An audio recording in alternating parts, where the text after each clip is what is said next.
Uh,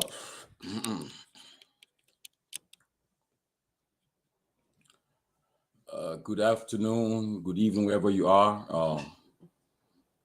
Welcome to the closing argument. Today is December 12th, 2024. 13 more days to Christmas. And we are still in the business of fundraising for our guys in Liberia. So far, we are doing pretty well. People are contributing. People are contributing to the fundraiser. We appreciate all those who have contributed so far. I want to encourage you to keep on. We want to make our guys in Liberia happy and to bless them during this season of giving. As you're aware, things are tough in Liberia.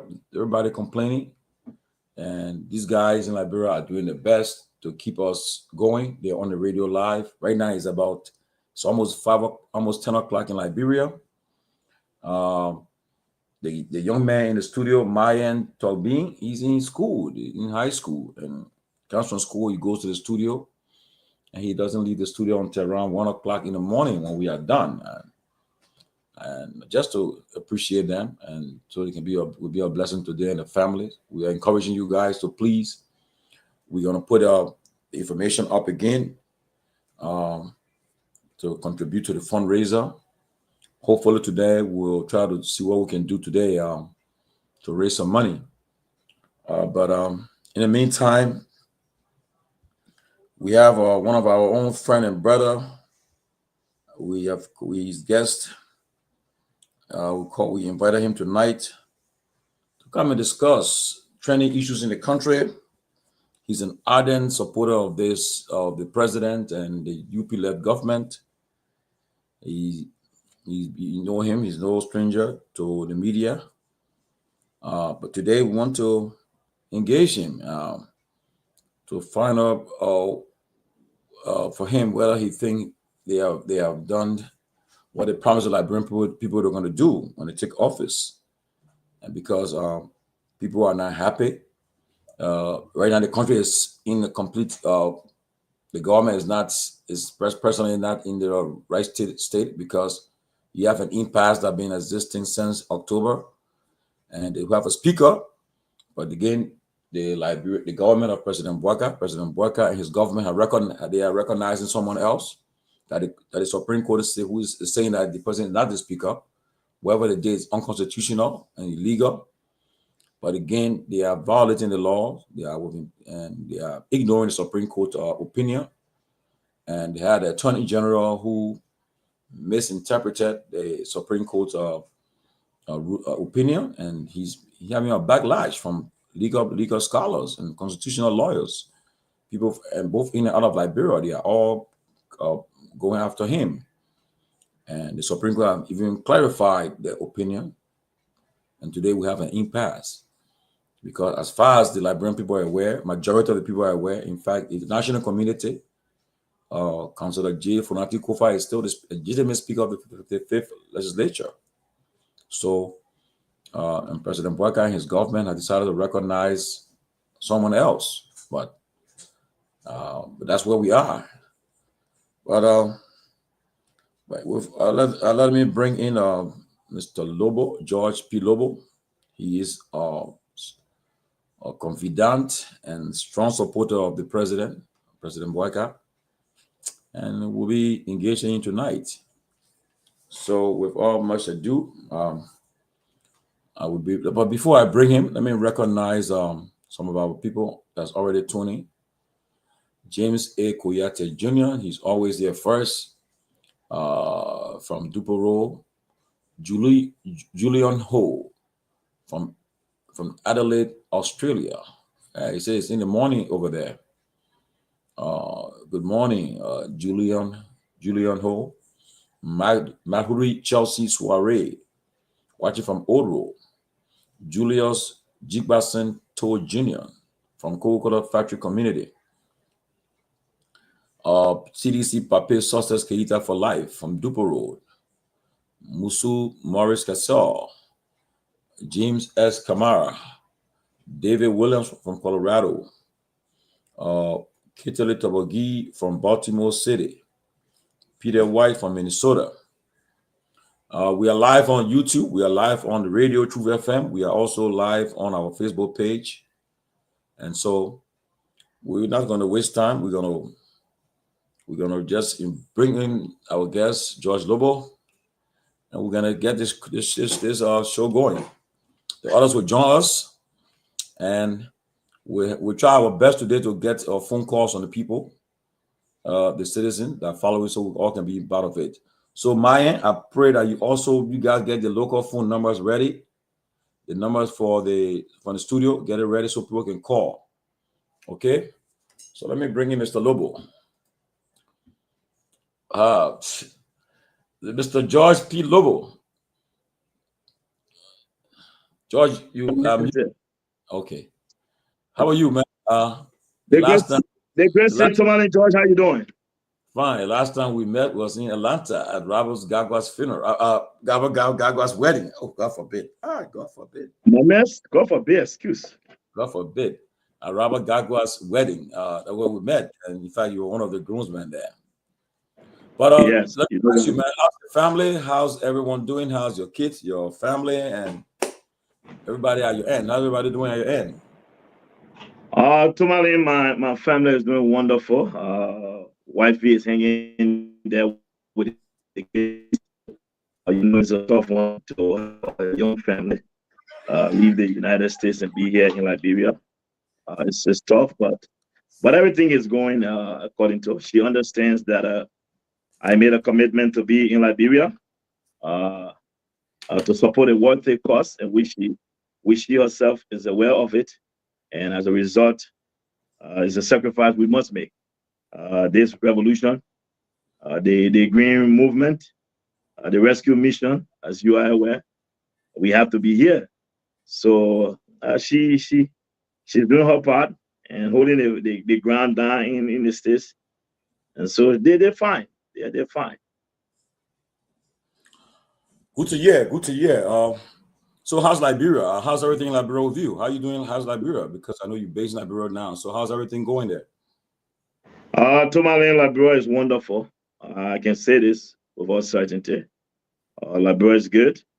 The country is stable. Things are moving. Our government is delivering on its promises. And I'm glad to be here to ensuring that the promises of the rescue mission and the message of President Joseph Yuma Boakai, his vision for transforming Liberia, come to a reality. Okay. First, let me just let me start with this. Already, you said things are fine, but those that supported the rescue mission, those that campaigned, those that made a case for your election, those who are strongly behind you, like Senator Conan, John Malou, Martin Colley, my own friend Stanton Witherspoon. All the guys apparently they have now they're rejecting the rescue. They have not. They are very critical of the rescue so far. And if you guys say that things are fine, these are people who did everything, went above and beyond to ensure that to show that you guys were supported to get you guys in office. But now, today, with less than a few days in the first year, and the guys are all now critical of you guys. So what's happening? What's going on? You know, Tomalin, I will say this to you. When a revolution takes place, expectations are high. Individual expectation and that of the Republic own expectation as it relates to citizens above our international partners. Look, a lot is going to happen. I can't speak for them because Tomalin, I think if anybody should be feeling otherwise, personally, I think the names you call, we are not going to measure sacrifices we made. because individually, I don't want to brag, but Tomalin George, in 2018, before anybody thought that Joseph Newman Boakai could be president, George Lobo, was the face of the movement. I made the case and made the argument and believed solely deep in my heart that then candidate Joseph Newman Boakai was the best man to defeat former President Weah and was the man to move Liberia forward. Why it is true, many people came along, many people supported us, we won together. And I want to say this, everybody contributed. Now, as to what their individual expectations may have been, Tomalin, I can't speak to that. But as far as I'm concerned, we were very clear that President Boakai was not going to be elected to be president for only Unity Party partisans, or to be president for only those who supported him, or to be president for those who only campaigned for him. He has the responsibility now of the entire nation. 5.3 million Liberian people's life depends on his actions and his vision for the country. And so I can understand. I can only say this, Tomalin. There are many reasons why other people will feel hurt. I could sit there, Tomalin, and say every single Liberian around the world believe that if President Boakai had appointed 5 persons, the name George Lobo would have been called among those 5 persons. Yet my name have never appeared on E-Mansion. I'm here today, and here I am today sitting here comfortably, defending, not only defending, but speaking to the performances and the accomplishment of our government. And so I would say this to our friends. This government is a 6-year government. There's no reason to panic. There's no reason to jump off the ship. But again, at the end of the day, Tomalin, there's so little we can do because individually people have their own reasons personally as to why they will say certain things. And if they feel there's a need to turn back now, that's on them. But I will encourage them as far as I'm concerned. Tomalin George, if you took a survey today of what is happening in this country, the ordinary Liberians, you can leave from Monrovia today as I speak to you. You can leave from Monrovia right now, tomorrow morning at 5 a.m. Before 3 p.m., you will be in Foya. If you want to come back, you can be able to come back to Monrovia by midnight. So that is what we are speaking to. We promise the Liberian people that President Boakai will be president for all Liberians and not just for few Liberians. So I can understand where they're coming from, but as far as I'm concerned, again, Tomalin, I've learned to respect people's right to freely express themselves. Everyone has their view, and it's backed by the Constitution. So I want to say to them, as far as I'm concerned, for me, as long as President Boakai deliver on the promises that we made to the Liberian people, we will be just fine. And I think the rescue mission is on course to accomplishing that goal. But Mr. Lobo, most of these people named I mentioned earlier, they are not Unity Party partisan or members. They were people who said they believe in President Boakai and decided to support him. And what they have been raising, the issues they've been raising are not issues that was promised, that the president promised. Like, for instance, the president said that cars will not be stuck in the mud in the first 100 days. That was not realized. Cars, we saw videos on international organizations and other journalists where cars were stuck in the mud in areas that was not accessible. And also he talked about the asset recovery. They've been raising the issue about asset recovery. They have a problem with all of these things. And today is dead. People are not hearing nothing but it. Audits. He called for audits of the NSA. Then later on he changed his mind. He talked about the yellow machines that was brought into the country. The president initially said the machine he wasn't aware. Later on again, information minister came and said they were not aware of it, or channel that he was aware of it. He talked about the issue about corruption that they were fighting for, and many other issues. But yet and still, these were issues the guys have been raising, especially Martin. Martin has been going. So Tomalin. Yes. Tomalin, you said multiple things. I think it's important. Let's unfold them one by one. So let's begin with the issue of. Let's start off with the issue of accountability, right? Yeah. President Boakai promised accountability. Tomalin, when we came to power, you read the reports. One thing we did, our government ensured that every single government institution was audited. Every one of them were audited. And the reports are out there. So we demonstrated that in our first 100 days. Not only that, in our first 100 days, Tomalin George, we said that no car will be stuck in the mud. Our government made immediate intervention. which we signed contracts with over $22 million worth in terms of road maintenance. It's a 2-year road maintenance agreement. St. Tomalin, George, we must not act like we don't know what is happening around the world. However, we repaired the roads as we came into power. Most of the videos we saw, yes, did we see videos of cars being, there were areas on the road there were challenges. Absolutely, we admit to that.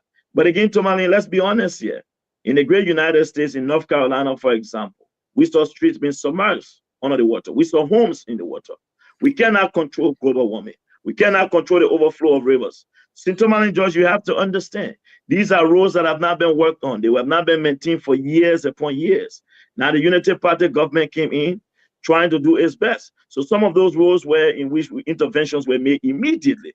You can attest to it. The senator from Grandchide, Zoe Emmanuel Peno, he even thanked the GMB government and said the methodology and the strategy being used to fix the road is one that he has not seen.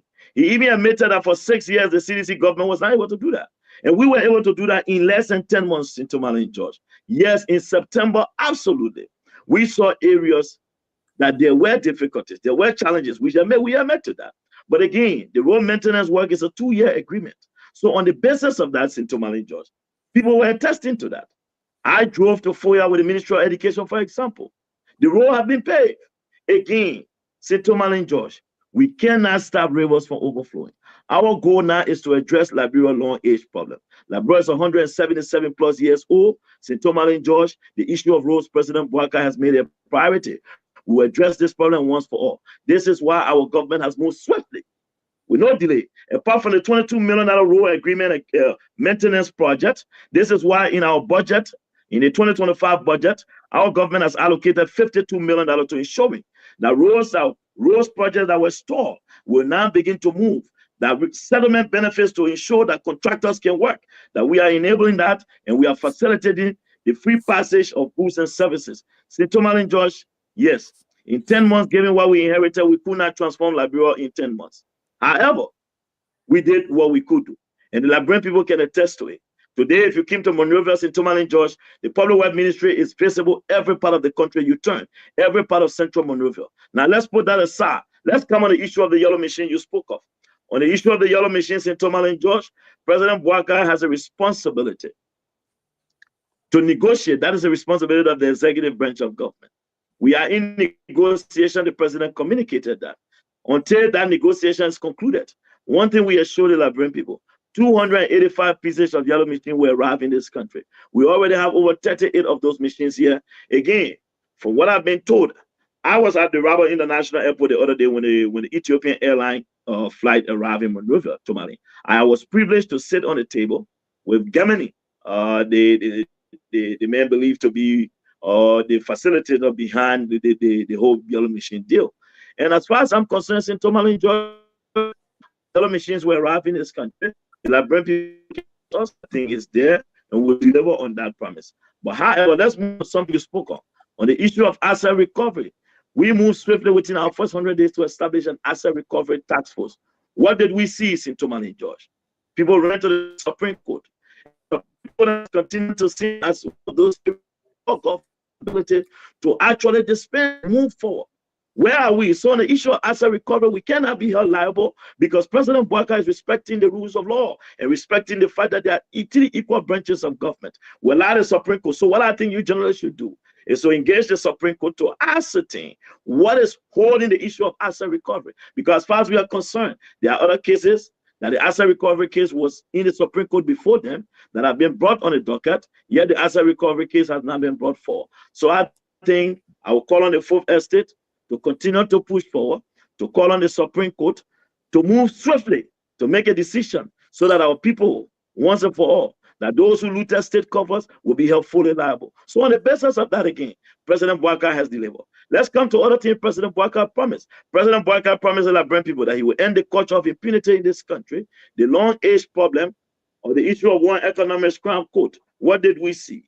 We saw Executive Order 135, where the president moved to establish in the office of the One Economic Crime Code, something many people thought he would not have done. Yet President Bouaka did it. So Tomalin, again, like I said, as far as we are concerned, We anticipate that these things will always be there.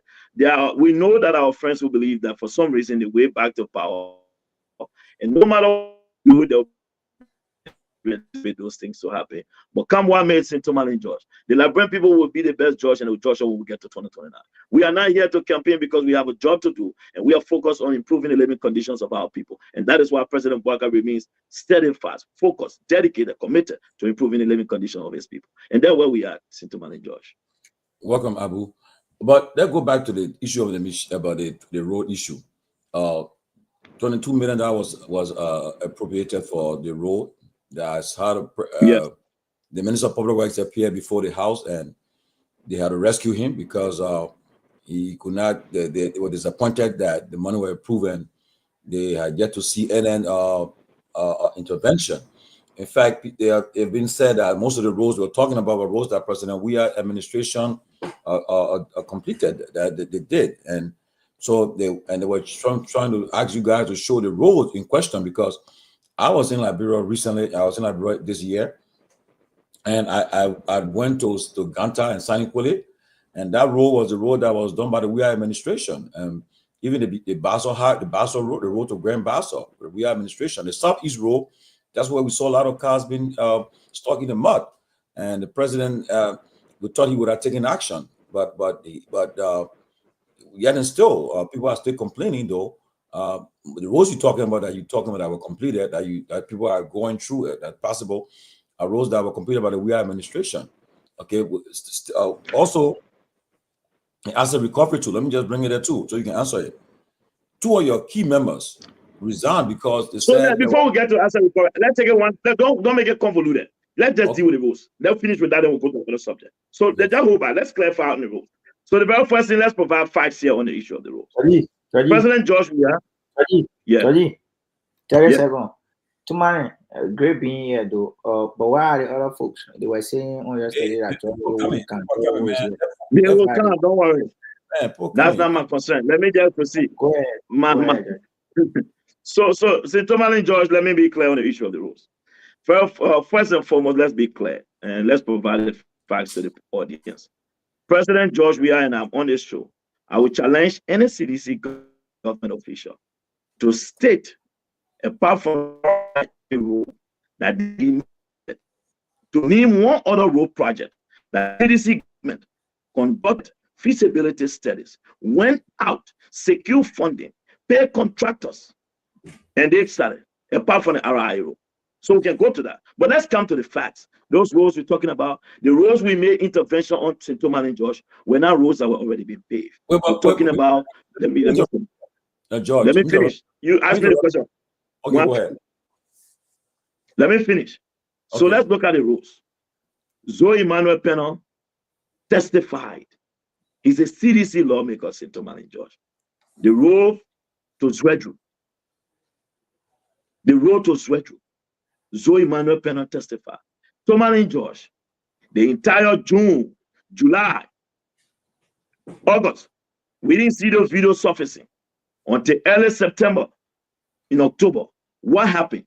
We cannot control natural disaster. There were floodings where rivers overflowed their banks, and they disrupted traffic and caused issue on those roads. As a matter of fact, I just said Tomalin. So should we say that there are no roads in America? Because I saw North Carolina where roads were submerged, homes were under the water. Are we saying that no roads were in North Carolina? You will not say that.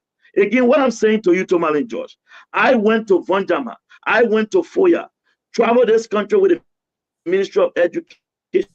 I saw the road. We saw when President Bouaka went to Baku, we saw the roads. St. Tomalin George, let's be clear. Out of the 22 million, Minister of Public Works testified that 8.9 million at that time was being expended. Not all the 22 million we spent on the roads. And I think it is important that when we have these conversations, let's provide the education for our people. We signed a $22 million 2 years road maintenance agreement. So we in year one. That 22 million will go up to next year.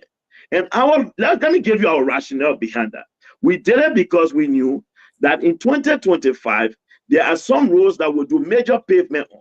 So some of those roads might not even need maintenance work.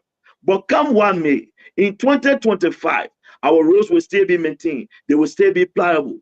That was our promise to the Liberian people, and we deliver on that. Tomalin, even if we build tunnels, a natural disaster happen, and cars cannot pass there, it is obvious these things will happen. What I'm trying to say to you, Tomalin George, we kept prices low. We facilitated the movement of goods and services across the Republic of Liberia. And that is a fact in this republic. I won't change how people feel and what people want to say. It is their right. And I will say this when my CDC friends argue. Let us argue on the basis of the fact. Let them provide for us roads that they conducted feasibility studies for. They went out and sourced funding.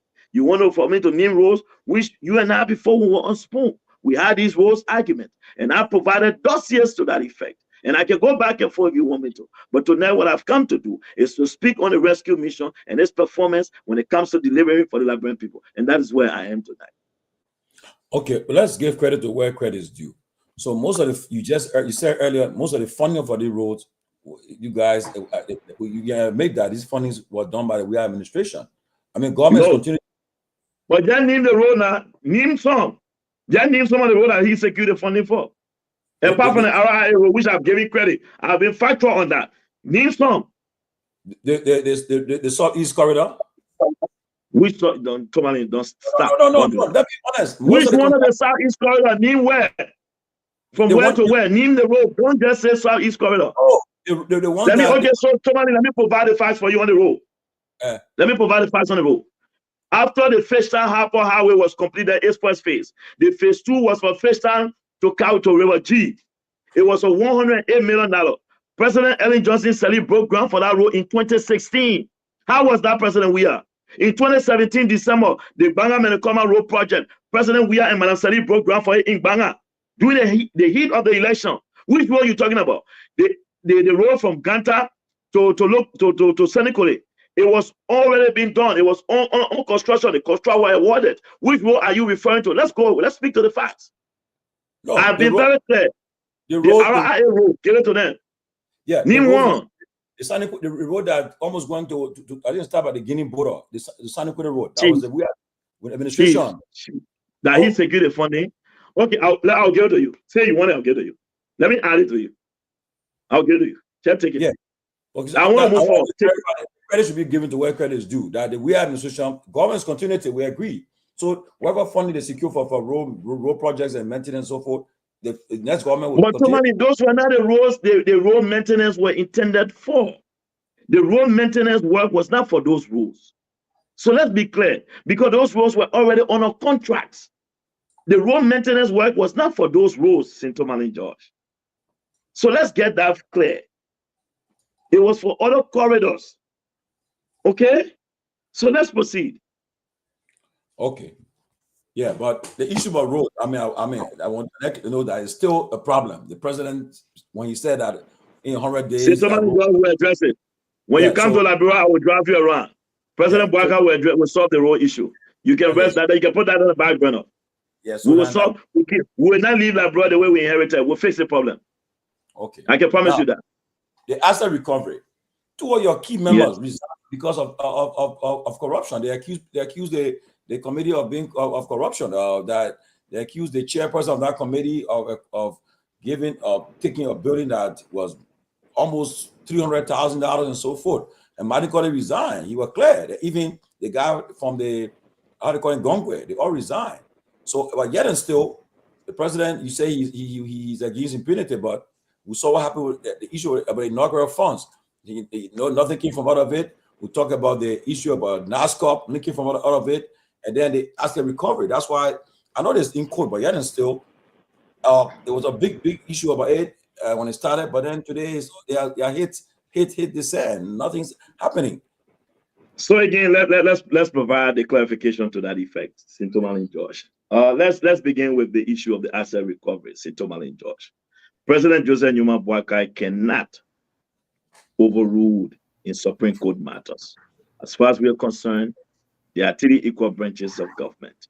On the issue of asset recovery, you said 2 members resigned. The last time I checked, there has been no concrete evidence with regards to any allegations of actions. And Tomalin George, what I will not do is I will not just join in the basis of speculation, false, because in this republic, as far as we're concerned, the rule of law will be the guardian principle of our administration. Or everyone accused is presumed innocent until proven guilty in the court of competent jurisdiction. And the last time I checked, some of those who resign, they are lawmakers in the legislature. There are many things you can do. You can send the evidence you have, and they will summon the asset recovery boss, and they will call him for questioning. And as far as I'm concerned, until that is done, I will consider those allegations to be allegations, and allegations are not facts, and therefore I will not dwell on allegations or mere speculations. As far as I'm concerned, let the Supreme Court rule on the issue of asset recovery, St. Tomalin George. Maybe what I would recommend you do is to invite someone from the Supreme Court or from the judiciary branch of government, and so that we can ascertain from them what is the hold on the issue of asset recovery. Until that is done, speculations will always be speculations, and I cannot be here to defend speculations. I will speak to the facts and on the issues that affect the Liberian people. And as far as we are concerned, our government will deliver on our promises.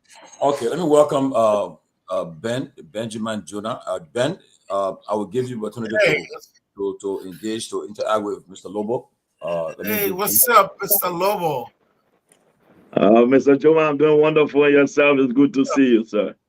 Yeah. Oh, it's the guy who had the what do you call that show called? The Drive. The Drive? Yeah, oh, the host of The Drive. Oh, okay. So you are part of this government, huh? I am part and parcel of this government, 150%, yes. Okay. And how are things so far? Mr. Joma, as far as I'm concerned, things given where we came from, things are fine. We are not where we want to be, but at least in the country today, there is a sense of hope.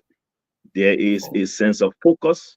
Liberians in the country can tell you, if you went to any government agency or ministry now, you can see that dignity, sanity has been restored to governance. And we have demonstrated that.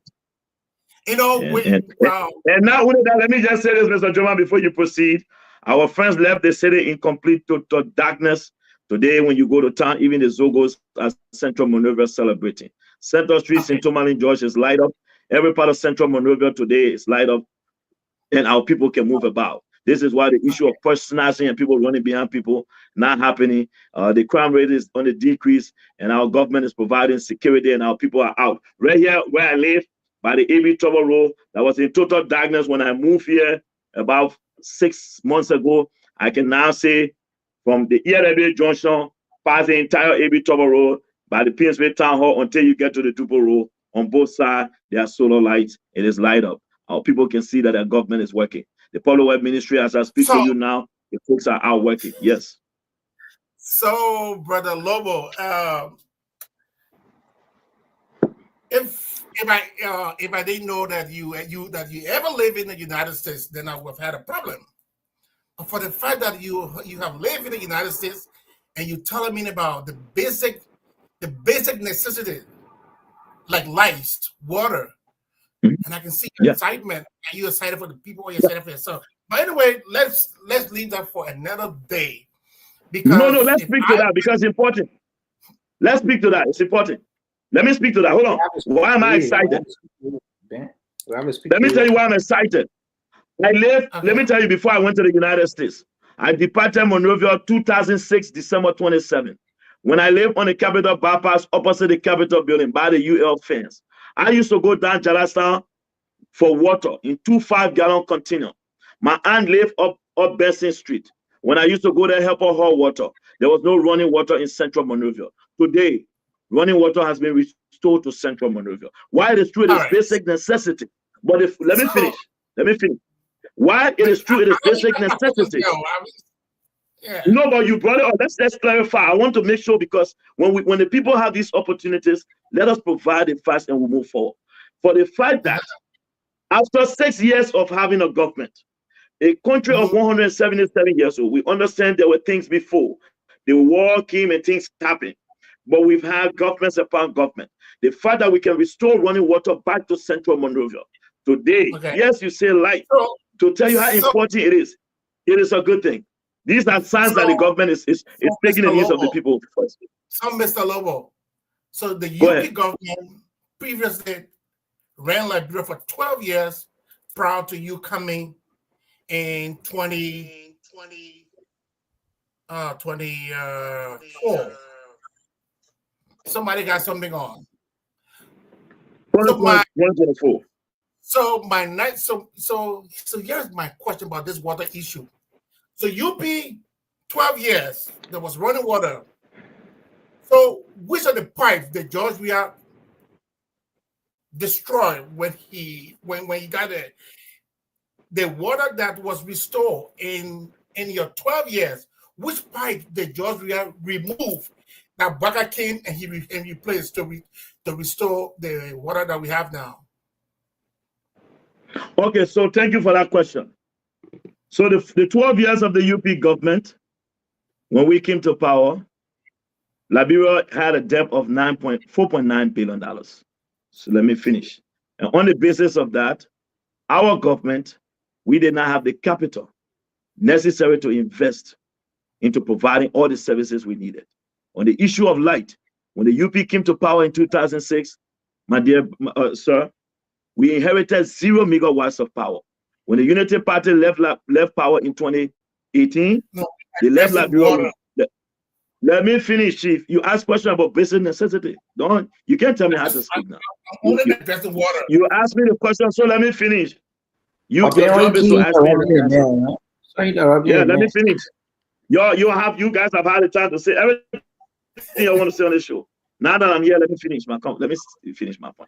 So let's speak. So the first thing, when we left, we came from 0 megawatts of power. We left anywhere from 135 to 145 megawatts of power generating capacity.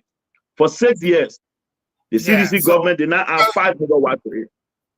Chief, you're gonna let me to speak? Or totally am not protected. But no, it's not confrontational. Now. Let me finish, Chief. Let me finish. Okay, just relax. I'm here. I came here for this meeting. Just relax. Let me finish. Jordan, 1 minute, please. Ben. Basically, when you have someone, you push a question, you allow the man to finally elaborate, and you come. Yeah, without. No. Because he's let not me just finish it. My question. You answer your question the way you want him answer. You can't pump water without electricity. So hold on, that's important you understand it. I'm asking for rice, and you're talking about water. No, that's not true. Then you come and you have if you ask for rice, exactly, you counter him. So Pewee. You don't how the man answer. So let me answer you, Chief. When you're speaking to the audience, not you. I can tell you the soil condition. I can tell you the weather factor because they affect the ability to grow rice. So when you ask for water, to pump water to Monrovia, like electricity can pump water. Water don't just get pumped by itself. So if water can just, they are quick. We got water around. They get to river, they get Sony. The water could just go in homes. The electricity pumps water. So the issue of talking about water, you got to understand how it gets to the end users. So it's not just, I'm not answering question for you because there are Liberians who must understand what is happening. So we had 6 years of the past regime. 0 megawatts of power was added to generation. However, in 2014, the Unity Party government secured a $257 million grant from the MCC. That program, which allow us to begin the rehabilitation of the White Plain water treatment facility. Contracts were awarded. The people were digging pipes in Monrovia to pump the water to town. So what did we do when we came into power? Is to accelerate, to make sure that water can be brought to town. As I speak to you today, $255,000 was inserted into our budget that is ending. Now in Bapolu today, in Bapolu County, its capital Bapolu, they are now running pipes for the distribution of running water in Bapolu. It is going to continue. So again, when we come to have these conversations, let us be civil. So we must understand water don't just get pumped by itself. You need electricity. And energy is important. The reason why I started to answer your question is to make you to understand what comes water. And so that is where I started with energy, the importance of energy, so that it allows us to pump water, Chief. So President Weah did not bust any pipe. President Weah did not buy any new pipe. President Weah left the pipe that the UP bought that they were laying, and thank God he left. We'll complete the project we started. And that is what we've done to restore water to Central Monrovia. All right. Because I want to be very careful, and you the guest, so I want to be very respectful. At the same time, how many times we been asked question? I mean, when George was talking, you can't be talking. Without being out of your head, you can't be talking. He has the right. He's a panelist. He should ask questions. Why not? You kept going, you know. That's why the man. You going back and forth with it. Okay, so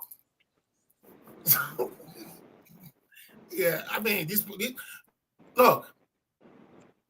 My question again, like you can decide not to answer it, or you can answer it whatever way. Because to say that the other government did nothing. So all I was thinking that there were pipes, and when CDC got in power, they uprooted. So then when UP came, then UP replaced those pipes and water started to come. But I'm happy that you clarified that CDC did not uproot any pipes. It's just that water was never an issue for them.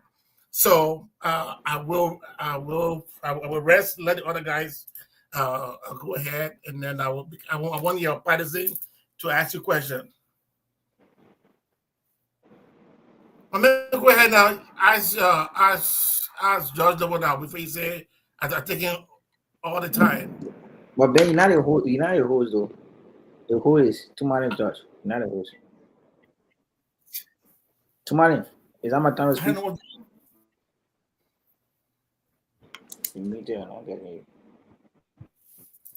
Ben, you done with your question? The second question? Yeah, let that man go ahead. Let me go ahead. Okay, I'll go ahead. Your question. Welcome. Thank you, Tomalin. Thank you for the show as always. It is an honor to be here to witness one of the sophisticated intellectuals, Mr. Kehleboe, a man who championed the cause in getting us to where we are. He's one of the persons and I must applaud him for the role he's continue to play in propagating some of the good we have done and acknowledging some of the errors we have had since the inception of our leadership. But Judge, there are folks from the CDC who believe we have done nothing, and it is an empirical fact that when we are assumed the responsibility as president for seeing demolishing his non-street resident, barely, I think, 6 or 5 months, being condominiums. So if you were to do your analysis between Weah and Boaka, who have exemplified leadership in the last 10 months of our stewardship. So thank you for that question, Abu. I think it's clear. There's no comparison. The very first thing, when former President Weah came to power in 2018, the government told it in Blamotown was $5 to use it. Before he left power, it was $25 to use it. When he took power that day, a gallon of gasoline was $350. Before he left power, gasoline was $690. The records are there. If we were to do a comparative analysis of our first 1 year in terms of being in power, then let me make it simple. Let's use 1 year. The former president, we have first year in 2018. By this time, 9 ambassadors of our international partners had written a letter to the Liberian government asking them to put their money back in their account they took at the central bank, which was admitted by then Information Minister Lance Eugene Nagbe that it was a policy of Diho Kowahu. By this time last year, 16 billion of the country owned money was unaccounted for. To attest to that, by this time last year, the government has initiated a 25 million map-up exercise, which led to the unceremonious death of Matthew Innes at the central bank. By this time, in 2018, We can go on and on. President Weah, yes, as you said, had begun to break down hello houses and erecting mansions. By this time in June, during the recast of the CDC first budget, $500,000 was allocated to the First Lady's office. Today, what do we have, Abu? Absolutely nothing. The First Lady office has no budget line in the budget. Today, in our first year, 90 health centers across the country have been solarized. Today, in our first 1 year, in Barclayville, 117 solar lights were installed. You said 90 health centers have been what? Come again? Have been solarized. Let me finish, gentlemen. I gotta be protected. So, I have to be protected. Everything when you Let me finish, Chief. Let me finish, Chief. The people that are getting you listening, Chief. I don't care to care. Let me finish, Chief. Let me finish. I'm not blah blah blah. I'm not here to yell. We're not planting Ben. And say Tomalin George. So what you can do when you get off call Samuel Nambi, he's the head of the RREA. Or the renewable energy. Yeah. When I say solarize, they put solar system there to provide. Chief, I didn't come here to argue. The only thing I don't know how to do that. When they want me to speak, I'll speak. The guy, the guest. So let get him time. So let me finish. 90 health centers have been solarized. Not only that, let's put that aside. Today, Harper, I hope people from Harper will call saying you're going to give a local number to attest to that. 117 solar lights were installed, Abu, in Soso. Not only that, in Monrovia, Abu, you've seen what has happened. We've installed solar lights all over central Monrovia, even down Waterside. I hope the people will call to attest to what I'm saying. Not only that, our government has taken steps. We've brought back Ethiopian Airlines, which left this country, which we will be a relief to Liberian travelers coming back home. Not only that, during the regime of the CDC government, Abu, the issue of electricity at the Roberts International Airport was a major challenge. Today, there are 3 standby generators. Put that aside. There's a transformer now, LEC supply the airport. You've never heard that issue. Not only that, Liberia is engaged on the world stage. Our country has regained its status. It is respected. You've seen the number of different countries that now are moving to establishing embassies in Liberia, that are establishing diplomatic ties with Liberia. Put that on the other side. In our first 1 year, Abu, President Bouaka just recently, last week, Saturday, attended our agriculture fair where 900 hectares of land in the Bon Mines area, 900 hectares, rice farm, that will produce 1 million bags of rice. Now, if you were to do the 2.25, that's 2,250 acres of land. Not only that, we established cassava farm because we're investing in the agriculture sector. Now, if we went to the Ministry of Commerce, our government has begun to provide subsidies, microfinancing program through the Ministry of Commerce for small businesses. Put that aside. On our regime, Abu, our first budget that we've crafted, we've seen that our budget has been allocated prioritizing the needs of our people. And this is why we've increased PSR. It's going to reflect on the livelihood of the people. No, let me finish. I don't want to answer any question. We took it from 67 million to $98 million. Why $98 million? Now we've allocated funding for different programs. Out of their programs that will go directly to benefiting it. But we did not stop there. One of our legacy accomplishments, the CDC who came to power with toting caskets and marching, parading the streets of Monrovia, that war crimes will be their major thing to run on. What happened to them? The issue of one economic crimes code, President Weah brush it off, push it down the road.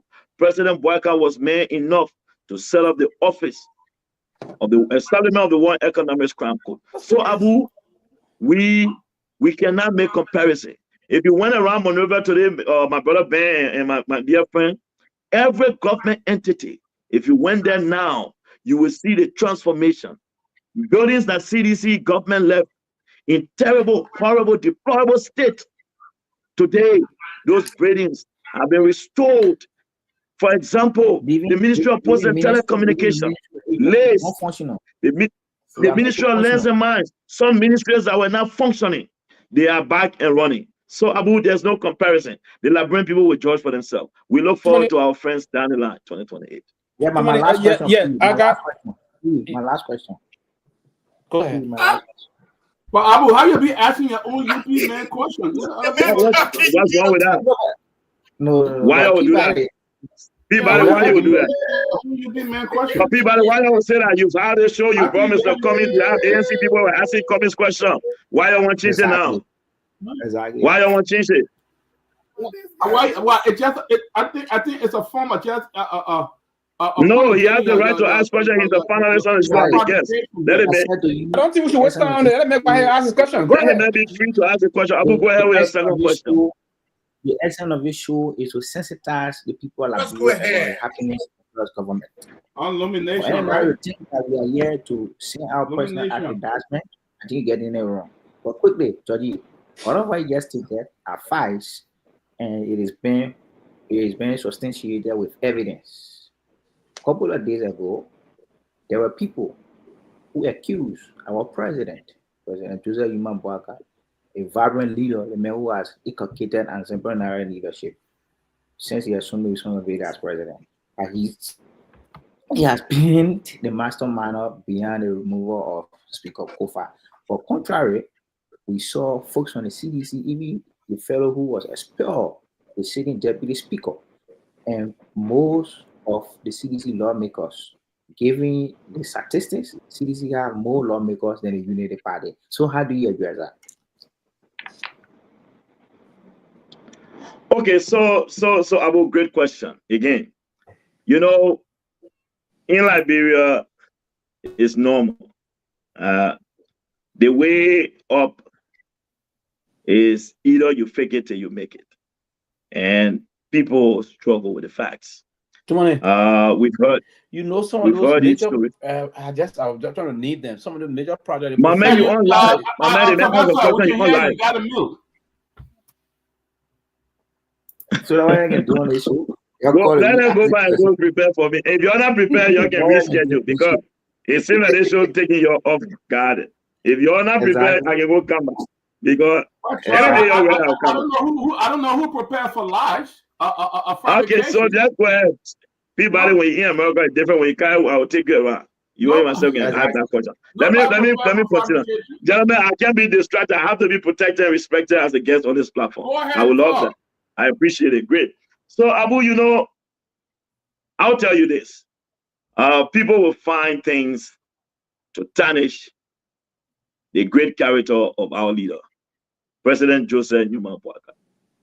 One thing I do know, he's one of Liberia's finest public servants, and he's one that any young man who aspires for public service should admire and aspire to be like him. He has served his country diligently.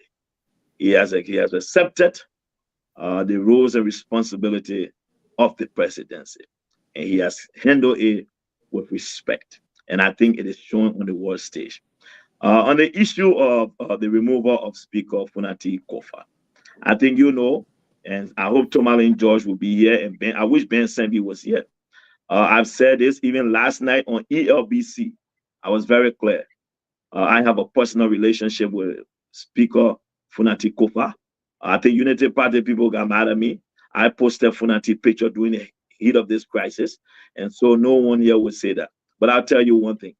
President Boakai has no say in this, and I think it's clear. We've seen when the executive wanted to remove Speaker, it was clear. His hands were all over the actions of Capitol Hill. So at this particular point in time, people will accuse President Boakai for again, you know, Abu, we have to expect it. There's nothing we will do. The real judge for what our leadership is delivering for the Liberian people will be the Liberian people come 2023. But at the end of the day, I will say this to you. President Boakai has no part to play in this because I know so. And where I sit, Abu, you know, and anyone who's in Liberia who knows, I don't have to be here to talk about it or brag about it. Accessibility to information, whether classified, not classified, it's not something that I will have to struggle for. And I will tell you for a fact, to the point that, let me tell you a joke today. Deputy Speaker Thomas Pala today even told me at the Capitol. He said, when you come up Capitol Hill, you don't even speak to me, even though you're kissy brother. You come here, you in Funati office, you and your man Funati can talk. And I used to see you will be in the office with Funati, you say not talking to him. Look, I've been very clear. The executive had no part to play in this. And the reason why it dragged all along, because we wanted it to play itself out, and we're going to stand by the rule of law. And the Justice Minister, if people don't know, in the Executive Law 22.2, the responsibility of the Justice Minister is to offer legal opinion to the President and members of the executive branch of government. It is in the Executive Law, and he did so. And once he did that, the decisions were made as to which way the government will go. And will we continue? I will. No matter what we do.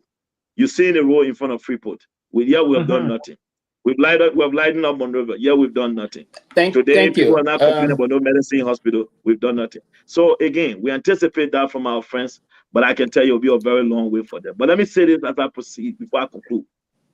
Anybody from the CDC to believe that coming back to power will be on the basis of lies and propaganda is harder than a man getting pregnant, and we'll be prepared. Because the records will speak for ourselves. The accomplishment will be there. I look forward. I take the next question. Thank you very dearly, my dear friend and brother. One of I can record that I will call you a confidant to the president or what. I don't want to say, but my man, I will ask my question at the end, but I've got some comments. Then I was going to, because the intent is to do some clarification and rebuff some of the No. I'm the guest. You're not here to provide. Your job is to ask me the question. No. I'm the guest. No. Absolutely not. I will ask question, but it's a statement. But before I move to that, let me. Are you in any government portfolio currently in this administration? Are you in any of the capacities? No. About the answer question. Are you holding any function in Joseph Boakai government? No. Have you ever been appointed by President Boakai? No. So they have a library. Okay. I got that. I just Arizona. But I can tell you, I speak to every government minister. I go to any office and ascertain any information as it relates to the performance of the government anytime I want. And I have that. But that statement, Chief, I can share annual reports with you. Let's proceed. But that statement, are you part of the president? But that statement, are you part of the president kitchen cabinet?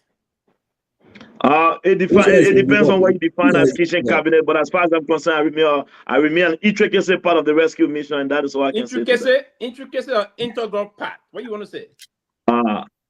Any way you turn it, I remain integral part of it. I don't want you to. Okay, integral part of it. Any word that you make that suit you, Pewee. Go to your question, Chief. No, but yeah, we're on the show. I just sort of come to that era for we start there. I want the question. Anything is so yeah, was meant integral part. Yeah, that is understood. I passed that stage already. I'm thinking about the role. I'm thinking about the role, my dear brother, because the position. I wanted to find out his position. He's speaking the way his position statement currently. So I wanted to know if he's currently playing a role in the current government, and he denied all of those that he don't have no appointment, but. But you resign from the hold on, let me finish. Okay, so I think since we want to provide clarification, you resigned from the CDC government and you were in America, and you were on the show multiple times and came here to defend the performance of President Weah. Am I correct on that? You spoke multiple times on the issue. So then what's the issue? So I think we should go to the substance that people want to get. You bring me on the show. Listen now. I think you guys are this show lost it. Y'all gotta go to the question. There's issues you had the time to scrutinize and criticize the government. I'm here now. I think we should go to the to discuss. So let's go for it, because you spoke when you were out of government, you were in New Jersey going to school, or you multiple times. You and myself engaged. So let's proceed. That's irrelevant to the conversation. That's why. Okay, follow. Okay, follow. Then let's go. Okay, follow. Okay, follow. So you play the same role. You play a role as a surrogate for this government. I got that.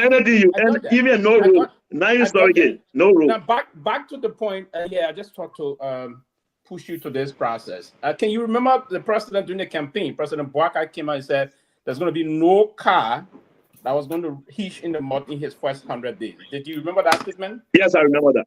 Yes, I recall that statement. Absolutely. Yeah, and quite frankly, before the rainy season just concluded in Liberia, the DC, the region, even our own county, Lofa, the DC, all the cars that were stuck in the mud. So was that promise a vague promise to the Liberian people? When you ask your question, I'll answer. You done? The first question. Okay, okay, Pewee, I think you came on late, and I was very clear about that. I spoke to that issue, and I will answer it again like this. No, but let me answer. He was not here. So, Pewee, when we took over, the people of Lofa and many other parts of Liberia, not only Lofa, have faced difficulties during the rainy season. When it comes to roads in Liberia, see, and that's a problem we don't want to go to. No, I'm not saying you have to go. The president viewed those things. You gotta be respectful now, gentlemen. And the president you gotta be respectful. No, Pewee. He promised that there will be no cars stuck in the mud. Tomalin George. He did that commitment. Listen to me. I didn't come here to be confrontational. You people have had this show let me finish. Did he make a commitment on that? Did he make a commitment on that? My man, you ask your question. Your job is to ask me the question and allow me to answer. Go ahead. Ask your question and let's be respectful, Pewee. Go ahead. I came here to speak to the issue. I don't think I came here for us to be arguing. You guys have had this show. You have a lot to say about the government. Now, just give me the chance. You want to go ahead? Today and you say what you say. Go ahead. No, you can't be the one. Just wait. Again, President Boakai promised the Liberian people that in his first 100 days, that no car will get stuck in the mud. In his first 100 days. And if we wanted to be mathematically correct, his first 100 days would have ended way before June, technically. However, let's just put the facts where the facts belong. Since we want to be technical about the facts, his first 100 days was already over before we got to June. Did you see any cars stuck in the mud in June? Did you see any cars stuck in the mud in July? Absolutely not. And I said here today, we saw cars. There were areas where there were challenges on the road. And I told you that because of the immediate intervention we made, Pewee, it did not allow the stress that we saw in the past. Again, the road maintenance was a $22 million for 2 years. And all of that, we spent $8.9 million. Pewee, rivers overflowed their banks. There are areas where covers were being placed. Some of them were not being completed when the rain came. We actually started seeing cars having difficulties on the road late August, in September. Right now, Pewee, as I speak to you, people are now leaving Monrovia at 5 in the morning and can reach Foya before 3 p.m.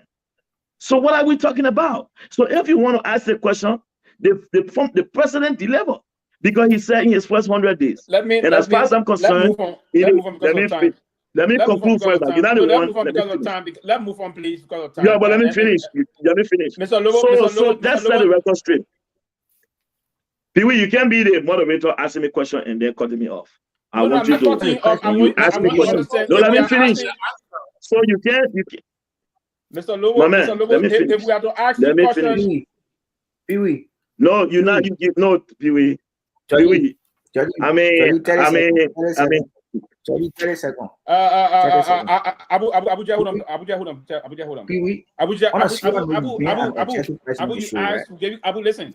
We'll give you the opportunity to ask. Gentlemen, you guys have had it, so yes, you have discussed this over. When you appear on George Lobo show, I'm a guest here today, my man. George Lobo control the show. You are the guest, and we ask the question, you answer the question. You can't come and take the platform. You can't call me over while answering the question. No, that's it. You are the guest, yeah. You are the guest. You're going to answer our question. You're not going to tell how to run the show. So you're not the one to tell me how to answer the question. Are we correct? No. Yeah, I agree. If you don't answer my question right, okay, so don't cut me up. Go ahead on that. No, Peabody. I will not tell you how to answer. You got to control the show. I will hold you to it. If you don't answer the question, I will hold you to it. I answered that. That's what I just provided the fact you want to move on because I debunk the lie. No, I mean you can't. Let me finish. Just hold on. You just relax, Pewee. Relax. You were in the form of government. Relax. The fact that you're not even going. Just relax yourself, Pewee. Pewee, don't worry. Just relax yourself, my brother. You were in the form of government. Don't worry. Relax. I'm not going nowhere. Relax yourself, bro. Relax. You're doing too much. Just chill. Yeah, so Pewee, we made timely intervention. And I will say again to you, Senator Zoe Manuel Pennon testified to the workings of the rule. And just for the records, President Boakai lived up to his promise. In his first 100 days, mathematically, no car was stuck in the mud. So I answered that question for you. What is the let me take you back to this. I'm going to condense the in this context. I will condense them. We come back to the government of Liberia promised the Liberian people 250 plus yellow machines. That those yellow machines will have been delivered to the country. Have you met that commitment to the people of Liberia about bringing in the 250 yellow machines? Again, Pewee, I cannot be held liable for you coming to class late, but however, I will do you this favor. I spoke on the yellow machines, but I'll reiterate. Let me say again to you, we told the Liberian people that our government was in negotiation, and that was a letter sent to the legislature by the president, that when arrangements are concluded, that he was going to go back to the legislature to inform them. So as far as we are concerned, Liberians saw the arrival of over 30 of those yellow machines. So to bring those yellow machines to Liberia, Pewee, just so you know, we have been told they have to come on a charter ship. All right? They have to be brought on a charter ship. They are not car. No, what you call you didn't know? Pewee. You telling me now? I stated you came to class late. So again, we have over 30 of those yellow machines in the country. They are arriving bit in pieces because we can't charter a whole ship. It is part of that's why the executive said the last consignment came in. When were the time the last batch came in? It says I can remember more than 5 months. I will not lie to you because I will not lie to you. Then I have to speak to the MPA authority to provide those information for me. So I can coming in bit and pieces. So you can reach out to me. The last consignment. Again, when I say the fact of the matter, we do have some of the equipments on the ground, so they come in bit and pieces. Am I correct? Yes or no? The machines are on the ground. Yes, they are. That's what I can say to that. I can't speculate. I'm not here to say. They stay coming. Again, we are just doing. Our yellow machines were around. If that ain't you, it will hear you for a long time. Nothing. Yes, but I want to say this to you now. And you can come on this show and want to say the drag on here and give miss and disinformation. That 1 year, your government commitment. That's what the yellow bosses. I mean, the bosses, rather. Which yellow bosses again? The bosses. The only people that are responsible to bring. Okay, so Pewee, here's what I would say to you. I have been informed by the NTA that they are procuring buses. I was told that by January, some new NTA buses will arrive in the country. But before the CDC left, all the NTA buses were down. Nothing was functioning. And the NTA headquarters was very dirty. Thanks to the Unity Party government, it has been restored. The NTA got over 15 buses now running. They have opened up routes, I think, from Monrovia, from Jallah straight to Bowater, from Kehleboe Junction to Buchanan, and the NTA is working to increase the route. Even though the CDC broke the NTA down, the Unity Party government has restored the NTA, and we'll do that to improve it. And the NTA, we're also going to construct a new office. So I'll take the next person. I will rest here. Before I rest here, let me say a few things to you before we move on. No, you're resting, Chief. You don't say I'm going to. Let me rest here on the few seconds. The George Weah administration, by this time, the George Weah administration have paved the road all through rehab and door community process. By this time of his first term in office, by this time, the George Weah administration have put into place major recreation centers across the country. By this time of the first term George Weah administration, he had built more than 200 pro homes across the country that will include part of the southeast and other area. But this time, the George Weah administration have built more than 100 kilometers of road. But this time, his first term in the Republic. But this time, the George Weah administration have put into place a very prudent fiscal policy. And lastly, let me say this to you. in the history of our country, you said a lot of things just like you said. The Weah administration, that's why I say I was proud to have associated with that administration on a serious note. The Weah administration, the first time that you ever went back in your fatherland, you drove on a paved road. You should thank God to Weah. And today we have a president from Lofa that have never been to Lofa since he took the presidency. That's a shame. That's a shame to him because the roads are terrible. So I rest here while the folks continue. That's a shame to him. A Lofian president and consider himself still uncle that have never been home in the country. That's a disgrace. A Lofian president, that's a disgrace. That's a disgrace. And before I will end here while we invite the professor on this note, right? But you came in on the basis of all those things and other things. So I just wanted to stop.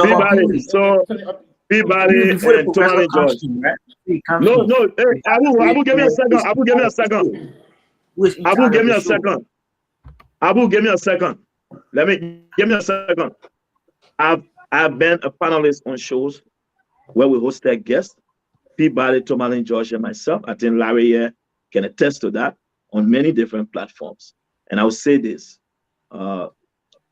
we must be respectful. But that's being respectful. I guess that's not being respectful. Pewee, you gotta be calm, my man. No, I'm calm. Just be calm for a second. No, be calm now. You spoke. So again, the road from Kehleboe Junction to RIA is not 100 kilometers. So when Pewee say in the first 1 year, President Weah had paved 100 kilometers of road, that's a blatant bloody lie. Combine all of the roads. Combine all of them. Let me finish, man. Combine all of them. Pewee, I'm not, when you are in government, you didn't have nothing to argue about. Don't waste my time, man. They got other people on the show, respect them. You're my second do this. You don't have no facts there to argue. So just be quiet for a second. Let's be respectful. I've given you the chance. On the show, any facts? Yeah, just wait small. Don't worry, just slow down. You come with no facts. Hey, Pewee, just slow down. Okay, just slow down. The Kehleboe Junction road from Kehleboe Junction to Relay, that is not even 8 kilometers. In 3 years, President Weah could not complete that road. The military hospital. That way, Abu, just slow down. Pewee, talk about the Togo community. There's a reason why you don't want to name the roads. You know why you're doing that. Because the Liberian people will see the facts. They know. If you talk, you know what is 100 kilometers worth of road? Are you serious? Do you know what's 100 kilometers? Again, I didn't come here to drag. Why you will not state in his first 1 year, you didn't mention that he broke down his homes. The 27 condominiums were already being completed. That his homes in rehab were under construction. You didn't also say in the first 2 weeks, President Walker broke down his house and he's renovating his house. That's not true. 2 weeks. That's not true. 2 weeks, that's not true. Down his house no, and he renovated it. That is not true. In the first 2 weeks, that is not true. In the first 2 weeks, he has not expanded his house. That is a lie. Let me help you again, Pewee. Here are the facts. Here are the facts. So here are the facts on President Walker's home. There is a side that faces the place I call no stress. Everywhere, even in the United States, in the home of the president, because of the national security implication. Okay? Because of the national security implication, the president fence cannot share wall with a private citizen, where if someone went in that house and threw something over the president's house. So as a result of national security implication, we had to remodel his house. Not true. He broke down his little houses. Because the national security implications. That's not true. National security implications. That's not true. But was not national security implications. Then stop buying time for the again. Welcome, Pewee, this show is not about you and myself. This show is not about you and myself. No, it's not. It's not. Again, if I can come I will get to other people. It's sad that you. You gotta give Professor Kennedy a chance. My man, the Liberia people can see through you. I'll stop muting people. No, you're not doing it because I think it's y'all gotta. No, Peabody, I will say this as we proceed. I expect respect as a guest on the show. I want to be clear about it. I expect to be treated with respect. You hosted other people here. No, listen now. I expect to be treated with respect. It's an exchange between No, there's a way to do it. When you speak, I give you chance, Peabody. Different ways to talk. Go ahead, keep telling the same narrative. You don't want to. Let's be But you don't do that. Peabody. Let's be respectful of each other. The fact that other have to talk. You can't just continue talking all day. That's fine, but let's be respectful. I can't be talking if you interrupting me. Let's be respectful. If you keep talking, I'll mute you, Abu. I'm serious. George, is it okay I can come in now? Yeah, let's be respectful. Yeah. Okay. Go ahead.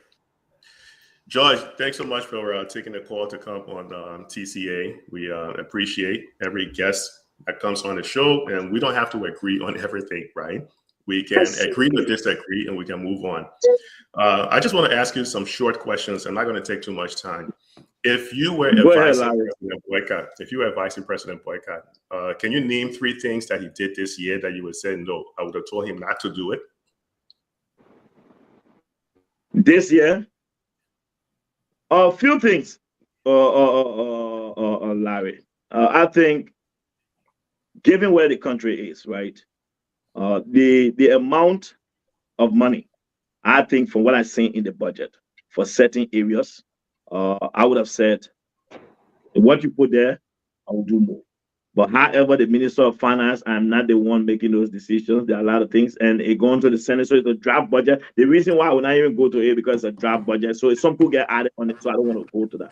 But another thing again, Larry, is this. Here's another thing I would be concerned about. For me, you know, given where he came from, where the government is at this particular point in time, the intervention that I wanted to see, the robust, because to get the economy going, Larry, you and I know, I expected, you know me now, I expected some drastic, hardcore move.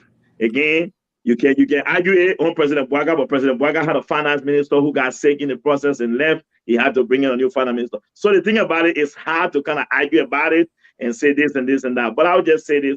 I would just advise President Boaga as we enter into 2025, Chief, he has to be robust. He has to be deliberate about certain actions he wants to take. Because where Liberia is at this particular point in time, he has to be bold. He can't be thinking about what people would say. He has to be bold, he has to be firm, and he has to be deliberate about his action. That would be my advice. Take the decision. So you think he should have made some changes on the budget that was submitted, but you're saying some specific, you said some areas, you didn't say what specific area. Can you think of an area, or you want us to move on to the next question? Because it's a draft budget, Larry, I would like to see more towards the tourism sector, especially given where we are. I would also like to see more on the PSRP, the private sector investment component, because you and I know, Larry, small businesses create jobs. Even if we bring 10 accelerometers and give hire 10,000 person or even 15,000 person, we're not cut it for where we are. So I wanted to see more in the area of TVET. That means through the Ministry of Youth and Sports. So those are areas, but I think because of the draft budget, that's why I said, Larry, I don't want to look at until so discuss. I want the budget to be finalized, then I will see what the final numbers will end up at. So maybe people who listening to the show will look into that area. And even, I mean, there are some areas like health. When I saw the numbers now, because I've been made to understand that because of our partners component to some of those areas like health, agriculture, and education. So that is why the government made the investment they are making now, because they will get additional funding for our partners. So I'll leave it where it's at for when I'm to get there. Okay, quick question. In 2022, you said that when George Weah traveled over to the U.S., the only thing he was taking back was photos that he had taken with the president, some photo ops that he had taken with the president. Yeah. Now, we know President Boycott have made almost a dozen foreign trips. Can you tell us what foreign direct investments President Boycott took back to Liberia to help the people? Oh, absolutely. So as a result, let's begin with the South Korean trip. As a result of the South Korean trip, Larry, we got an agreement where the Korean delegation followed the Kim to Monrovia and even had dinner at the president's residence, where there is going to be a construction of a factory to process cassava. That came out of the South Korean trip. Let's go to the Indonesian trip.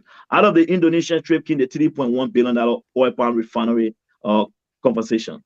Let's go to the China trip, the one he told when he went to Beijing. Out of Beijing trip, we got $28 million in grant. Not only the $28 million in grant, we got the Chinese to confirm, to recommit themselves to the construction of the two overhead passes bridges in Monrovia, which the Chinese company is now in Liberia, and the clearing has begun to the ministerial complex. Out of that, we also saw projects that were stalled because of our bilateral relations with China. For example, the $5 million project for ELBC as a result of that trip, we now see that project is on the way, it has gotten started, and there are other areas where the Chinese government is moving to invest in Liberia. The other day, there was a 5-man Chinese delegation that arrived in Liberia to explore areas in the areas of mining, energy, agriculture, and those other sectors. But again, let's come to America. Larry, the president visited the United States, where he attended the Black Caucus, the business forum in Atlanta. As a result of that visit, there was a delegation that arrived in Monrovia, if I'm not mistaken, I won't be exact, a couple of weeks ago, to accept the investment climate on the ground. So for potential investment, those are because of all those trips now. If you were to come to Liberia, and Larry, maybe you can, when you have the time, reach out to me. The special economic zone right now as we speak is in full swing. It was all because of those issues where factories are now looking into being established at the free zone across. So yeah, there have been a lot out of it. Yeah, we will not see. And Larry, you know how these foreign direct investment go, especially when it comes to a country like Liberia. There are conditions that will also be met. Even though the president can go there and have negotiation, there are issues, there are underlying issues that we must address as a nation when we really want to drive foreign direct investment. You know that, Larry. The issue of energy remains a challenge in the country. We've added more Liberians on the grid. So if we're going to create factory, they need energy. So we have to look into those areas as well, because if people are going to establish factory, no energy, how do you expect them to work? Homes are now without electricity, and you know in the dry season how difficult it can be in Monrovia. Issue of running water, roads, and all of those things. That is why our government is investing in the infrastructure. So my last question before I swing it back to Doc and swing it over to Robert. My last question, in President Boyka's first year, can you tell us how many jobs he created?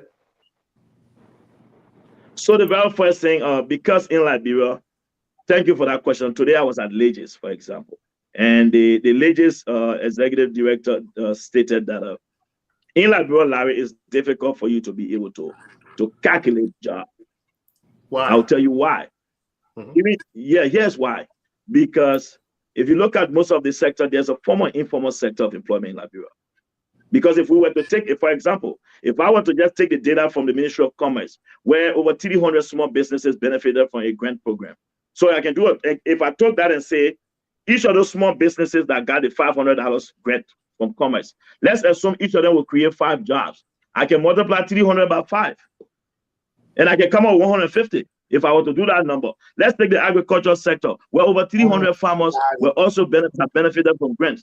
So I don't want to give those type of numbers. Again, in Liberia, we've not had a system in which we track employment. So I would not come here and misinform the public. But I'll say this to you, Larry. In terms of the private sector, businesses have been established. We've seen the environment and growing, and many people, there's confidence back into the sector. And I can say this, hopefully we'll have those type of data so that we can be able to provide, we'll make this type of argument. But Georgie, sorry, Doc, one final question, because something he said doesn't seem to click with me. We know that in order to take people out of poverty, people need a way to earn a living.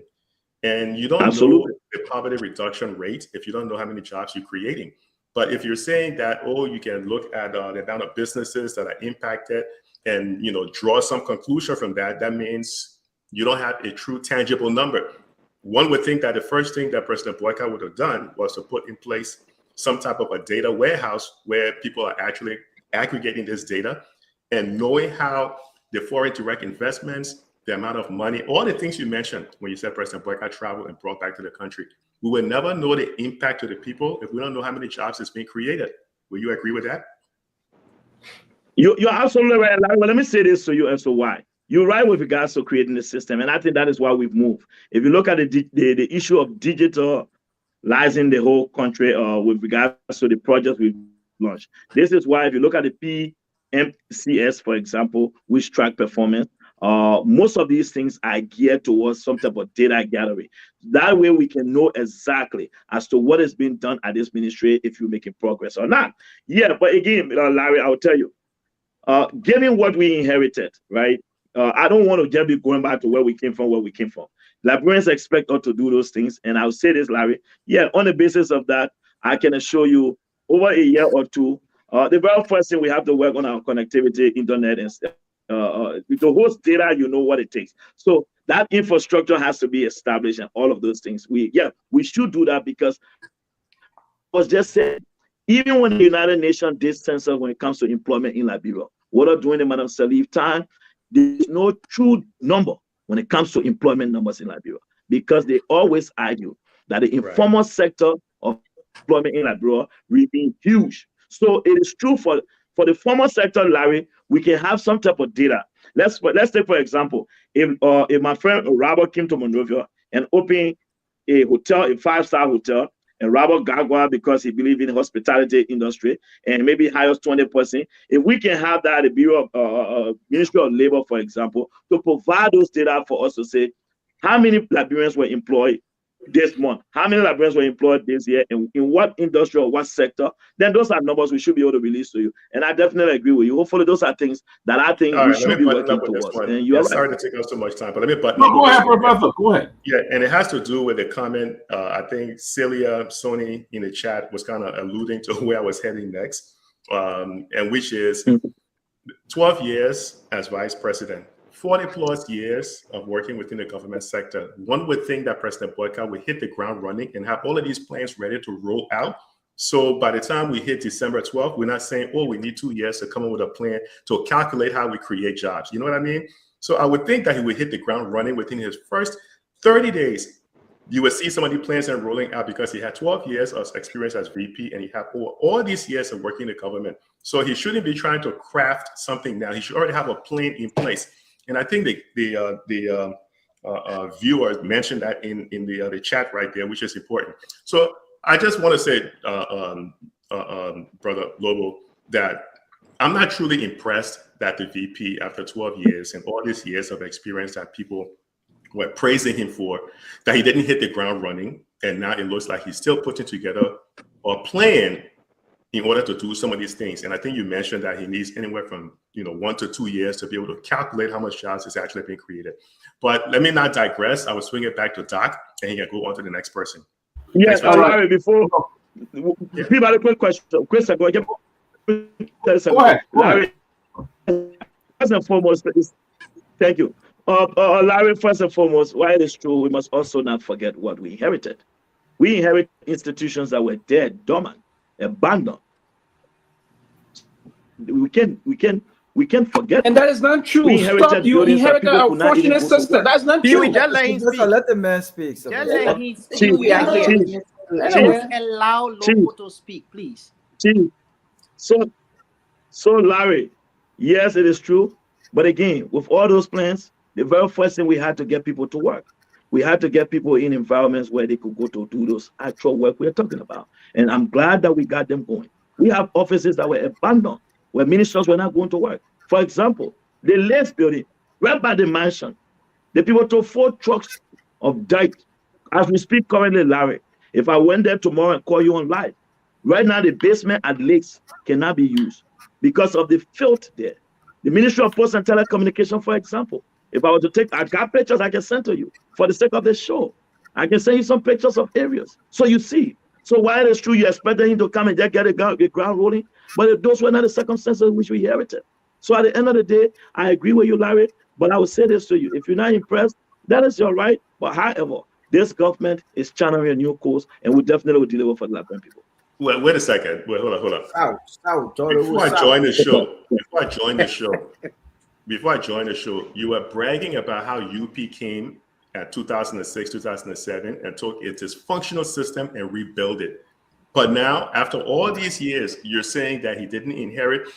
Won't you agree that the system... Because the system was destroyed, Larry. You and I were on shows here where you admitted to what was happening. Okay. Like, again, we can agree to disagree, but I just think so it's what happened. So, yeah, when UP left it, where we left it, if they have continued with it, we will not be having this conversation. Sadly for us, every single Liberian, the reason why the UP had to come back is because Liberian agreed that the country had retrogressed. And President Weah had put the country in reverse and went to his house recording songs. Thank you. All right, George. Let me ask my question. I've been asked, and therefore I move on to the other guy. Let me read something from Transparency International. No, give me a chance. You asked two questions. How much is allotted to each person? It doesn't matter. Professor Canada is our boss here, so when we give you much time to talk. No, I'm not talking to the prof, though. You moderating the show. You asked 2 questions, though. You did, right? Did you not? I said, how many millions? Did you not ask your 2 questions? I want to meet you. That would be disrespectful. I will meet you. Go ahead, please. All right. Let me read something here from Transparency International. It says Central emphasized that.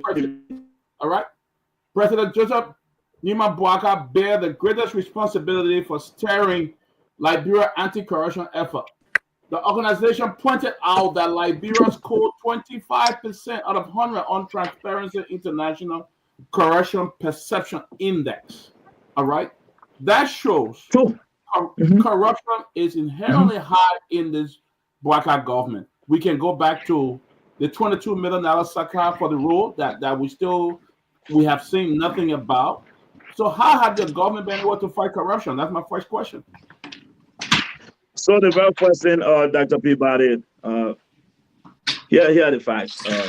We must first understand as to the data you are quoting from, what time frame was that data used? Because this government that just came to power this January, its data will be reflected in the report that comes out next year. You know that very well. However, on the issue of the $22 million you want to speak to, again, like I said, Peabody, on the $22 million you want to speak about, we've been very clear. We can't go over when we let it get this conversation. It's a $22 million 2-year road maintenance agreement. It's a 2 years, Peabody. It's not $22 million for 1 year, Chief. And we've been very clear. The minister said the other day, and I quote, 8.9 million on the 22 million was being dispersed. But as far as I'm concerned, our work has been done on the road. Disbursements have been made. So it could amount to maybe 10 million at this point. I don't know the exact figure. So again, I think this in itself is a disservice to the public that we cannot continue to spread our lies and misinform our people. The government signed, let us be clear, because context matters when we inform the public. The fourth estate has a responsibility to upholding democracy. And I think we should do a good job. When we speak of the 22 million, let us put it in its full context. It is 22 million, 2 years road maintenance agreement. So again, and how much has been expended is important. When we said and just say we wasted 22 million, we are deceiving the public, we are depriving our people, and we are misleading them and lying to them. That is unfair to our audience. They need the facts, and let us provide that for them. So I would just say this, Peabody. Again, I will say this to you. On the issue of accountability and transparency, Peabody, our government moves swiftly. This is why we established the asset recovery team. This is why, not only asset recovery, President Joseph Nyeman Boakai ensured that audits were conducted at every government ministry and agency. What were those activities for? If it was not to promote accountability and enhance transparency. There are areas that need improvement. We need to do better. Absolutely, Peabody. Again, I will say this to you. This grant is running. The country is stable. President Boakai has restored sanity and dignity to the governance structure of the country. And we are on course. And I can say this, the rescue mission will deliver on this promise to the people. I mean, obviously, you are part of this government, and as I say, your answer will definitely be in line with the government. But let me ask my second question, then I'll go to Robert, then we'll go to Anthony. But let me ask you this. President Boakai has been in power pretty much 12 months, okay? You continue to blame. 12 months. Don't say pretty much 12 months. Why you want forward the papeta? You continue to blame CDC, everything. Okay, 11 months. I know where you want it. You can even give it 6 months, 7 months. We continue to blame the CDC. We continue to say, oh, the CDC didn't do this. Oh, the CDC was this building was dirty. Forgetting that you guys took over, you were there for 12 years, the CDC took over for you guys. You were only there for 6 years. But yes, since he's been in power, he has not had a major press conference to talk to the Liberian people on his government. He have not, if you remember any time he had a major press conference, a date, I'll ask you to provide me a date. He has not had it. He has not been able to deal with certain situations within the government. Is it a sign that the president is his inability to lead the country because it's occurring like that now? Dr. Peabody, I want to say respectfully, I respect your views, your opinion, which are respected by the Constitution. It's your God-given right to freely express yourself. How you feel about President Bouaka, I'm not surprised. That's normal. If you believe that the president is not able to run the country, that is your view. I look forward to that. But I'm sure many Liberians didn't believe that because you made that argument before, and yet President Bouaka was elected. I would say this to you. You raise a valid point on the issue of sitting down with the press to hold a major press conference. He has not done that, and I would encourage him to do such a thing. That is fair. He has spoken on issue, but on the issue of press. Let me finish. President Bouaka No, let me just finish. No, yeah, wait, yeah, lead down. They will say that government error. So I just want to be nice and leave it for them. Yet no, they don't know it yet. I'm not going back and forth on that. President Bouaka went to Miga. No, that doesn't count. So I guess for them, President Bouaka has to sit down, maybe sit down to a house or to an office, and then hold a press conference. So that is referring to happen. So again, since because it depends on what you categorize as the press conference. But I've seen the president and Mika will leave that where other journalists were opportune to ask questions, Peabody. However, I will say this to you. I just want to be clear, Peabody. Your statement that it shows the president weak, I think is very, very clear. President Bouaka has demonstrated that he's decisive, that he's on top of the runnings of the government. He has taken swift actions. He has made decisions. We've seen his engagements. We've seen the actions taken.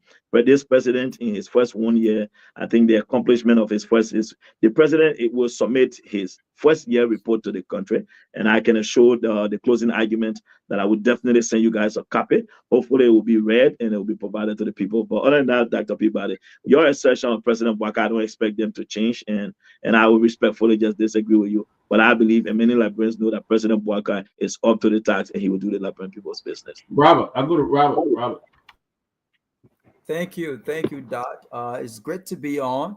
It's great to be on with all of you great guys, and it's great to be on with my dear friend and brother, George Lobo. I think many of you know that Lobo is one of my closest friends.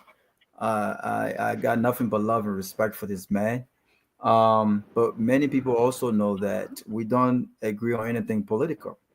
And so it's good to have you. Lobo, let me start with two words that you just used. And you talk about facts. But unfortunately, you have not spoken factually on this show. Two words you just used. I will start with that. And I'll lay my premise and I'll ask you my first question. You said that Joseph Bouaka has proved to be swift and decisive. That's not true. I said has proven. Well, don't interrupt me, sir. This is not the. No, this is sorry. not, this is you not want to quote me, but you got to quote me correctly. You can't quote me misinforming me. You said he's acted swift. Has proven. Quote me correctly. Has proven. That's what I said. You used two words. He acted swift and decisive, right? Yeah, and I think if you look at Joseph Bouaka's actions, on many instances, it's a total opposite of that.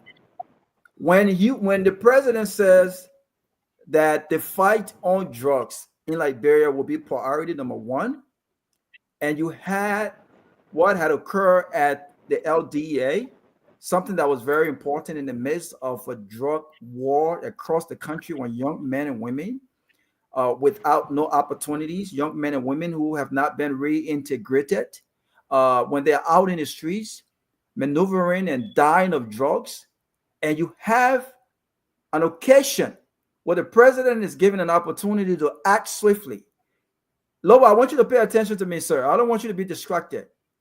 When you have when you have an opportunity where the president is given an opportunity to act, and an investigation takes place, and on his decks for 4 to 5 months, how would you call that president one who acts swift and decisive? That don't sound like a president who is decisive and swift. When you have what happened at the Ministry of Commerce with the Amin Modal situation, how do you call the president's action in the time that it took to be decisive and swift? I mean, so many instances. But I was driving home and I heard you say something that the president and this government had no part to play, and you said the executive had no part to play in what is happening on Capitol Hill. Lobo, The president had no part to play. It's easier when you come here and say that the president had no part to play. But let's look at the president's actions. Let's look at the actions of the executive. How can an executive that had no part to play on what's happening on Capitol Hill address a budget to the presiding officer, but yet delivers the budget to the deputy clerk? Is that a president or an executive that has no part to play? Because if the executive had no part to play, the executive would have followed the proper process with regards to budget, presentation, delivery. So again, you are not speaking factually when you make that statement. You said the executive had no part to play, but your actions are now being guided by the opinion of an insane and unprofessional justice minister rather than the ruling of the Supreme Court. Where in any true democracy, the respect of the rule of law, the justice minister opinions supersedes that of the Supreme Court opinions, which is very, very explicit. You said that the government had no part to play, but since this situation have taken place, even though it has affected and handicapped your government from doing the people's job, the president have been muted on this situation, on this issue. He has not made a single statement and taken leadership on this issue. But yet and still, you said the government had no part to play. Lobo, the government had no part to play when the president instructed state police officers to go to Capitol building, even though he said, this is a separate branch of government and it had nothing to do with it. But they sent state police officers to beat on one side and give and provide protection to the other side. Everything that this government has done so far is indicative that they've picked a side. Every action they've taken so far is indicative that they had to pick a side, and it's been very clear from day one that this president and this government were instrumental in the illegal illegal attempt to remove the president. By the way, the speaker. By the way, I heard you said the speaker removal. Let me correct you on this platform before I ask my first question.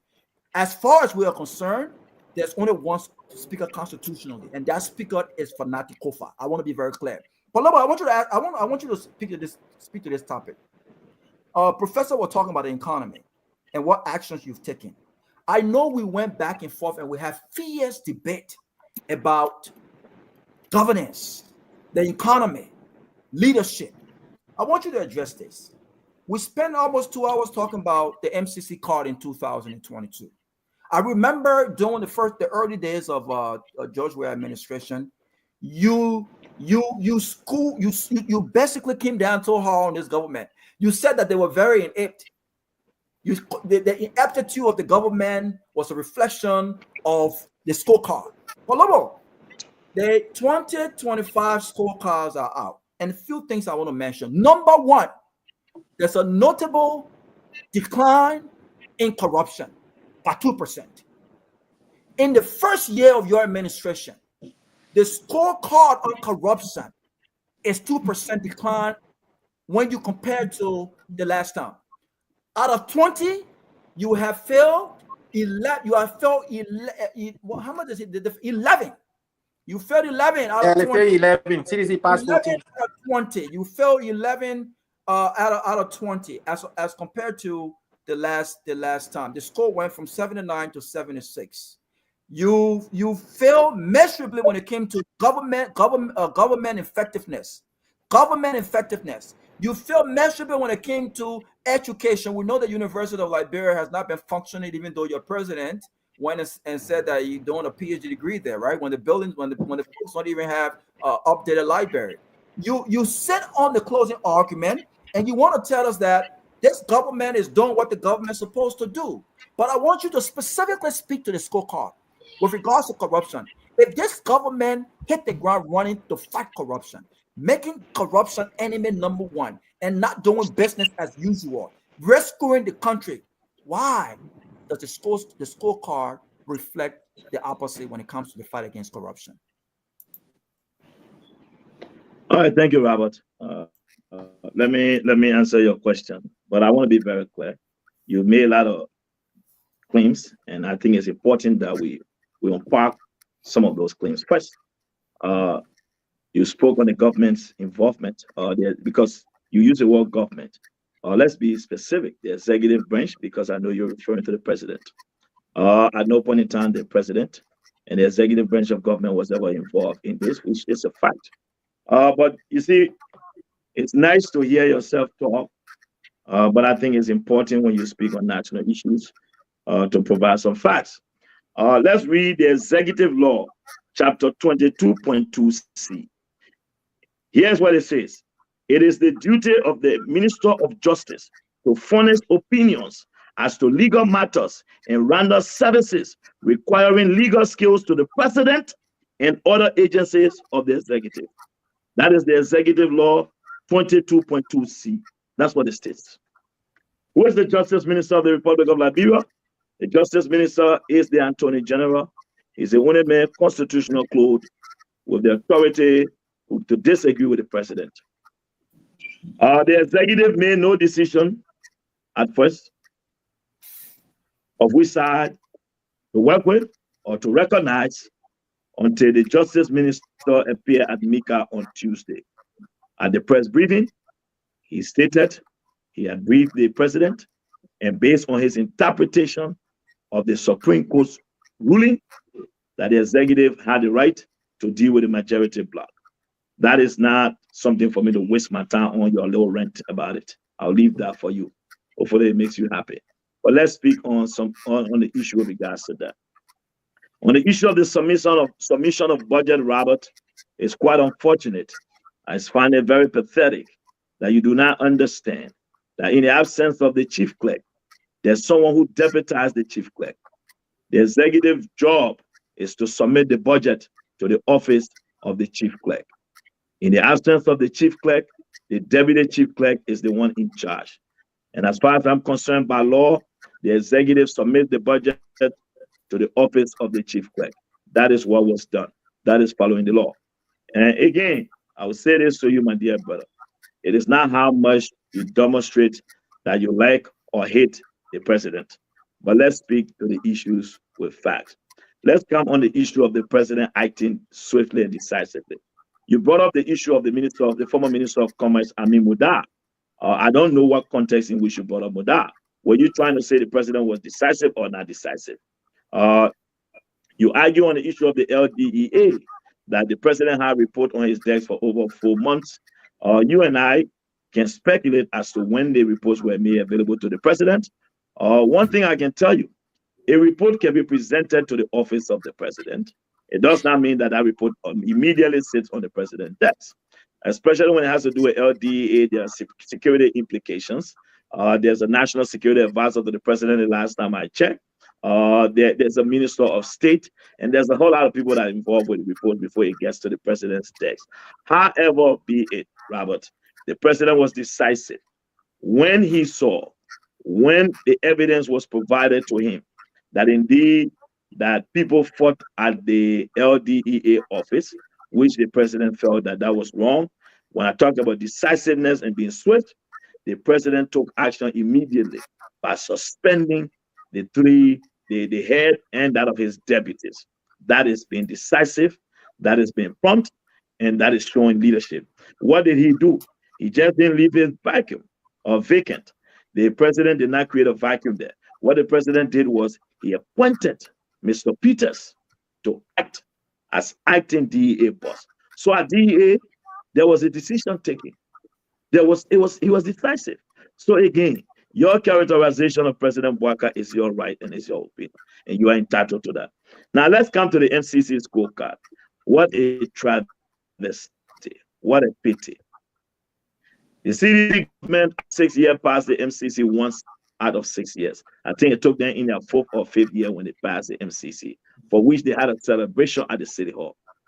But Robert, you were speaking to the numbers, and this is where I find it laughable, because when it comes to the MCC, in President Bouaka's first year, the records will indicate that President Bouaka government passed the MCC, and that is a fact. The CDC government, the first 2-3 years, never passed the MCC. And I would have thought you would be cognizant enough to even leave that out to bring it in this public forum. That is a pity. It's a disgrace that it took you 4 years to pass the MCC. It has taken President Guar less than 10 months to pass the MCC. I don't think there's an argument here, Robert. Again, let me say this.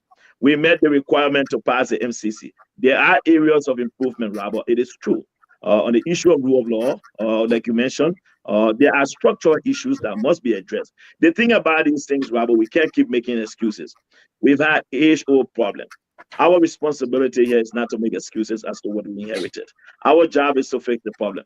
It took CDC 4.5 years to pass MCC. It has taken President Guar less than 10 months to pass the MCC. That is a demonstration of leadership. And if you don't want to agree, Robert, I can't change your opinion. It is your right. And I want to say, my dear brother, let me speak to the issue of the speaker, Robert. President Guar sat there and waited until his Attorney General, who is the only man clothed with the authority to interpret, to offer opinion to the executive, to the president for that matter. When he did it, so the president and the executive moved.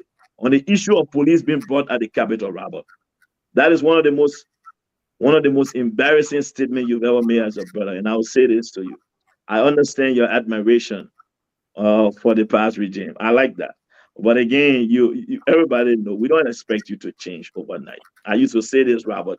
What you've done is to continue to prove me right. But I'll say this, my dear brother. The police went up to Capitol building. Simple reason. The police has a responsibility to step in whenever they feel that there will be danger. The police must come in to create calm. When you recall from the beginning of this issue, when both sides were meeting, the other people were going to their chamber, the majority black, and Speaker Kofa people were meeting, the minority black were meeting. You never saw police there one day. Never. We saw what brought the police. There were altercations. We saw lawmakers wanting to lock the gates of the Capitol building. And Robert, I think we owe it to the Liberian people to speak to the facts. That in itself is unacceptable because the Capitol building is the people's building. There are other civil servants that work there that get paid from the CSA. That Capitol building just don't only host the lower house. It also hosts the Senate. There were people who were going there to conduct business at the House of Senate. So you can't have one representative. You saw Honorable Yeke Koluba and that of my big brother Marvin Cole saying they want to lock the gate. Why would that happen? So the police have to step in. And again, Robert, you live in America. You don't challenge the police when the police show up. You're very calm and very humble. And the police did what they had to do. The police were professional in ensuring that they maintain law and order, and that is what they did. However you characterize them, the records will speak for itself. And that is my statement. Let me ask this question. Look, you don't come on public this type of show embarrass yourself, because again, as stated earlier, you've done nothing. You've not spoken factually, and you continue to mislead the people. Right? I won't say that you're lying, but you continue to mislead the people. And because you're my friend, I want to make sure that you don't continue to do that. You clearly have no idea on how budgets are submitted, because you just blatantly misled the folks when you said the budget is submitted to the clerk. No, if that was the case, then the picture showing last year's budget would not have been submitted to the speaker, who was the presiding officer. So why did you not submit the budget to the clerk, the 2024 budget to the clerk? That did not happen. Budgets are not normally given or submitted to the clerks. They are given to the presiding officer, who is the speaker. While you have the knowledge that there is an eternal remnant. Do not interrupt me, Abu. Budgets are given to the presiding officer, who then turns it over to the clerk. The clerk turns it to put it on the floor on plenary. This is the process. This is how it has been done. The reason why it was intentionally given to the deputy clerk, even though it was addressed to the presiding officer, who was the speaker, it was because you have already decided to work with the illegal bloc, which is the so-called majority bloc.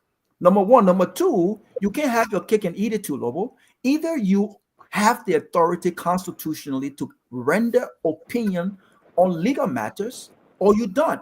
When the Supreme Court requested the opinion of the Attorney General, what did they say? Per the instruction of the president, they said, no, this is a separate branch of government. We have got no say-so in this matter. Why did he not render his legal opinion then? If he's backed by the Constitution to do so, why he did not do that. But there's one point that you made that I concur. He's the only man in his position and he in his profession that can disagree with the president, because his opinions are not mad political opinions. They are guided by law. He has an appreciation of the law. But because he has no backbone, because he has no say-so of his own, he went with the instruction of President Joseph Boakai to blatantly disregard the Supreme Court ruling. When the Supreme Court says the black are not the actions and our settings are not in conformity with Article 33 and 49 of the Constitution, who do you think they were referring to? How can that not be so explicit to say that I would disregard the Supreme Court ruling? It won't guide my action, but I would take the opinion of that interpretation of the Supreme Court ruling over that opinion. It makes absolutely no sense. You know what this happens? It happens in a country where you have no leader. It happens in a country where your leader is weak. Joseph Boakai has proved over the past 11 months to be a very weak leader, and it's shown across the country. Because you know what? This would have never happened under a serious president. We had other leaders, other speakers taken out of office under President Sirleaf. We did not see the kind of nonsense outplay in the country. We've seen these things play out because Joseph Boakai has proved to be weak. But let me say this. On health expenditure, you fail miserably. On education expenditure, you fail miserably. On natural resource protection, you fail miserably. On child health, you fail miserably. On government effectiveness, you fail miserably. On the rule of law, you fail miserably. And you know one question you failed to address that I asked? If this government came and hit the ground running, why is it that on the fight on corruption, there's a decline of 2%? You did not address that question. But I want you to ask the last question. I will stop here for right now. Your famous quote, we were on the drive, was that you want to know the government priorities? Show me the budget. You want to know what the government priorities are? Show me the budget. George, you talk about you wish or you expected the government to take some drastic steps. The fact that you said I expected is indicative that your expectations so far have not been met. But I won't push you to admit that over here, Lobo. You are now on the show with fools. And when you use words, you must use them very carefully. The fact that you said I expected shows that most of your expectations when it comes to leadership and everything that you preach prior to the ascendancy of this president have not been met. But you talk about tourism. Look at the budget, Lobo. There's $0 amount when it comes to culture and tourism. Yet, in the president's flagship policy, the rest, the T stands for tourism. Even though we disregard the R for the rule of law, we already know what you guys are. But Lobo, if the president seriously prioritizes tourism, as you want us to believe in the country, you want the country to believe, why is it that the budget does not reflect tourism? Why is it that 80% of the budget under information, culture, and tourism goes to information? Why is it that 66% of that budget goes to salary? There's $0 amount for tourism. So I want you to make this make sense. Does the president budget reflect his agenda for the country? And I want you to be honest about this, my friend. And so, Robert, you take the time to rent and let me provide clarity to. I'm not renting. I'm exposing the fact that you have not been on the show. And I'm disappointed because you've already been weak. You've been very weak. I don't know you to be a weak intellectual. You've been weak. Let me finish, Robert. It's not. You have not answered the question. So answer the question. All right. So again, Robert,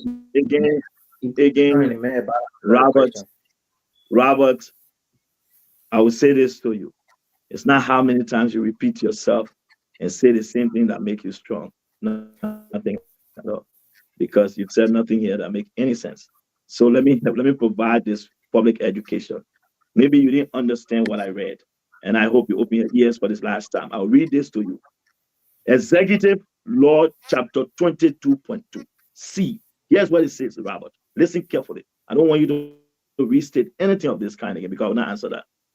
It is the duty of the Minister of Justice to furnish opinions as to legal matters and render services requiring legal skills to the president and other agencies of the executive. If you have comprehension problem, I'm not fault for that. That's not my contention. So why you refuse to render the opinion when asked by the Supreme Court? Rather, you told family to rent. Robert, be quiet. When I was speaking, you started disrespecting. You calling somebody comprehension problem. Yeah, Robert, be quiet. You spoke. I never said anything. I'm sorry. When you were renting, I said nothing. So be respectful now. Quiet. So again, I read it for the second time. Because he's saying, so you can understand. I was sounding my man, Tomalin George, I got to be protected. This is unacceptable. I have to be protected. Guy, please don't make Jallah to run away. I beg you, you're leading to speak. Don't make Jallah to run away, please. Please let him speak. Let him speak. I beg you, because I need to have my time. So Lofa, you are protected. So again, the Justice Minister, it is part of his duty, Robert, to offer opinions on legal matter. When the Supreme Court rules, it is a legal matter. And he's the only one who can offer opinion to the president and other agencies of government. That is why I read the law, because it seemed like you didn't understand it. And I just read that for you. So all that little renting you are doing, that just showboating. However, Robert, the procedure is that the budget is submitted to the office of the chief clerk, who takes it to the presiding. That is the procedure. I hope there are lawmakers listening, and hopefully somebody can call to provide the education for you and myself as to why. It is the office of the chief clerk that takes it to the presiding, who's supposed to be the speaker. But here's the thing about the presiding. The group that has the legal quorum to conduct business, that is the people that are debating the budget. Now, what I've tried to do, if you notice, Robert, I have stayed away from the Capitol building politics. I only speak to the side that you attack the president with regards to it. What happened on Capitol Hill? The 73 lawmakers will decide. In America, where you live, it took a representative from Florida and a representative from your state. It took Matt Gaetz and Marjorie Greene, whatever her name is, to remove Mike McCarthy. It's very only two. I hope we know that. But let's put that aside. Again, you went on ranting about President Walker and his leadership. They feel in this, they feel in that. Robert, the Joseph Walker government in its first year met the requirement. They passed the MCC. Whatever you say, yes. Are there areas that investments needs to be made? Absolutely. Robert, let me help you with something. Maybe you may not be strong at math, but when you come from -9 and come to -1, yeah, mathematically you stay negative, but it is progress. Because on a normal line, Robert, 0 is in the middle. You have to come from the left, come to the center, and go to the right. I think the math mayor, or I think Larry can help us with that. So what is happening? It is true. The CDC took Liberia to -20. We brought it back to -4, which we are going towards 0, and we'll go 1, 2, 3 on the right-hand side. That's simple normal line. If you don't know it, that's fine. But let me come to something you said here. Robert, the question you asked me, and you wanted to say because I said I have my own expectation. Robert, we have to be, one of the characteristics of budget, Robert, is that the budget must be realistic. I will help you because I know you really know your era. Let me give you something. In 2019 at the spring meeting, when then Finance Minister Samuel Twelve went to Washington, D.C., the then World Bank representative of Liberia, Mr. Bouquet, one of his recommendations to the CDC government was that the CDC government must set a realistic budget. They must mobilize their domestic resources envelope. So what is a realistic budget? I listened to some of you guys saying the budget is not ambitious enough. It is not this and that. Robert, what is our core revenue in the budget? Under 690 million. A realistic budget is one that takes into account your core revenue and maybe what other loan or grant that we will get. However, Robert, when I speak of my expectation, again, Anybody who, if you made Larry Kennedy finance minister today, I'm pretty sure when you gave him that budget, there will be areas that he will say, Mr. President, for me, as finance minister, at the Expo, 70 million a year. Anybody will do the same. Again, Robert, this is a draft budget. Don't forget, the executive does not have the right. They do not appropriate. Allotment is left with the legislative branch of government. And that is why when I spoke to Larry, I said, moreover, it is a draft budget. But yes, when I said, stop interrupting me. This is your budget. So why did Robert not there? Robert, let me provide the education. Just listen. You're not educating me. You're confusing me. Yeah, hold on. Don't worry. This is a draft budget. But yes, I said, look at the budget. It will tell our priority. And that is true, Robert. How? When you look at our budget, we took PSRP, which is the private sector investment component of this budget, from 67 million to 98 million. Guess what we did in that? Under the PSRP, guess what we did? We allocated $14 million to health. We allocated $52 million to roads under that budget. Now you spoke of the tourism sector. Robert, gone are those years where in the national budget, tourism used to receive 4,000. Yes, it is true. And I said this to Larry. For me, but we have to understand when it comes to the tourism sector, Robert, you have to do certain things to just get the tourism sector going. And I stated some of those factors when Larry and myself were speaking in terms of foreign direct investment, creating that environment. Robert, for the first time, tourism in this draft budget, tourism went from $4,000 to $500,000. Are you aware of that? Yet you sit here and just read, because I think you've not read through the budget. But however, I can't blame you. It is not your fault. I will say this to you, my dear brother. I didn't come here to go back and forth with you. As far as we are concerned, we have a job to do. We'll continue to do our part.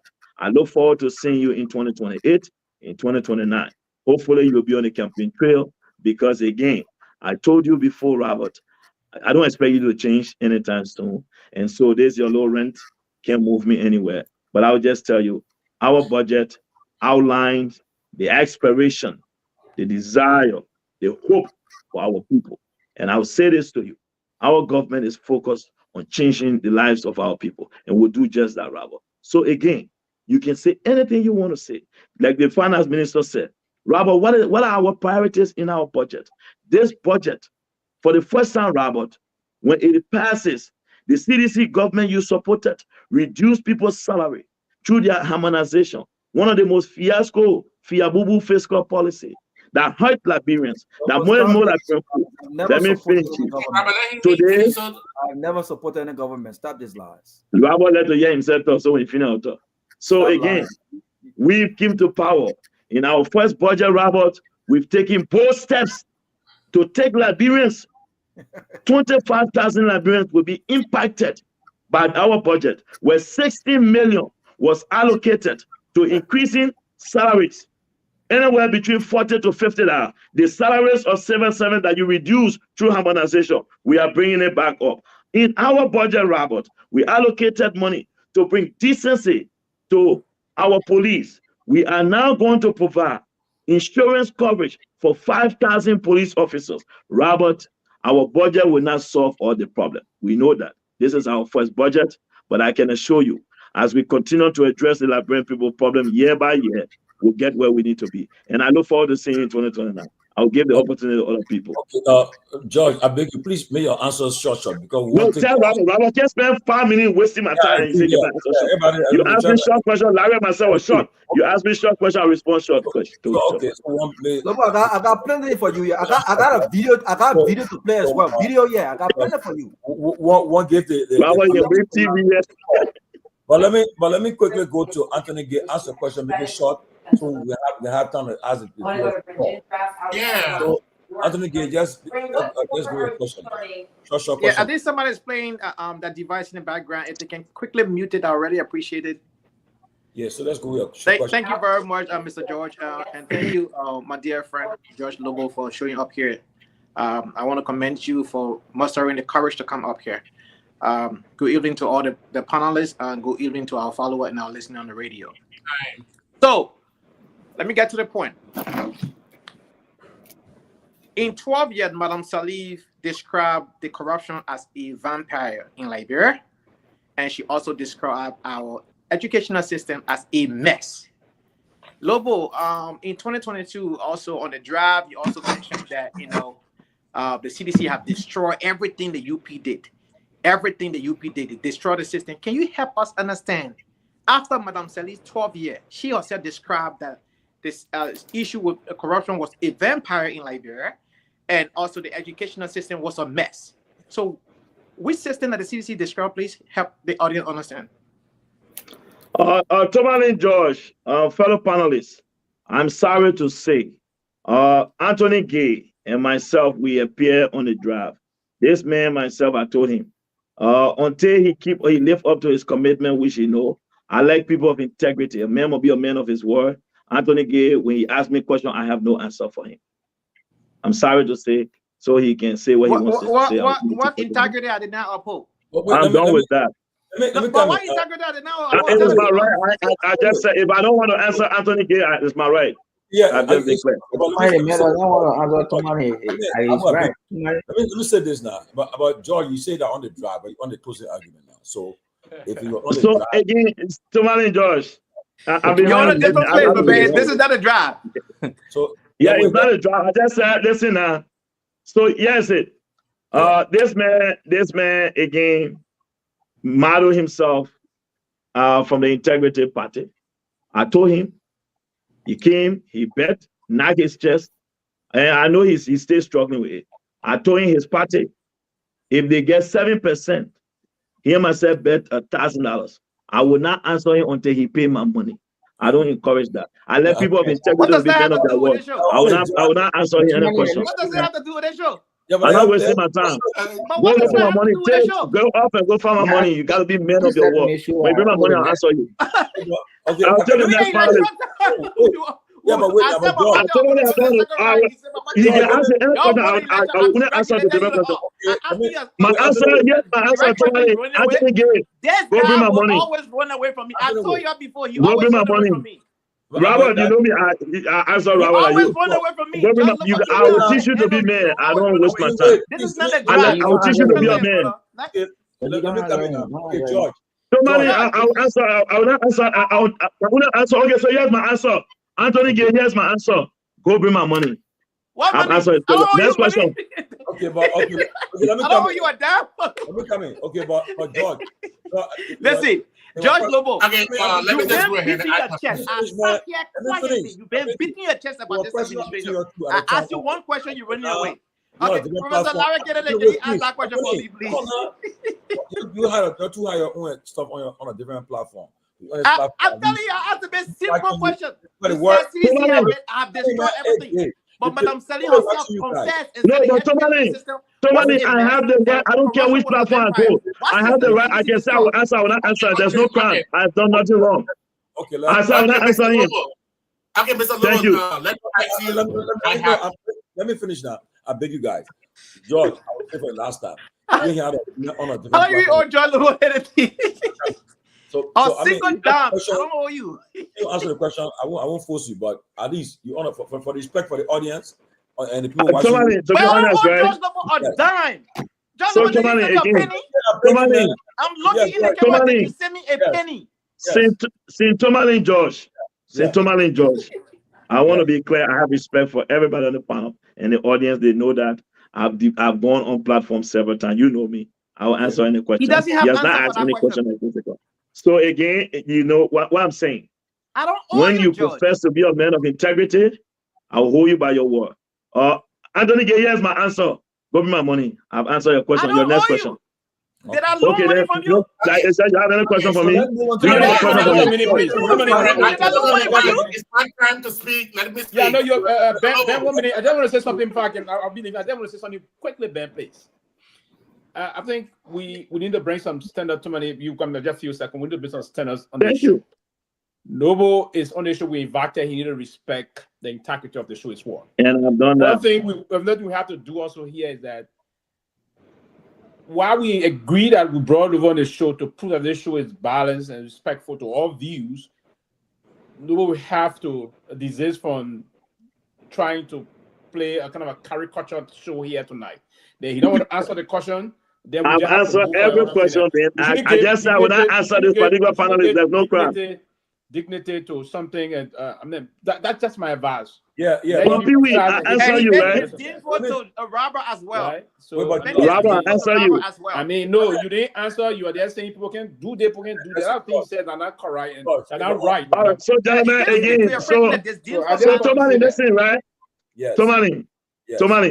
Yeah. My man, write your question, give it to someone. I just don't want to answer him. I've told him that I will not engage him. It's not because of it's not. Look, let me tell you something. George, you ain't see it, Tomalin. That's why I told him before. He knows why. On a Focus on Liberia show. Hey, when you say that, anybody who knows me knows I will not do that. Then you see it. Let's move on, guys. So yeah, let's go ahead. Other people have any question. Okay, George. I'll be very quick. I'm calling you with a question that you know. I'm not talking about 30 minutes. Okay, So let me Mr. see. Lofa, Yeah, Mr. Lofa. Okay. Okay, Tomalin, let me do it. Tomalin, listen. I will preach this because of you, right? You know me. Let me do this for the sake of the audience.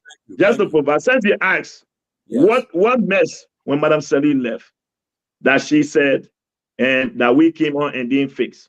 So Anthony Gay.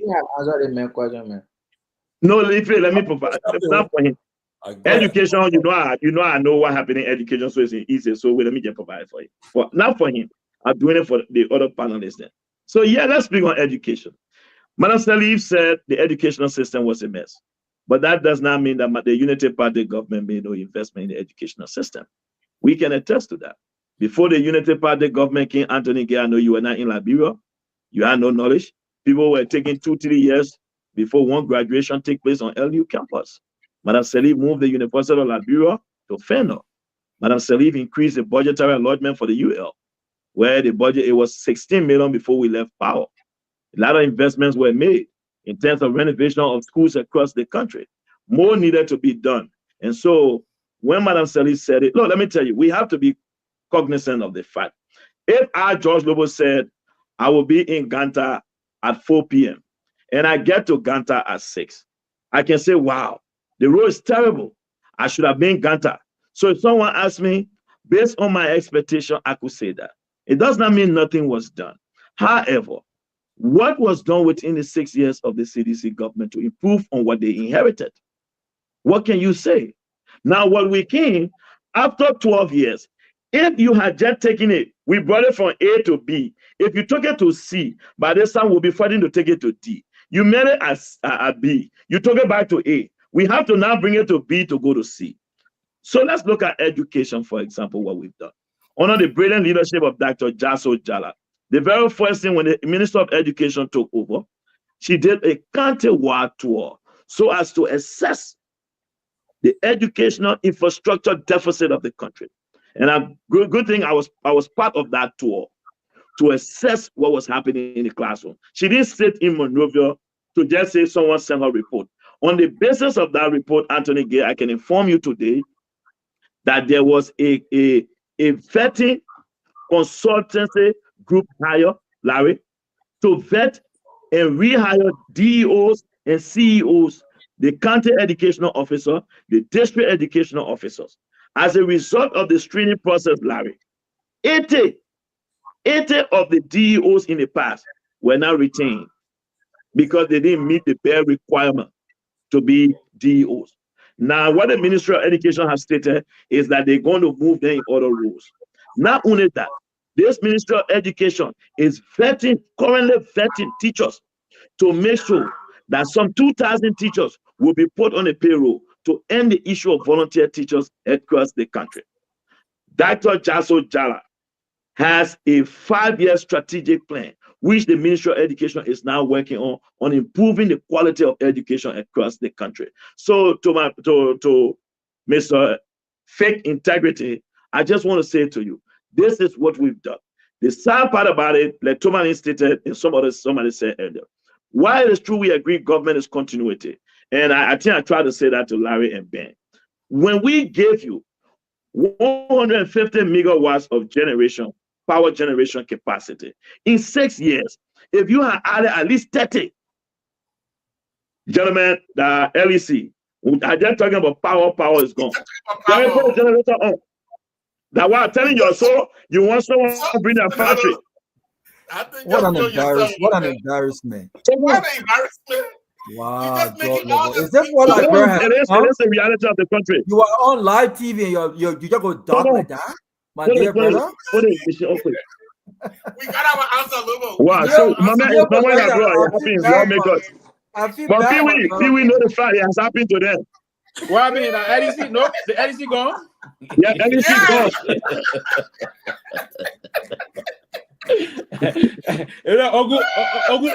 Uncle Joe Bell, the lie he's saying. You say you lied to my nephew. Wow. You see? Gentlemen, I've been up for more than 2 hours. What do you say? Jallah will say, God give you more. Brother, you lying too much. We got our answer. Wow, this is the high level of the show. Gentlemen, we are back. So on the business of that, I want to say again, my man, but Pewee, you are assistant minister in the former government. You know the drill. Don't gonna bring that here to me. No, man. You are here. Very consistent. Very consistent. Don't do that here, man. Don't do that here, Pewee. I can't 2020. They rather me myself here. Don't do that thing to us. We know. But on a serious note, gentlemen. Come on. Yeah, they won't make so on a serious note, right, Tomalin, the educational system, like I said, right, Ben and Larry, right, we have to be cognizant of the fact the country retrogressed on our folks. And this is why you saw me, Ben, when you saw me speaking on the issue of power, for example, the importance. Not only that, we've added more people on the grid. One of the reasons why we've even moved to solar lights around Monrovia is to create space for the residents. That is why the government has decided that until we can increase our generation capacity, we are going to install solar lights. So we take the street lights off the grid so that we can create some room for the homes. But gentlemen, that is why to show you our government is committed, Larry. In our first year, my good friend Robert, President Boaga broke ground for the construction of a 17.5 megawatt solar farm, which will be added to the grid. There's going to be a 9.2 megawatt solar farm constructed by the Bealded River. There are other mini dams we are constructing solar farms. So we'll fix the problem. We came to fix the problem. That is why we embrace the challenge, and I will leave it there. Okay. Ben, you're muted, Chief. Okay. You are muted. I got the floor. Let me weigh in. Oh, okay. But excuse me, Mr. Lobo. I come in. What's up? Mr. Lobo. Okay. Are you asking me a question or you making a statement? I'll ask you a question. I can't hear you, Chief. Okay, go ahead. Yeah, okay. Now, Mr. Lobo. My man, no, put Ben on the other side, put me in the middle. You can't put me on the side, man. Put Ben so. Put me in the middle. Put Ben so. Mr. Lobo. Put Ben so. Yo. Mr. Lobo, according to the organization that track promises made by the government, up to 119 promises, but up to date, you have only completed 6%. At the time, on President we have completed almost 15% of his promises he made in his first year. Now, President Weah, in your first year, I come here, George. The military hospital was constructed. Housing for project for community dwellers will also be constructed, and so forth. Right now, the arrest agenda talk about agriculture, roads, rule of law, education, sanitation, and tourism. But since the last 12 months, almost 12 months, you guys have only completed 3% of what you promised so far. And that's 3% have been completed. Now, also, yes, also during the first year, the first 12 months, the issue of free tuition, YA fees, the harmonization project was also on the table. Now, Chairman, the Minister of Finance said that beginning January, civil servant will make not less than $150. But President Weah, in his final annual message, directed the Minister of Finance that as of effective immediately, civil servants will make not less than $150 a month. So you guys were just taking exactly what Web 12 left and just doing it, repeating what he said. Lastly, now, harmonization. When CDC took over, you guys had several thousand nurses and teachers are volunteers. So what CDC did, if harmonization that they put in place, they hired the teachers and put on the payroll. No attention. Let's address these issues in 2 minutes, please. I beg, in 2 minutes. No, but Tomalin, someone can send you a question you read all this time in 2 minutes. We got to Tomalin, trust me. Oh, Tomalin, just go down. Yeah, wait, Tomalin, let me finish. Hold on, let me finish now. Hey, wait, Tomalin, let me speak now. Go ahead. So let's come back. You said the organization responsible for tracking promises made. Yes. I think I saw that report some times ago. The number they said was 33. They didn't say 3. And they said 33. All of the 90 promises. I think 99 they said we made. 3% have been fully completed. 3. They said 3. Yeah. So the very first thing, Tomalin, here's what I would say to you, right? Chief. Let me finish now. I will wait. Okay, we have completed nothing. Just be fair. Don't waste my time. We completed nothing. But here's what I would say. Because the very first thing, as far as I'm concerned, hey, wait now. Abu, you can't keep interrupting. Let the man speak. Abu, when we're moving the show on their job logo. Yeah, man. Yeah, let the man speak. Abu, I don't want to be critical. I don't want to be critical of these little reports, wherever they came from. I wish they author because I could sit there and say, what was the methodology used to gather the data as to which the report was compiled? I'm not interested in all of that. The Liberian people can see for themselves. They will judge us. We've not done anything. But Tomalin, Josh, you and I know. Let's be factual for once. When President Weah broke down his houses, when the condominium was completed, show me where any of those low-income housing projects were being completed under the CDC that you know of in 2018. Show me one area. Because I know when the first 800,000 was taken from list, let me tell you what, I can give you the origin of that money. It was a $4 million housing grant from the Japanese government, which the CDC took the first 800,000. And because they could not account for it, the rest of the money, let me tell you where it was expended. It went in fiasco. But however, I'll put it aside. In the first 1 year, Tomalin, George, harmonization did not take place in 2018. It came into being in 2019. Yes, indeed, the policy of the free tuition was proffered in 2018, which is true. But guess what? It was never a policy. Because when something is a policy, it should be backed by law. It should be enacted into law, because the financial support to sponsor such a policy, because that has to change. That is why in 2019, when the president of the UL testified before the Liberian Senate, she said, and I quote, that almost all the public institutions, since the pronouncement of President Weah free tuition, were running at a deficit, that they were struggling. We saw students. I'm not speaking on blah, blah, blah because people want to talk. We are speaking on the facts. So, Ben, I'm not here to play. Tomalin, let's come to harmonization. On the issue of harmonization, President Weah, I think for me, Tomalin, you should not have read that. Because what that did for us is it exposes President Weah inefficiency, inability to understand what was happening in the country. The fact that he was president, the harmonization, which is his landmark fiscal policy, but was not aware that it has hindered the progress and have more Liberians in poverty. That only when he was about to leave office, desperate for votes, will say that no Liberian. Look, and let me quote what he said. How pathetic and embarrassing could that have been? To say, it has been brought to my attention that some Liberians are making below 150. That is below the law. That was in his last State of the Nation address in Tomalin, George.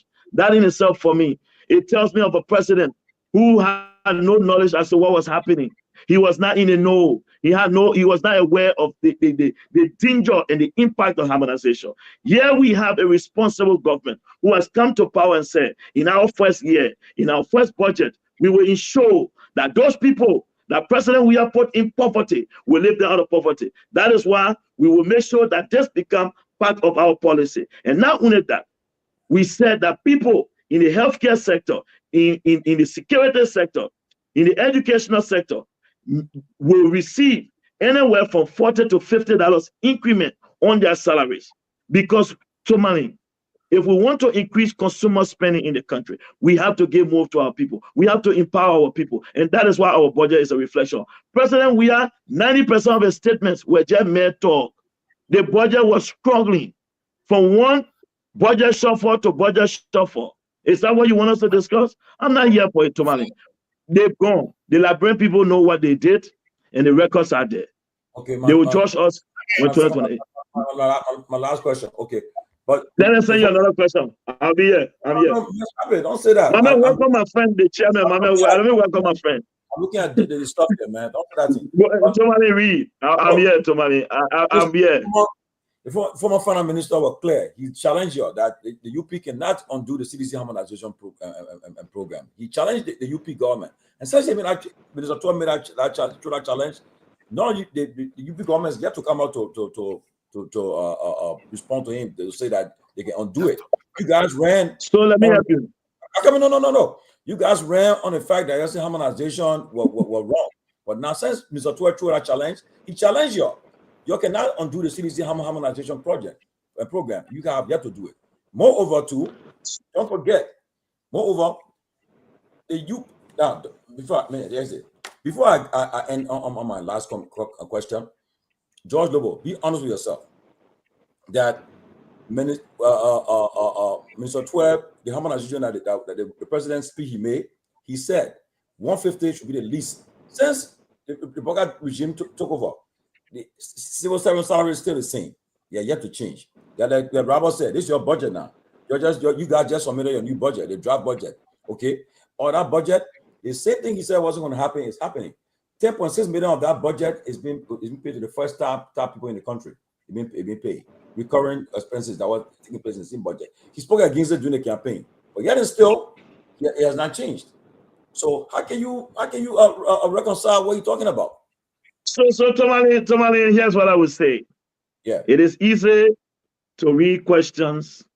No, because I'll reject what you're saying because okay, so you quoting the finance minister, right? That's what you're saying here. I know that. So yeah. Tomalin, trust. Let's leave this thing. You've asked your question. Let me just answer. Okay, answer wherever the question came from, whether you wrote it before, that's fine. That's why I just said. It is easy to that your own question. That's what I'm saying. It's easy to read your own question, right? Let me answer. So here are the facts on this issue. When it comes to harmonization, when he said we can't undo it, what there we need to undo? What there we need to undo? Tomalin, the only political party with a history of increasing civil servant salary by more than 100% since independence is the Unity Party government. We took nurses from $15 in 2006 to $275 before we left power with 14,000 Liberian dollars. We took medical doctors from $150 in 2006 to $1,050 with more than 25,000 Liberian dollars depending on your location. We took teachers up to 60,000 Liberian dollars before we left power. It is the CDC that took them down to 40,000. It is the CDC that took people to $50. It is the CDC that took people to $75. However, Tomalin George, we are clear about where we stand as a government. What we are going to do is to ensure that no civil servant makes below $150. Not only that, civil servants who work in the healthcare sector, who work in education. Hey, Chief, you can't be interrupting me now. What you're writing, but you finished. But you went over from Jallah, so start writing kind of comments on the feed about you. I can't face the face in you. You can't beat all day. Hey, Tomalin, lead up. Hey, man. Yeah, go ahead, Josh. Tomalin, leave it. Yeah, leave it. Tomalin, let people say what they want to say. Go ahead, George. Look, I'll say this to you, Saint Tomalin, Josh. For us, our focus is to make Liberia better than we inherited it. What Minister Pewee and the CDC government did, the Liberian people made a decision in 2023. And what we will not be distracted by is to focus on the CDC and its renting around the place. Because our commitment is to improving the living conditions of our people. This is why, St. Tomalin, George, when you come to Monrovia today, you can see that there's real transformation taking place. There's changes taking place all over the city. You can tell from the look of our city how clean it has begun. Our few months ago, your lecture when you're taking place on live TV. You got drivers, though, George. Robert, I'm not ignoring the issue of electricity in the country. When UP left it, 145 megawatts, what did the CDC add to it? Not even 2 megawatts. So I think it's a disgrace that people who support the CDC to be here to talk about light. Show what did you add to it? You left Monrovia in complete darkness. Today we've lightened up the city. What are you talking about? You want to argue here? Rescue mission. Oh, that's what we are doing, Robert. We are solving the problems. You took 6 years and you didn't. 6 years you took the country back. Okay, Robert. And we added to the problem that while you are on the bench, you're way small. That 2029 we'll see you better. Look, I have to give it up with you. Go ahead. Let her talk. But let me ask you about free talk. Don't mind him. So I got some short questions. Very short. You can decide to give me a yes or no, so because of the sake of time. Can you tell us about that police boot project that was going around? That's one. Okay. You can address it. And do you know how much is the president making his salary? That's two. Somebody made mention about harmonization. So that was an executive order signed by President Weah.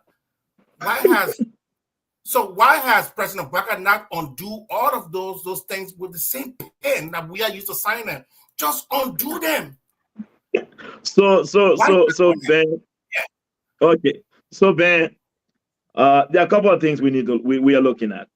Our government is not a government where people meet at one resort and they are happy and they make decisions. National decisions must be guided. Hey, my man, let me finish, man. Robert, I just wanted to mention that your lawmakers Robert, I understand you. I can see the love in your eyes, but I know you didn't make it. I can tell it hurts. It really hurts. Just that way small. I can tell it does hurt. So let me speak. I can tell you just didn't make it. So Ben, here's what happened. You know, it was easy to just sit down and say free tuition, for example, when most of those schools were partly funded by those tuition students were paying, even though it was not much. You know, in math, something has to offset. If you reduce revenue, it's either you're going to reduce your expenses or your expenditures. You can't reduce revenues and increase your expenditure. The math would never balance. This is why the government used to record $150 million budget shortfall, $200 million budget shortfall easily. This was the shortfall budget of government. We know that because people were making national decisions on the basis of happiness and how they felt. Decisions of these kinds must be investigated. People must obtain data, must be evaluated to ensure that when policies are made, that they will benefit the greater good of the country.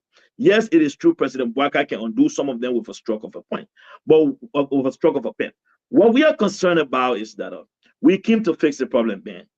We just can't jump into how they were doing things. We have to look at these things from all different perspectives. Because here's why, right? According to the CDC, their argument for harmonization, one of their fundamental arguments for which I felt harmonization was a flawed and a scam. Their argument was that they wanted to address the issue of disparity and equity in salaries. Now, Ben, any professional, if they hire me at Ministry of Finance as a driver in 2001, and I was making $50, and every 6 months they were adding $5 on my pay.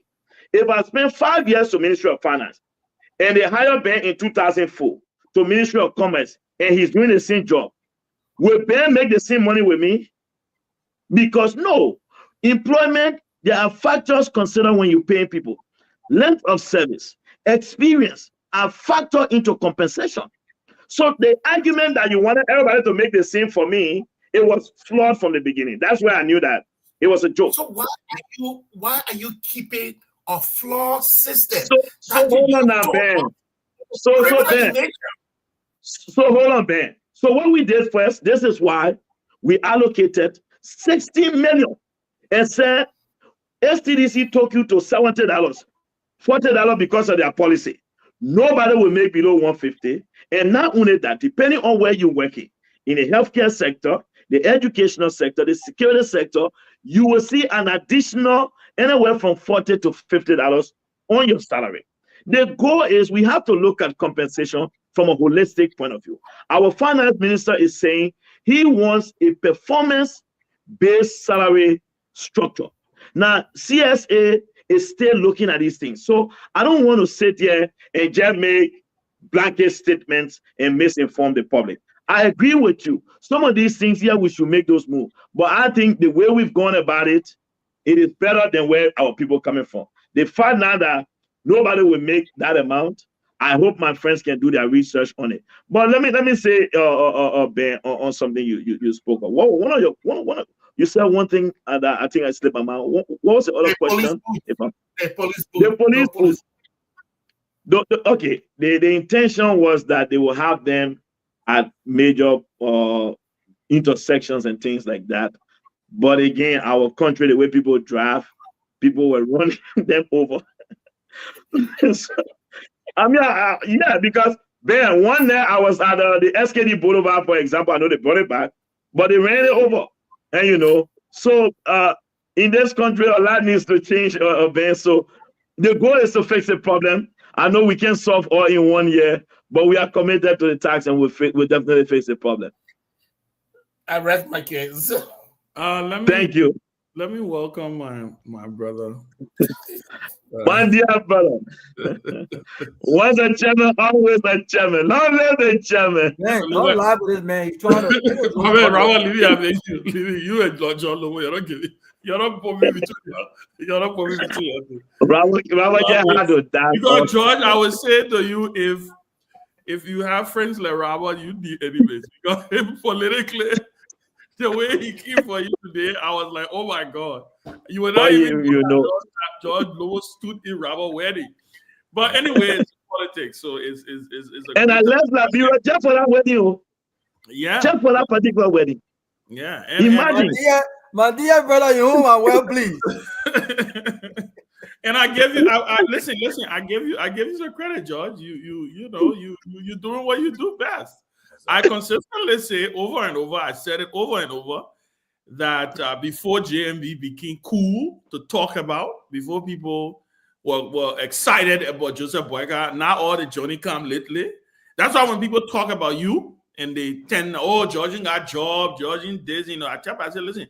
I never heard, I mean, everybody know I'm on the record. I fundamentally disagree with everything George Lowe did in 2023, but I never seen a more effective communicator for Joseph Boykai's agenda than George Lowe. You hate him, you like him, he is an effective communicator. He knows his stuff. He knows, I think he communicated Joe Boyka policy more than Joe Boyka even did for himself, right? So, but with that being said, look, I think some of the questions that I had have been asked. But I want to ask one simple question, and it was a simple question. Very simple. Why is every county not represented on his cabinet? That has been brought to his attention. I know that. Some counties said, I think it is true, Ben. He's looking into that. But let me tell you, Ben, here's what I would say. There are state jobs. You know that President Boyka has over 4,000 appointments. Well, no. Okay, point of correction. He said his cabinet. His cabinet, okay, minister. The title. Yeah, the one I said minister this, minister that. Okay, so it depends. So you know what? You know what, George? You know what I'm saying? Where George? He won't make something up now. I know he, but Robert, you know I know the man. Trust me, you know I know he. I'm playing this question for him purposely Because I know that something, you know, and give to a credit, he will be the first to say, okay, we're gonna see on that one, right? Because the president of Liberia, the then candidate of the Unity Party, was very clear that every county will be represented. Have a minister or minister. So I'm not talking about the Fagon spin that he tried to do the other day about Lofa got 10 tribes and they wasn't get. He said every county would be represented, right? So I respect you acknowledging that is one of the places where he hasn't been able to hold on, and I pray that he does live up to that promise if he intends to do a reshuffle, which I've been told that he may be doing sometimes in the new year. But let me ask you another question. Since you I don't want to get you hot on, so you know I don't want to get you. Let me ask you another question on the MCC scorecard. Go ahead. I saw you cleverly try to spin and pivot that you passed in your first year, which is true. I can't take that away from you, right? It is true that you passed. But no, they passed half. Yeah, no, but listen now. No, Robert. Nobody mentioned that, Ben. Don't back what Lobo just said. But Robert, let me answer the my question, Robert. I hear you. Okay, Ben. Thank you. You know what Robert sees me, it can be different. Again, you passed the MCC. Liberia passed. When they were looking at it, they said we passed. But you did not do as well as last year.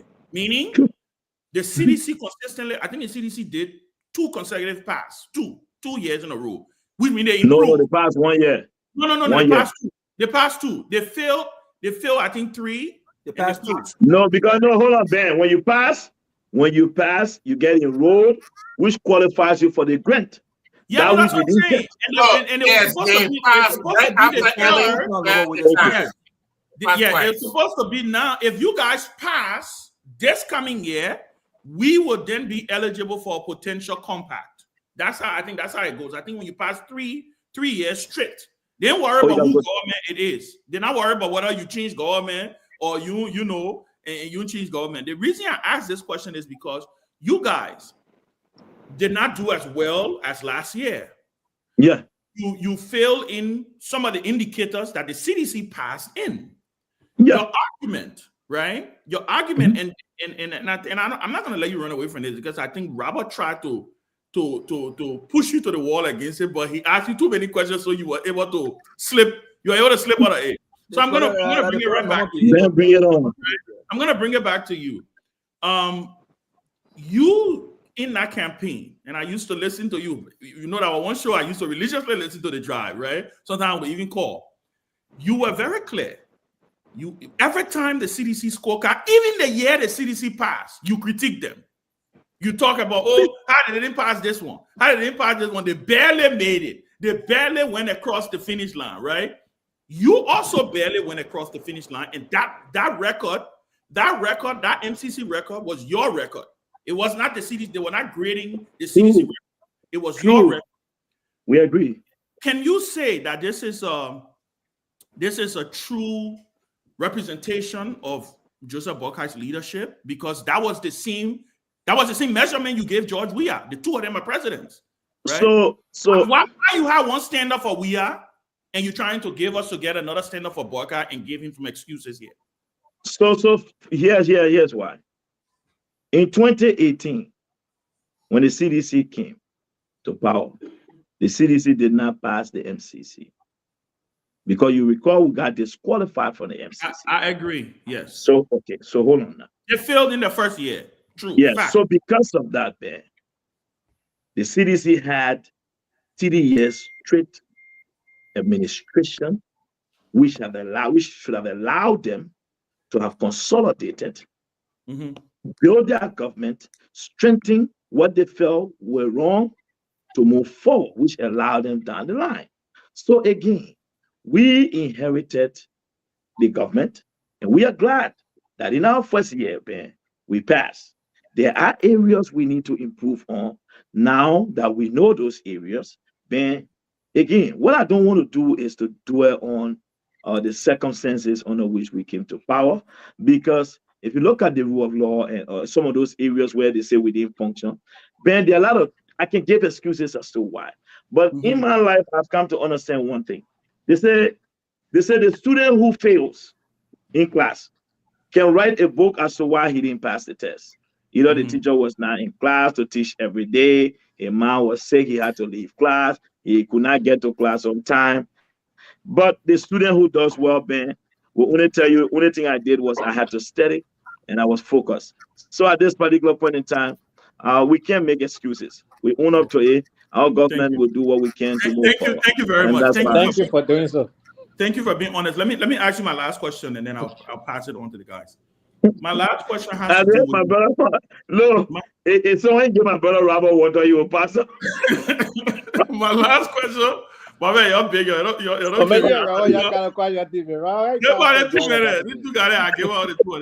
let me ask. I can see Robert. Robert, you come after this show. I cut my phone off. Don't cut my phone after here. Because my last question has to do with the issue of rule of law, right? Go ahead. Tenure positions. Some of these tenure positions, George, were enacted into law with Joseph Boakai's signature as vice president and president of the Liberian Senate. No tenure position whatsoever was enacted into law by former President George Weah. None whatsoever. In fact, the word tenure in our governance system was brought in by your government. Everything. And let me give some historical 2011 for a few seconds. When President Sirleaf, who I love dearly, was getting ready to leave office, she even attempted to create more tenure positions. She tried to make the police tenure. There were several other places she tried to make tenure. Independence purposes. And the legislature did not go. I think the House passed it, but the Senate failed to act on it. So that died on, it was DOA. Yep. When the president came to power and blatantly, openly decided that he was not going to respect the tenure positions. Give you an example, LTA. LTA went to court. The Supreme Court rendered a ruling, an opinion on it, stating clearly in fact, there was one ruling and judgment that the Supreme Court gave that was very clear. In fact, that one, they were very explicit that you can't move these people, right? You either move, if you want to break the contract, you pay them, or you keep them there. The next thing the president did was to suspend them based on, he said, an investigation, and appoint an acting board of commissioners, which, by the way, they're still acting today. Can you talk to us about why the president made that decision clearly in violation against what the Supreme Court, which happens to be the final arbiter of the law in the land? Because by any account, that the same Supreme Court interpreted ruling that his Justice Minister Jerry interpreted that made him make a decision. So he's claiming that he respects the Supreme Court because the Supreme Court ruling was interpreted by his Justice Minister, but he disagreed and he disobeyed that ruling when it came to tenure position. Can you tell me why? And LTA is just one that I use, but there was Governance Commission, there were a bunch of other things that he changed. Right, so including CBR. So Ben, I want to clarify a few things. The president, at no point in time, in any way, shapes or size or form, did something unconstitutional. When they went to court, President Boakai accepted his defeat in the court, and he acknowledged that and thanked the court for its ruling. The issue of tenure positions, where we have to be very careful. There's nowhere in the law or in any tenure positions that says the president cannot suspend anyone appointed in a tenure position. And all the president did, I think what the question should have been, what are the findings at LTA and what is the president going to do with them? As far as I'm concerned, the president has a right to suspend. So he did not do anything unconstitutional because here's why. The folks from LTA won the case at first. So if they felt that suspension was illegal by any means, I think they would have gone right back to the court. But the fact that they have not gone to the court, it tells me that they feel that it was within the president's power to suspend people. Governance? What about governance commission? Again, so Ben, here's what I would do. I would not cherry pick the issue of training positions, because if on one hand, if we want to say President Boakai has not respected tenure position, we have someone at NAFA. No, but Lobo, don't do that. George, don't do that. No, they want out you there. No, you ask a question. Again, George. You can't, no, but George, wait, you the guest. You will answer. George, you will get your time back. No, you will get your time back. Please, give me a few seconds. George, you exactly what you say you will not do is what the president did. President cherry picked, right? He removed people from. He removed it. In fact, central bank right now, the governor is acting, right? The governor is acting, right? Guess what? My question if he believes. Mm-hmm. So here's one thing we must first understand, Ben. Don't forget that audits were conducted at every institution. Yeah. So depending on the sensitive nature of the findings of the audit, the president can take a decisive decision. And again, that speaks to President Boakai's judgment. So I would say this, Ben, he has done nothing. Ben, he has done nothing wrong. So you ask question, answer question. Listen, this is my last question. I'm done. Thank you. Argument tonight, and I leave this argument close tonight. George, I think I'll close this argument tonight. No, I agree. Listen, George, I think you do a great job. Have some of it you spinning. I give it to you. I mean, that's what it is. But I'm telling you, I'm back. I kept receiving phone calls after the pronouncement. George started calling me. You owe me money. That's me. We need to clarify that. That's why I kept receiving a lot of phone calls today. Just for your pronouncement, I receiving a lot of phone calls. And I have to people who know me, and just because of that. Hold on, can I speak? Can I speak? You have zero credibility. I'm very here, and I did not interrupt you. Can you allow me to speak, please? But anyway, I'm going to ask you. You are going to ask me? You can speak and say, I'll answer your I need to clarify something here. George, I'm appealing to you to answer the question, Anthony. What's up to the question? But before I ask my question, I need to make something very clear here. George, Lobo made an announcement on the show. No. Lobo, let him speak. First and foremost, I did not loan George Lobo. Go ahead. So I'm just asking 3 hours. Any for George Lobo. You understand? I did not. I made a pronouncement on George Lobo, draft show, that Mr. Cummings or the ANC was going to make it to the second round. He said Mr. Cummings cannot make it to the second round. All right, that's what we discussed about. And he said, when you don't make it to the second round, you give me $1,000. There was nothing binding. You understand? Hold on. You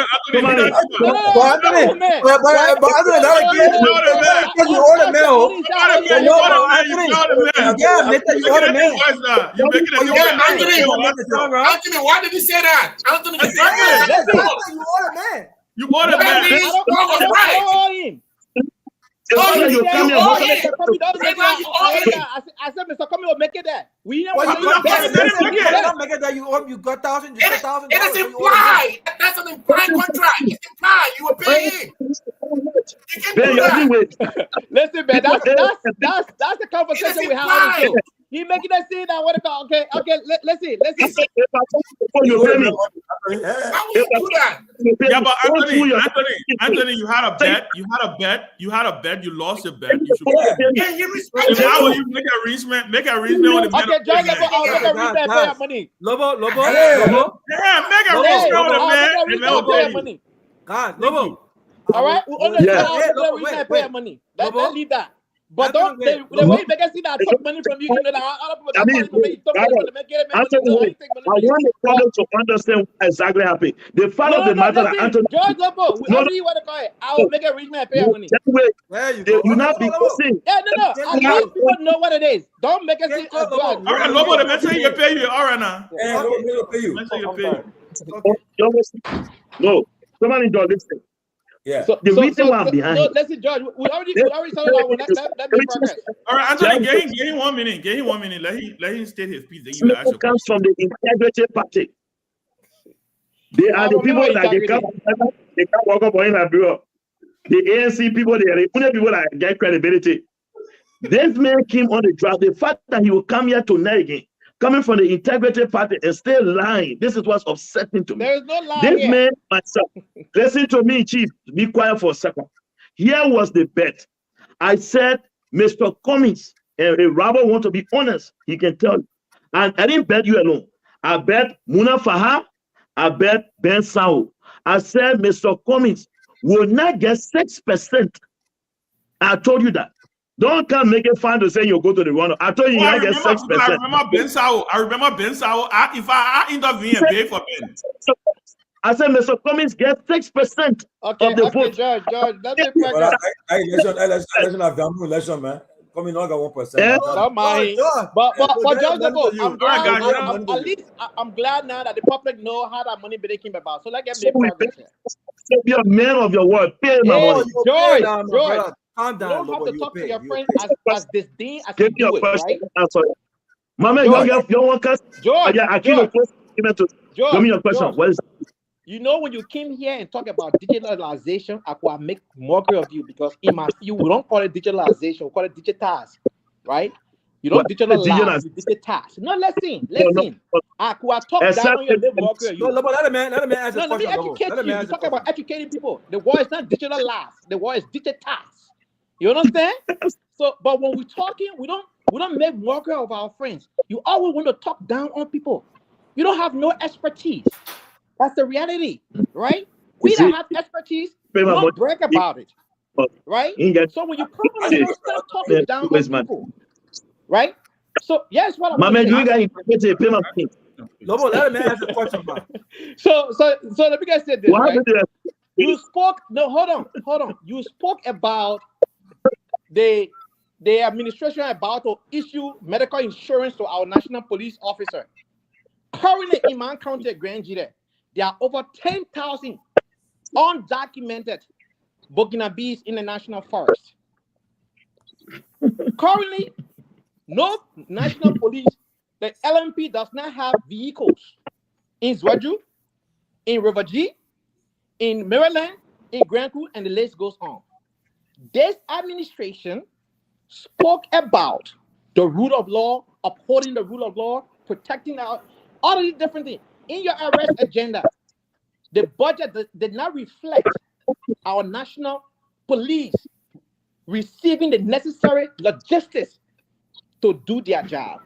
Can you speak to that, please? All right. Thank you, Anthony, for your concerns. But let me say this to you. 1 minute, please. Yeah. So Tomalin, Josh, again, like I said, I cannot be held liable for people understanding. I was very clear with our budget. The fact of the matter, Anthony Gay, that people in the security sector will see a $40 to $50 increment on their salary. That shows that we care. Not only that, as part of our PSRP, there's a $4 million for the renovation of the police barrack on Houghton Street there. You may not know. I will provide this information to you.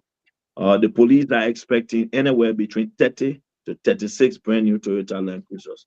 The police actually requested 100. That speaks to what we inherited, Anthony Gay, for 6 good years. I think if government is continuity, the cars would not have just broken down when we came to power.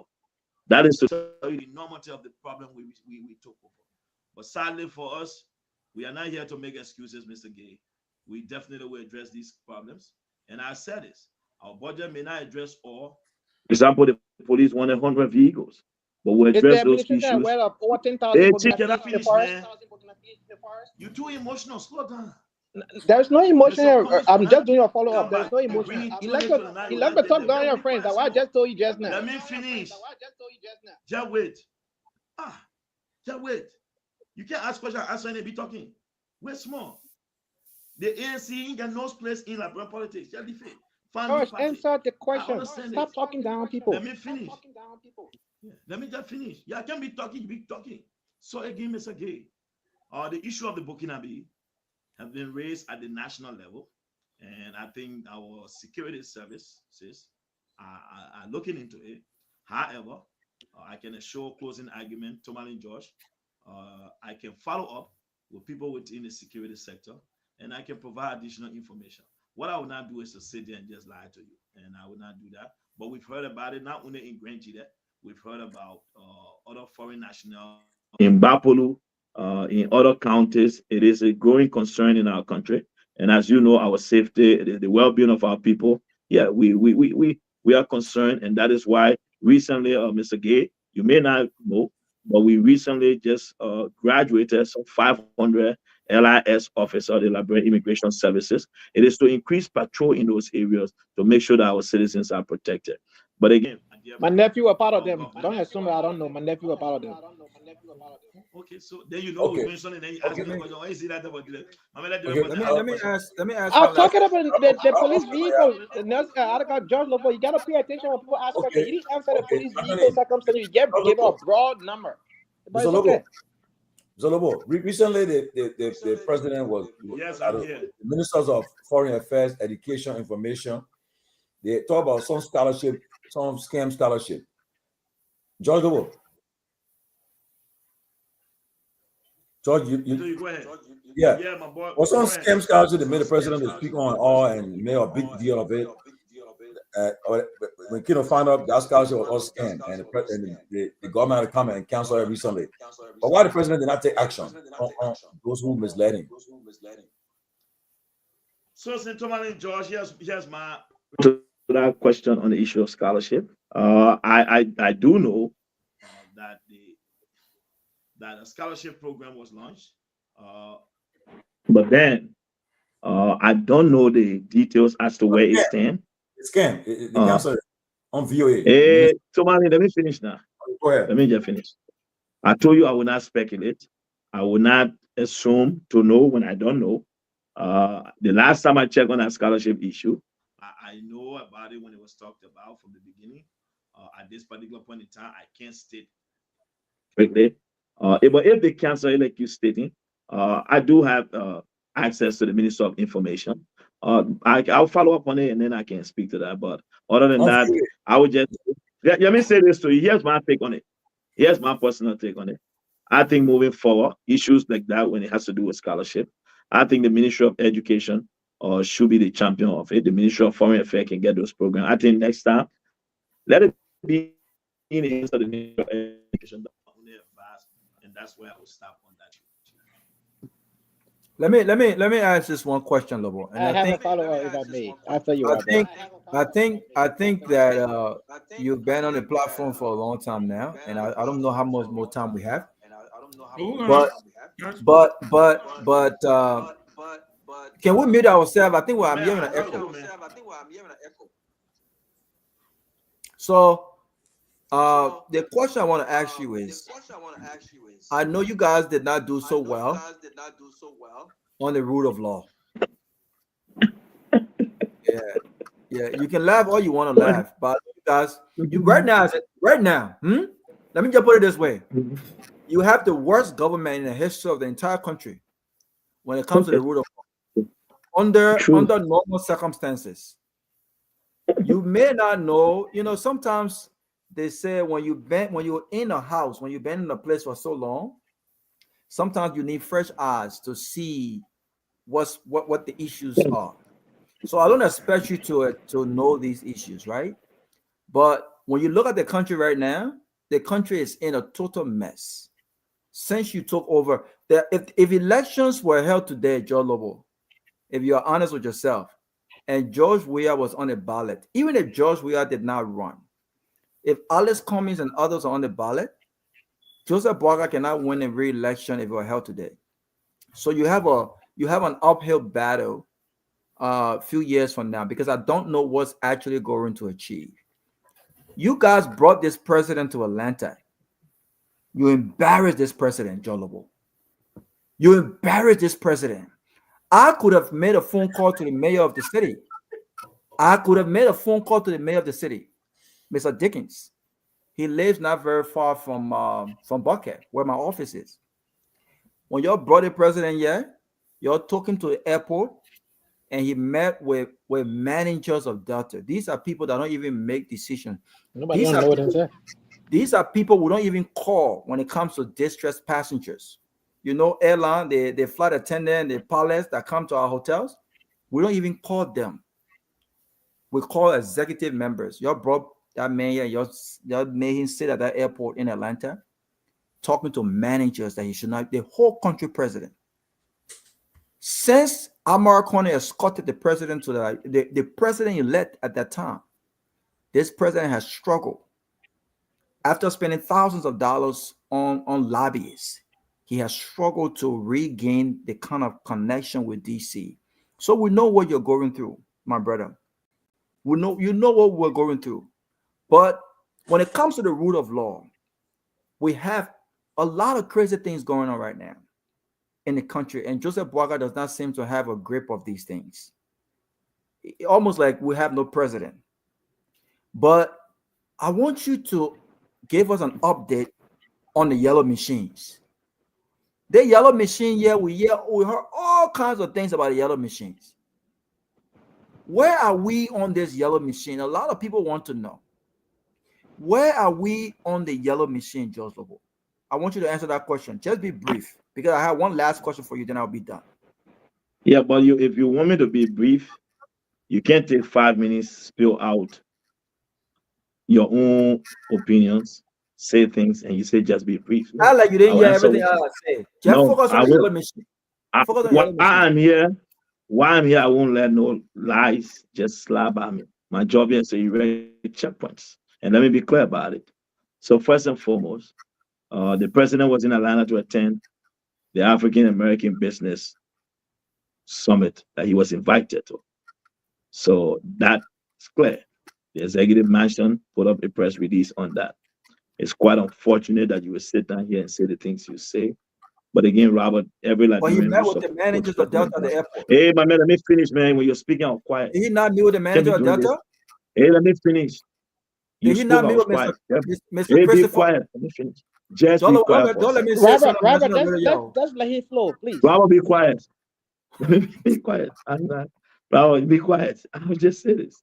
Just be quiet. Let me, Alec, Kamala, it's me speaking. Robert, it's me speaking. Okay? I understand how you can feel. So Robert, let me say this. President Boakai attended the program. And yes, did he meet with people from Delta? Absolutely. Why did he meet with people from Delta? The folks he met from Delta, as you know, Delta used to fly to Liberia.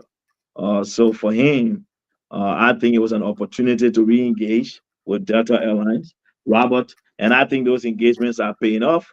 We've seen the arrival of Ethiopian Airlines. So our president is engaging the world, making sure that he can improve traveling opportunities for our people. So we will not stop, Robert. We'll go at any length to improve the living conditions of our people. So tell me how you want to term it. You supported a president who abandoned the country for 49 years, for 49 days, who was in Qatar, who was watching football game. 48, okay, let's just say 40, who abandoned his children for 40 days. Let me finish my, you know, Robert, you can't tell me how to answer. You said all the things you wanted to say. Yeah, I will get to Robert, let me finish. Robert, why it pains you so much when it can pain you, I can tell. And I know how to do this, Robert. Just be quiet. I understand this. My life is good. The people you keep the rest of the I'm not struggling. Yeah, just wait, Robert. Hey, Robert, just wait. Robert, just wait. That one day I get for you have to show all day. The last trip I made to Ghana, I flew private. I flew business class. I'm not struggling. Hey, Robert, you like it? You can fly on a Tesla fleet or phone. Let me finish. So don't say it paying. Don't pay me. It's not paying me. The man asked you about that. I asked you about yellow machine. Talking about something else. No, but I'm doing so when did you look at and that merge? I'll tell you the reason why Ethiopian Airlines went to Liberia. I got it. So hold on, Ben. The man mentioned the president met with Delta Airlines. You met with Ethiopian Airlines. Okay, so you answering now. So you see why I'm answering? So the reason why he met with them, wait now, Robert, nothing you will do that will change the result of the election. It finished. Listen, the election is over. Like 2029 election, you gotta wait for. They think you're doing a long time, you gotta be calm. Just wait small, brother. I understand this thing, please. The elections are over. Robert, the reason I'm being very generous to you, it is my government in power. I'm in governance mood that I'm taking the time with you today. But normally, you know, by this time, I don't do anything while doing you. You can't do anything different time. So today, people ask you a question on the phone. Go ahead, caller. Somebody is not there for more than 3 hours now, gentlemen. Let me do another 15 minutes so I can go. Yeah, we'll take 5 questions. 5 calls. Go ahead, caller. How you guys doing? Who's that? Let the caller call her name. What's your name, please? Hello. Yeah. I'm Lily D calling from the state of Ireland. Who? Yeah, hello? Yeah, you loud. Yeah, what's your name? Yeah, I just want to D, little D. Okay, little D, go ahead. This is my first time calling you guys' show, but I was really bothered hearing George talking about.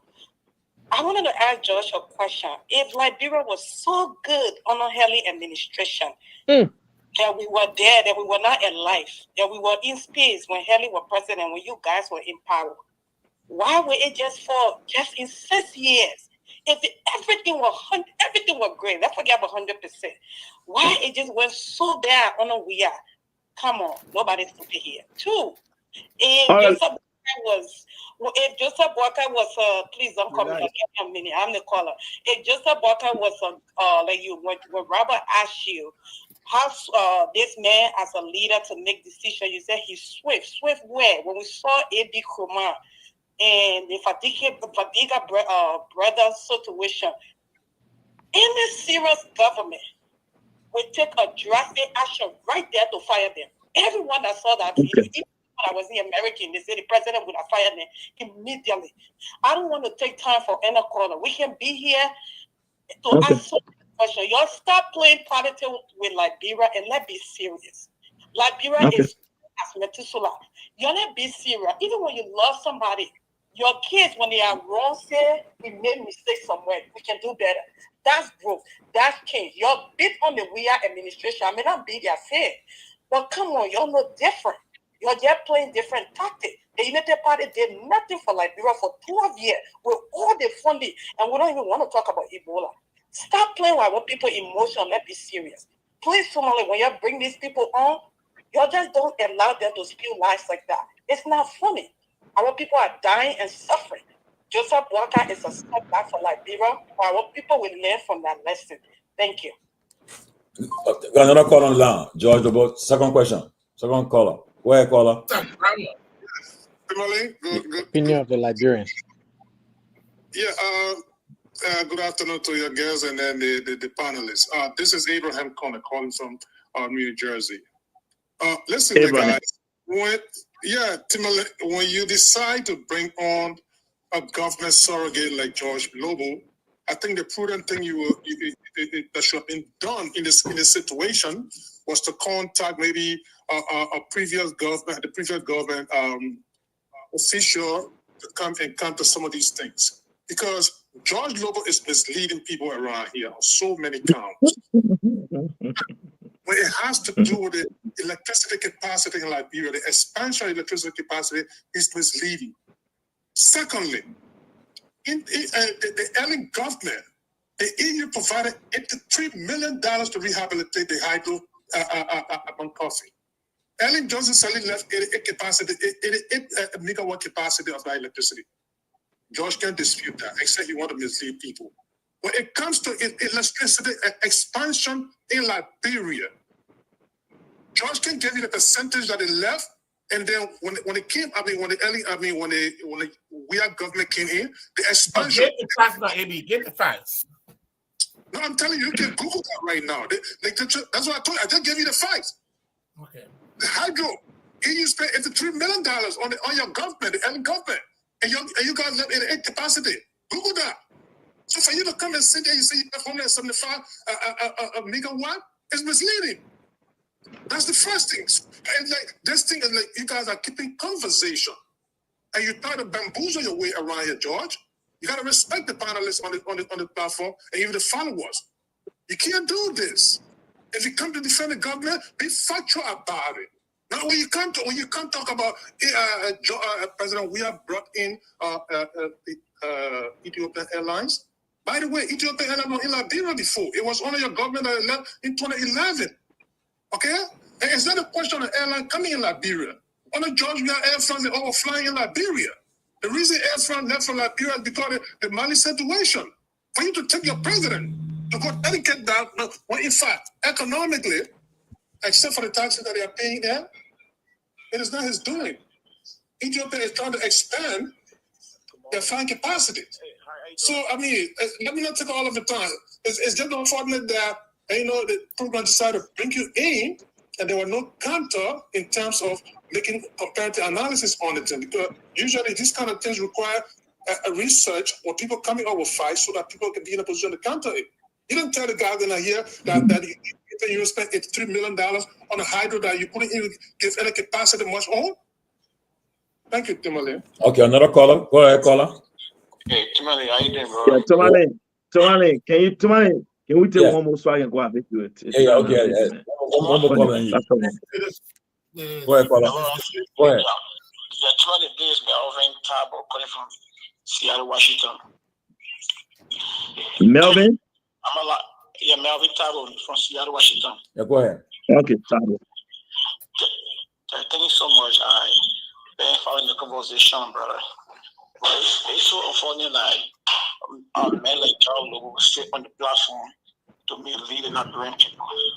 I do have a belief in, and from my grandfather, he once told me, they said, look, if you go to a church, if you see pastors just shouting, amen, amen, amen, that means the message for that day, the pastor lost focus on that day. There's no message on that service.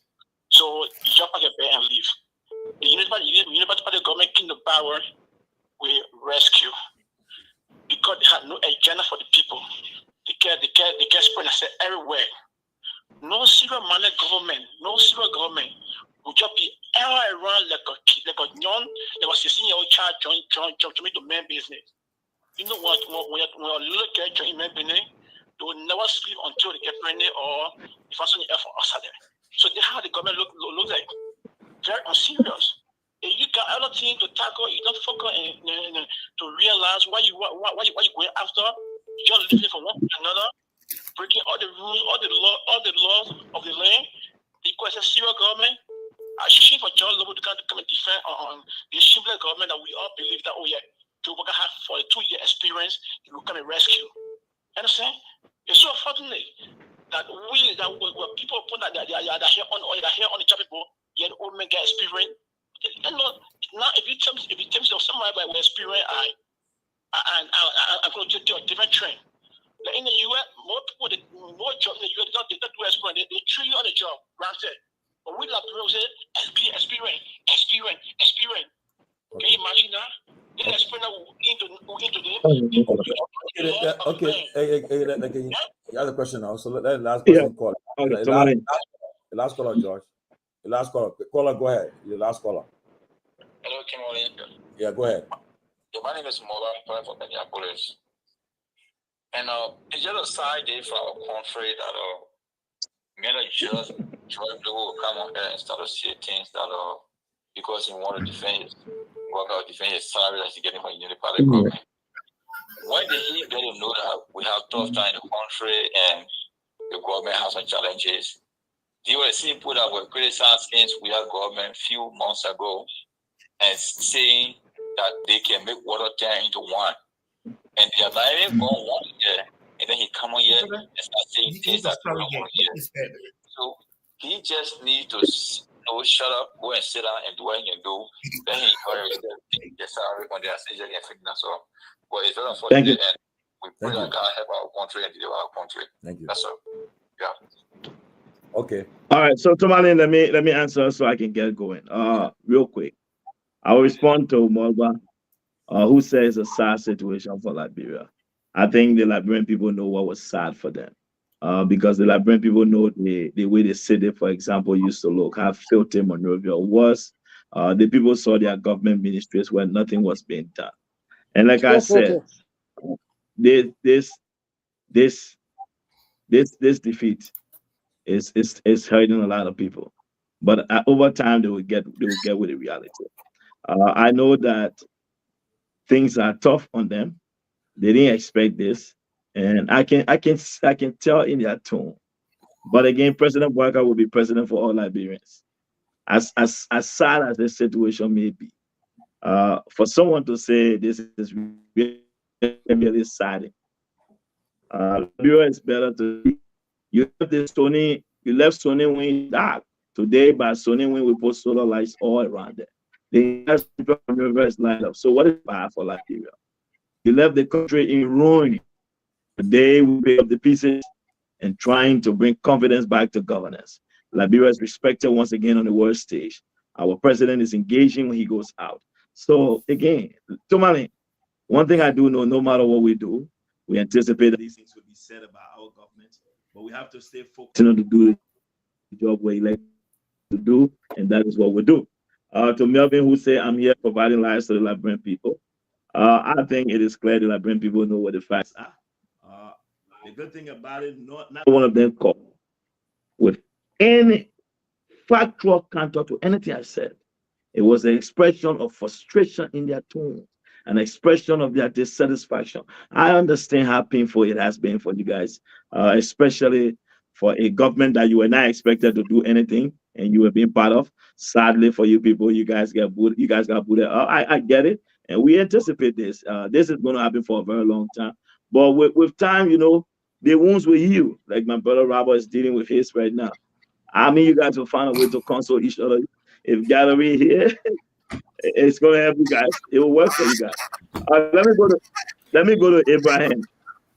I listened to Abraham, the caller Abraham.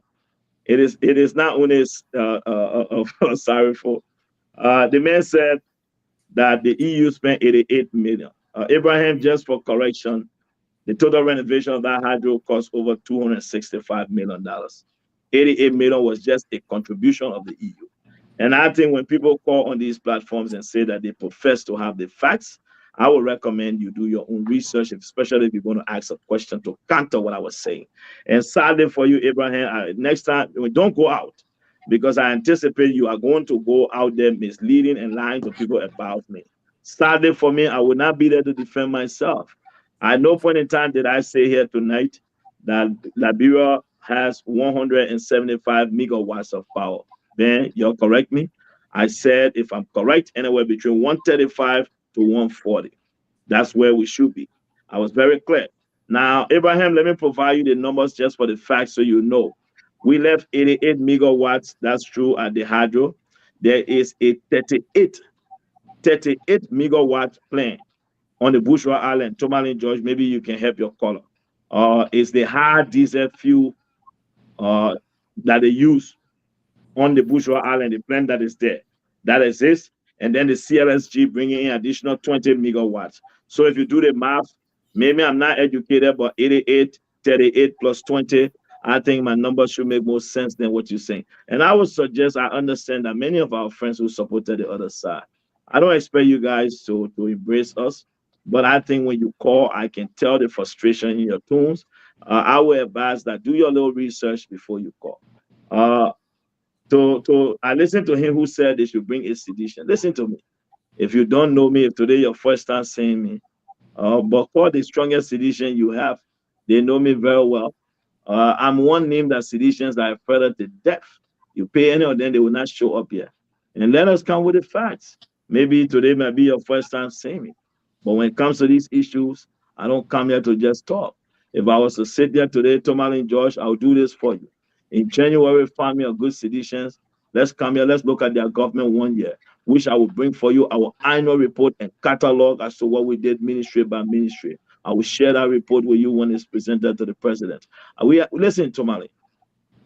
Our government, I want to be clear, even in our worst case scenario, will be 2,000 times better than the CDC government. Easy did better than first year already. Yes, that's what I'm saying. even in our worst case scenario, will still be 2,000 No, but times better than the CDC. They are better than you thus George far. Lebeau, CDC. Let me finish, my compared to chief. your first year, CDC Let me wrong. finish, man. Anthony gets stuck. Just wait. You come too angry. You didn't get 4%. You don't pay. You didn't pay my money. Just be quiet for a second. Wait. Okay, be quiet. Just be quiet. Let me go to D. You. And you don't Yeah, want me to you school school me. I like that. That's true. Just be quiet. School me. You were schooling. You couldn't get 2%. Let me finish my. That's why you always run away from me, because when it comes to my area, I can school you. Hey, You my man, can't will be handle that. quiet. Next time you do this thing, when I appear on a platform, you show up, I will not come there because you can't be doing this. It will not be You the need to first be time quiet. because you ran away from me. Anybody who knows me knows that you're not the person I will argue with. Chief, be quiet. Just give me a chance. Somebody, I need to be respected, man. I need to be protected. This is unacceptable. You are protected. Go ahead. Yeah, this is unacceptable. You can't come here to express your anger. You owe me money at the frisky. What's that? Be quiet. Let's go to D from Rhode Island. The man need to be respectful to everybody. You can't talk to people She like said, this. you owe me money. Am I lying? Lobo, focus on the issue, bro. Yeah, but let me finish. We bet you won. Yes. So let me answer D. D said, under the Unity Party, nothing was done. D, I don't know what part of Liberia you came from, but I will help you. I don't want to re-litigate the 12 years UP, because the 12-year UP, Liberia was referred to as a failed state. It took the Unity Party government to resuscitate Liberia, create institutions, secure a $4.9 billion debt waiver, pave over 600 kilometers of roads across the country. For example, the Railway Ganta Road, the ELBA Junction Buchanan Road, the SKD Boulevard, many other streets were reconditioned in Monrovia. We can go on and on. Not only that, we left Liberia for inheriting 0 megawatts of power, over 145 megawatts of power generation capacity. We increased civil servant salary by more than 150%. We established anti-graft institutions that were functioning. What you people will not do and cannot continue to do. You people must account for what was done over the 6 years of the CDC government. How did they improve what we gave them? And I think your greatest struggle. Lobo, let me finish, Chief. Let me just finish. Wait, 1 second now. Somebody wants to say something quickly. Tomalin George. No, I beg you. I've been 3 hours 30 minutes. I'll wrap up on this. Tomalin, I'm not taking nothing after this. I have to go now. I have my chance. Tomalin. Let's go on. Ask your question. Tomalin, I'm not taking. Tomalin, you have to respect me. I have to conclude and go. Tomalin, I gotta drop off people. The one who drop for me is late. I'm going home. Tomalin, I gotta drop off my beginning. I'm not doing it. I gotta go. You can't do that. It's been 3 hours plus. So if you don't want me to close, you can do it. I'm just saying you have to respect me. Tomalin, I gave you 3 questions. I've been over 3 hours. Let me go. End of story. I'm not doing that. Let the person come back. I've done it for the country's sake. Let me go, Tomalin. You gotta be, let's be honest. I've given you over 3 hours 30 minutes. Go ahead, Lobo, yeah, let me finish. I'm begging you. They had a time they could come here. You posted the file. You're going to have me. They should have sent these questions. So let me end up on this note. The other woman said JMB or D said JMB didn't act on the DA issue. Again, D, I'm sorry. Once President Bouaka saw the video, it was brought to his attention. He was out of the country. He suspended them. You don't just fire people. He had to investigate to know exactly what transpired there. That was great leadership. But what he did, he didn't just create a vacuum. That is why he appointed Mr. Andrew Peters to act at the DA. On this note, I want to say again, Tomalin George, Ben Sanvee, Robert Garguah, my dear brother Ben, Peabody and the guys who left. I want to thank you people for the opportunity. It was a nice time hanging out with you folks. To my CDC friends, even if we gave your money individually, you will still say we did nothing. I understand it. This thing can hurt. It can really hurt. And I'm sorry, but it's going to hurt for a very long time because you people got long time to sit on that bench. Long time. I promise you. You're just way small. Take care. Good night. Bye-bye. Yeah, George, let's go and ask your question. Tell Carrasco to come in. Bye-bye. I see you. Bye-bye. I George, gotta wait. go. Answer the man. Hold on, man. Wait a second, bro. Wait. I'm not answering. I gotta go. Bro, Then you I gotta gotta go. drop off Hey, my George, beginning. Lobo, relax. Don't do that, 30 George. seconds. 1 second. My man, I don't work for you. I'm going. I'll Lobo, see you, 1 gentlemen. second. I don't Lobo, want. I'll see you. Take care. go ahead, Element Bye-bye. talk. Go ahead. George, don't do that, man. Go ahead, Element talk. Go ahead, Element. Go ahead. Go ahead, man. Yes, sir. He hear me. You stay.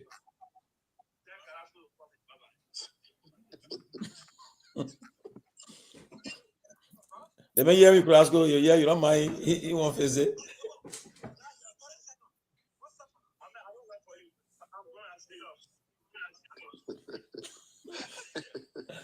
Glasgow say, what you want to say? Man, hearing you don't mind. Josh, how are you, Tomalin and No. Robert and the rest of the other people? Yeah, go ahead. You live. Yeah, good. Yeah, sorry. I joined the program late, but honestly, what caught my attention is the fact that some of the pedestrian argument Josh was puffering, and I still believe that Josh believed that he stayed in his campaign mood, and he don't know that it is time to govern. First of all, to tell you that Josh is staying in his campaign mood, he did mention about the homes that President Weah constructed within 5 months of his administration. He still talking about 40 homes and 30 homes without being giving you any specific number. But I can say to you that in 5 months' time, President Weah in his campaign ran one of the most expensive campaigns as an opposition leader. After the elections in 5 months' time, President Weah constructed Tomalin, and I'm sure you should be one of the person that will correct these lies when people like Josh are puffering on this well-listened to platform, because it's not 16 apartment that was constructed on Josh Weah. That's something that started in 5 months of his administration, something that was already in the pipeline. And even when he was opposition leader, you that have gone there, you should be able to checkmate some of his lies. But again, howbeit, like I said, it's campaign. He's still running campaign. Look, Josh Weah, when President Weah was elected as the president of the country, one of the first he ever made was to go to Paris to visit Macron. When he went, he visited Macron. What was his appeal to Emmanuel Macron? He was just elected as the president. There was constraint that his government and the country was faced with.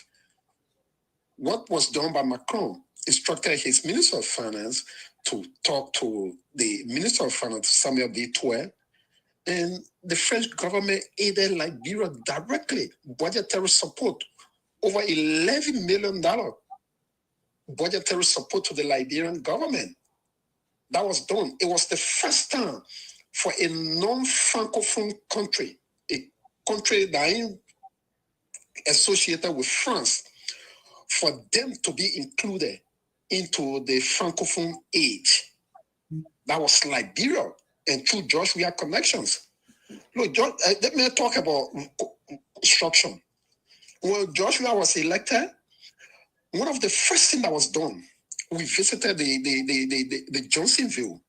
In Johnsonville, car was still hissing in the mud. We were driving the presidential limo stuck in the mud. And President Weah declared that one of the first things under his administration in the next 1 year that will be done, you make sure that the road in Johnsonville is paved. And that road today is paved. What happened in Johnsonville? People started constructing homes. Businesses started opening there. A lot of things that were done there. In Joshua first year, the 14th Military Hospital. In fact, at a certain point in time, the Unity Party, Josh Lobo is on record. The Unity Party, Darius DeLone, the Unity Party, they were saying earthquake will soon consume our country, Liberia, because there were one groundbreaking to another in 1 year period. To the extent what they said, earthquake will take over the country. So for Mr. Boakai, who should be somebody like one of the panelists said, that were in Unity Party for 12 years as the vice president of the country. And when you are vice president of any country, that means you are the second person in command after the president. You must have contacts. You must establish relationship that you can observe any other thing that you can run to. Mr. Boakai was elected as the president of the country. After 40 plus years in government and 12 years as a vice president, for him to still be struggling, there's a man elected in his inauguration. You had two presidents, one from Ghana, one from Sierra Leone. It showed the disconnect that he brings to the table. Today, don't hear it from me. Yeah, you say, oh, Kalasco worked in George Weah administration. He was the aide to the former president. But Tomalin, use any other person in the media landscape. Let him walk into the principal street of the country and ask people. Is the former president listening to you? Just ask. Go ahead, Kalasco. The former president got to be listening to me. No, come on, man. I was just putting a layer. I know. Yeah. Take your microphone into the street corner. In 1 year, there was construction of local homes. In 1 year time, there was construction of roads, the Dole community.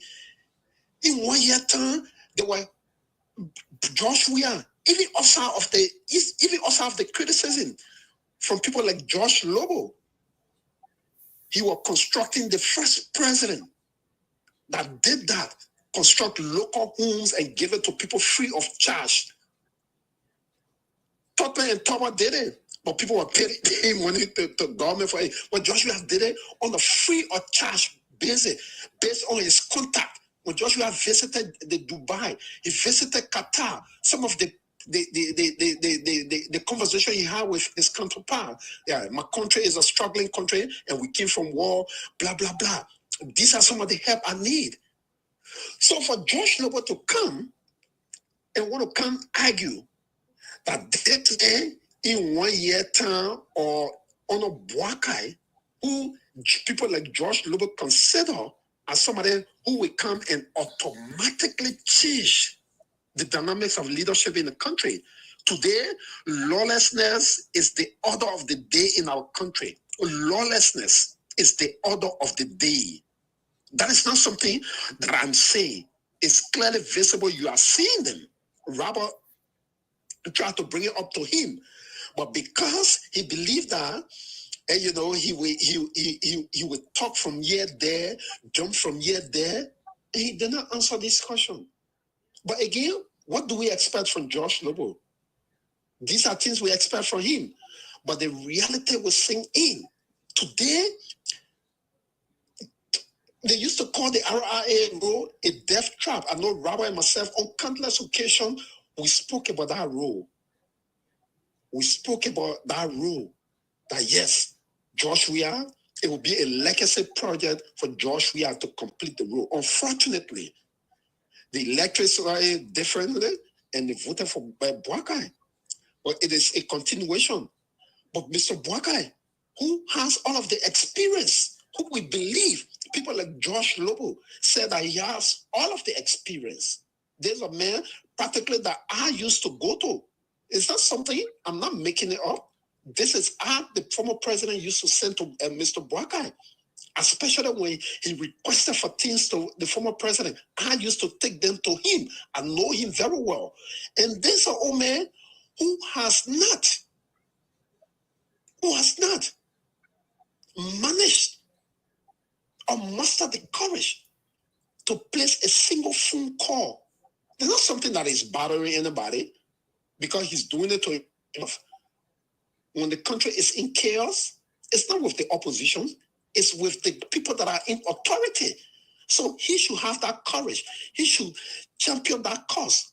But contrary, you see, the only thing they're trying to do, talk about, Joshua inflicted the payroll, and, brought a lot of people, Liberians, employed a lot of Liberians, and it was one of the campaign messages, because it was wrong for the CDC administration to employ Liberians. They said that harmonization was the worst thing that was ever done.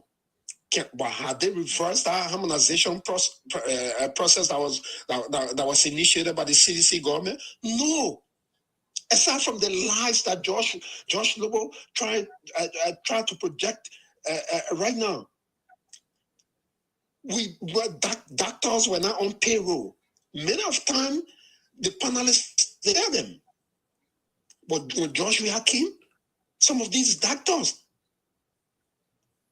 that the EU and other people were paying, but the government could not continue with them. What did we do? We included them. Can we ask a question? Payroll. Yeah? No, go ahead. Conclude, my brother. Thank you. So it's important. I know that Josh Lobo will in fact, imagine imagine what Josh Lobo said that one really prompted me to call. Imagine Josh Lobo will come and say, CDC people, no CDC person will want to go and sit with him and expose his lies. Imagine that.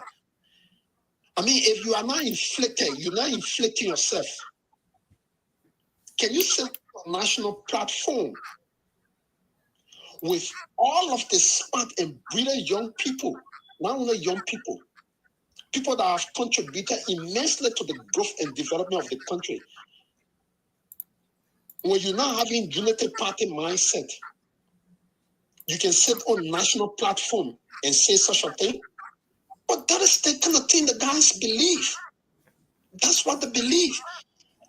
They said Joshua was employing people that were not high school graduate. Joshua was employing people that were not qualified. Should we start naming people that are very incapacitated when it comes to governance? But that is with the people. That is with the Liberian people to Josh. That is with the Liberian people to Josh. Again, I just thank you for Tomalin for allowing me to use your medium to at least, because John Lobo, you know that you see, he even want to let me talk. He even want to let me talk. He even want to let me talk. He running away. Oh no, they want. I can't accept it because he know that he will be exposed. Like you guys are giving him, because they're your guests now. They're your guests. You're the one bringing them. Me, but I'm a guest. Yeah. I will treat him strictly like I'm an opposition, but your party will take down with him. So that's the reason why you're allowing to vacillate from one place to another without even providing anything tangible. But thank you for affording me the opportunity, and your show is something that I always follow. And I'd like to say thank you for all. So does it mean that the president watches this show? Thank you for asking. Thank you. Of course, Timothy, and I've told my man Robert, of course, the president, because I leave from the president every time I'm around the president, and I leave from the president when the show is ending, and every time the show is on, I don't go to. There are two programs that I normally visit. Abraham William. The president is out of the country. Is that true? Is it? You see it?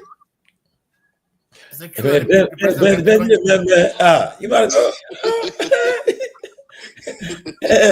Thank you. Thanks, my man. Thanks a lot. Thanks. Robert, I put that with George. The opinion today. They are in. Thank you for Ben. But you know, so but Robert, let me tell you. I know Professor Kennedy. Professor Kennedy, really exposed some of his lies. but I don't agree that Ben Sanvee, Robert for something that I know that I need to emphasize here. Robert exposed his lie, but Ben Sanvee to come and say, "Oh yeah, the man." Ben Sanvee, I'm disappointed in Ben Sanvee. Bill you hope Benny contempt, man. You hope Benny contempt.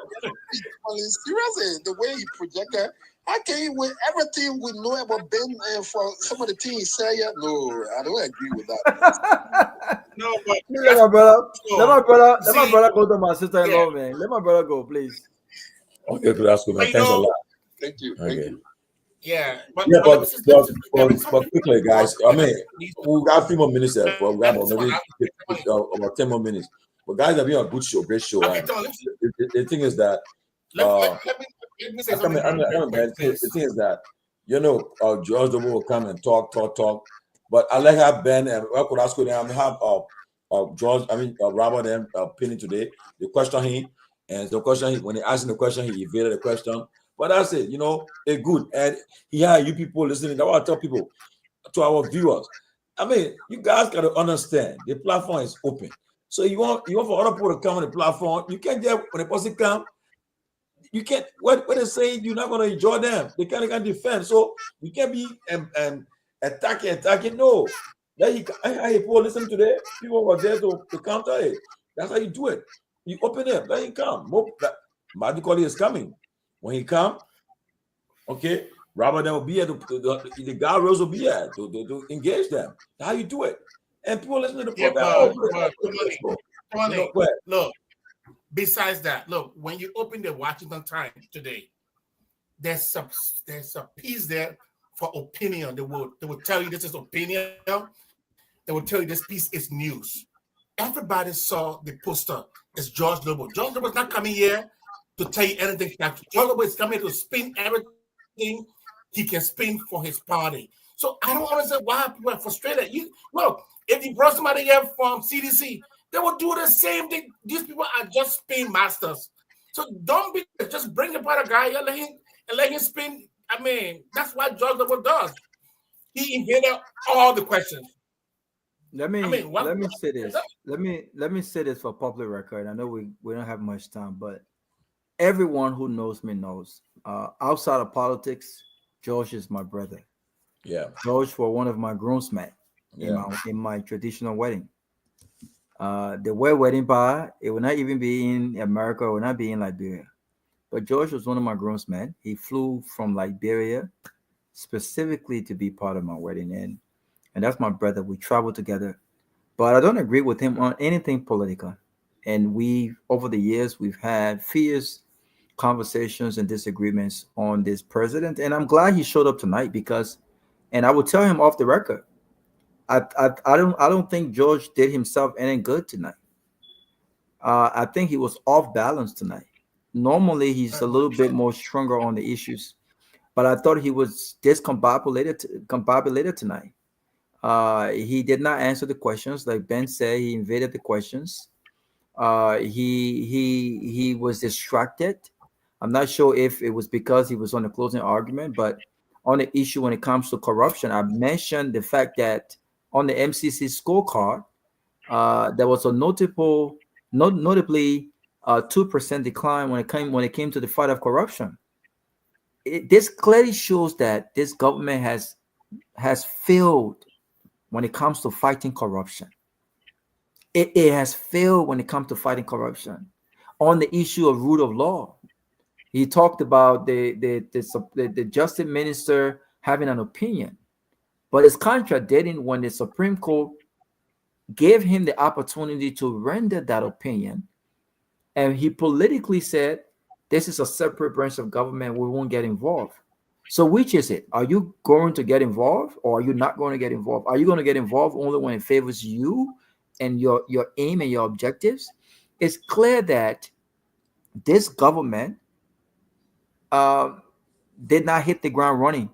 It's clear that everything that they saw about Joseph Boakai, and this is why it's difficult for George Lobo to defend this government. You can't defend the indefensible.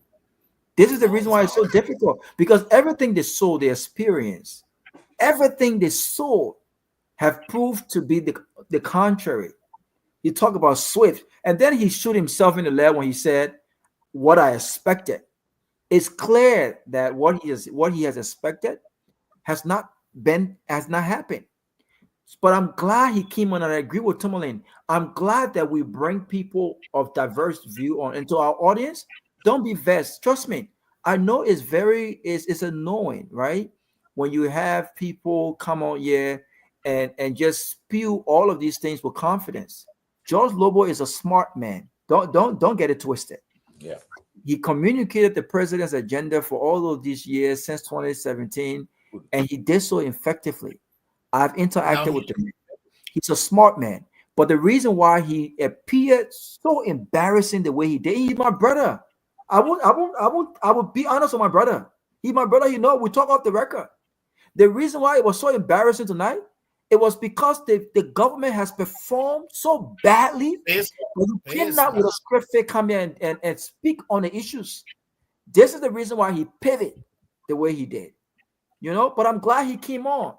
And I want more United Partisans to come on.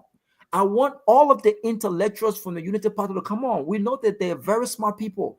Let them come on. Let's have a substantive conversation about our country and where we are. Are we being rescued right now?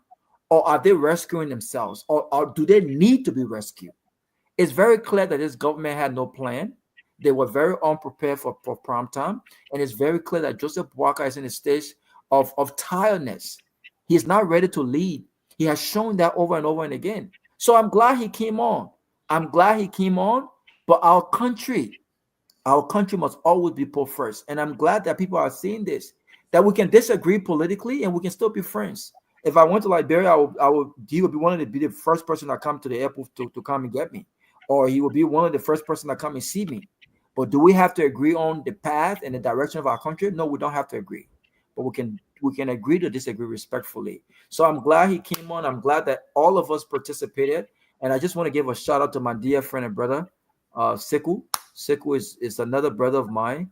And because of my friendship with Sekou, this is where George Lobo and others developed a law that I've supported CDC. I've never in my life voted for a political party or president. Never. This has all been a lie because of my relationship. But I'm glad he came on. I'm glad the audience and the Liberian people got to be the judge today. Thank you. Oh, Robert, look, one thing I say, let me say quickly before I leave. I admire you for a lot of reasons. Two reasons. Robert, and you won't believe it, Robert and Kolasco are very close.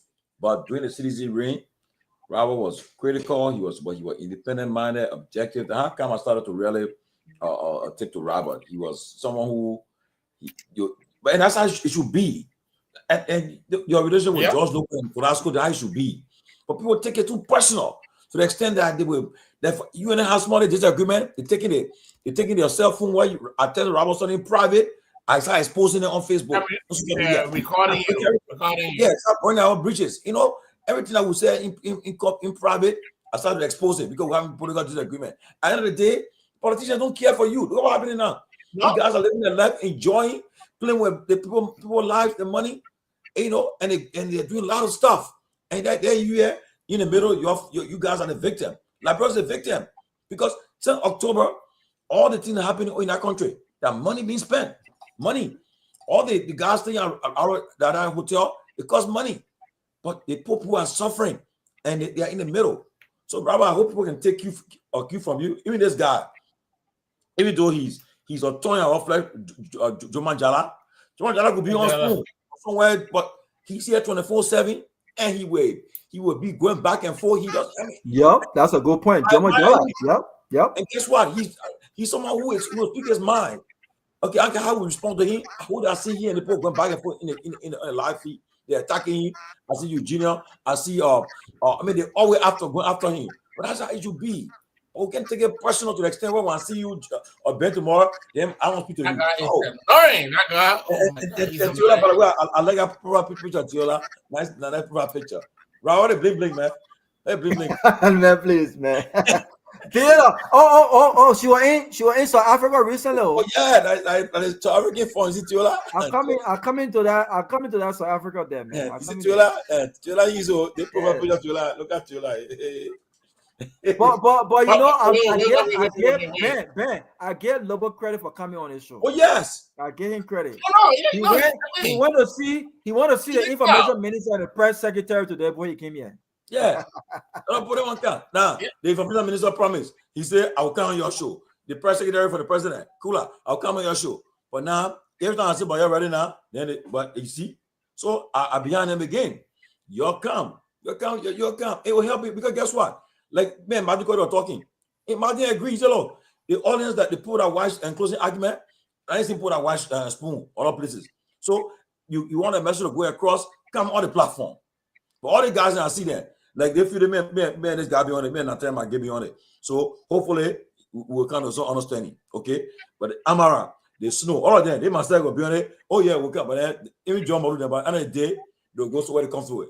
You come forward, you engage people. Then your message will be heard. But if you understand one place, then it will be heard. So when the polls up, but now what's going to happen next year, very soon too, we'll send out our guys then in the various counties. They will report that from live, and we'll expose the senators then what they're doing. They will come to the public with it. Like what Koras was saying just now.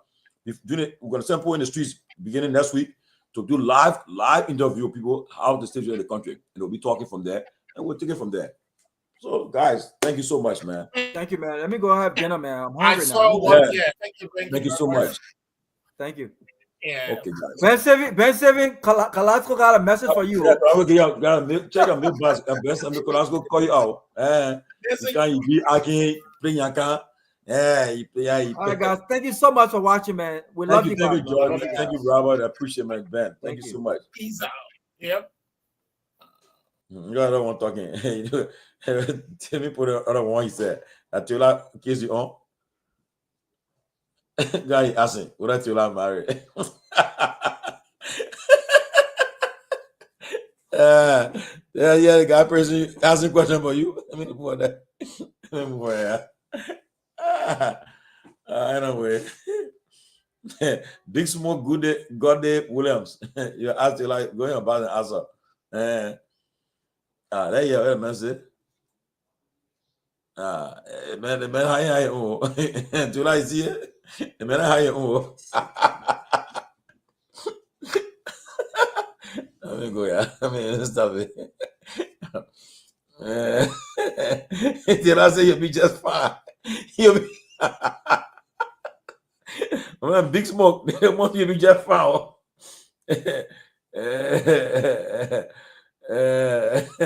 Okay, Helena, I'll tell Juma. Juma, you are the one say you root the women. You are stopping, man. Don't be causing women out. Don't be attacking women out. Juma Jallah. Don't be attacking women out. We'll have that talk. Yeah, everybody complaining about you, my man.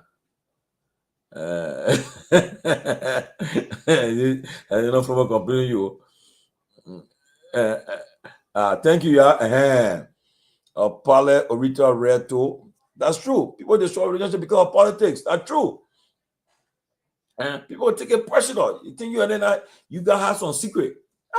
The way I got my on a gossip panel in politics that you know, they gave me on the plow and you put that video. I'm on a gossip panel in politics, and we got to talk for hours on the phone. To talk politics, talk about everything. And, you know, but you know us will not organize them will come inside exposing because the differences. No, you gotta be careful, man. Don't take it too serious. You know? Yeah, man.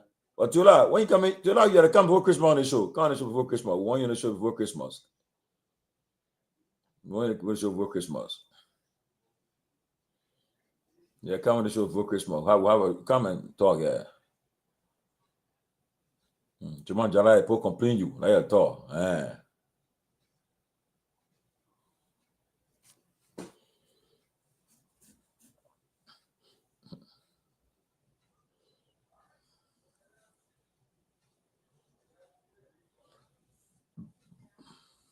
Jaman Jallah pour say they pour really deal with you. I don't love that. It's too funny. It's too funny. I don't lie.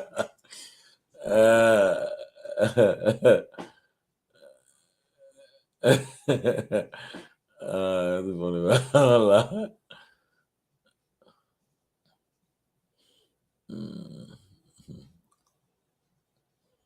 So once y'all start lying, nobody afraid of nobody. Yeah, come on. What about Junior Bass? She don't bow at all.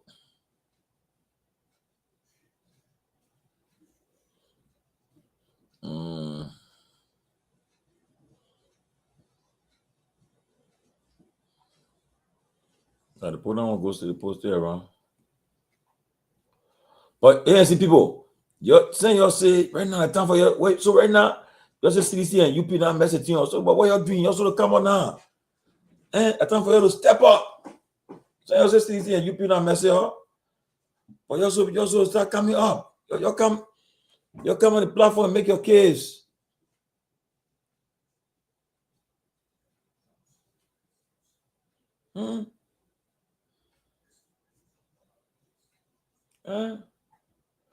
Time for you to come up. Till I record show today. That guy asked the question. I'll go put a more picture off. Hey, I in trouble. Hey. Till I get asking a question. Yeah, asking a question. He said, "They can't be politics, though."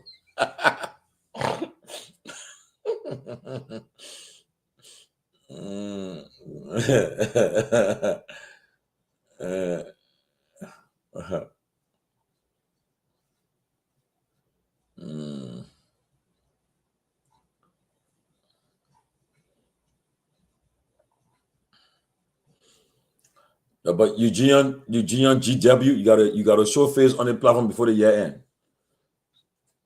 You've been sending people, but you can't come. You gotta show face. You promise to come. What do you call? Bertha, the guy supporting. I told you, you see, by next year you will see. You also see some of it. We already got money. The man already got the money already. Don't worry, the money already there. Just a matter of time. The money already there.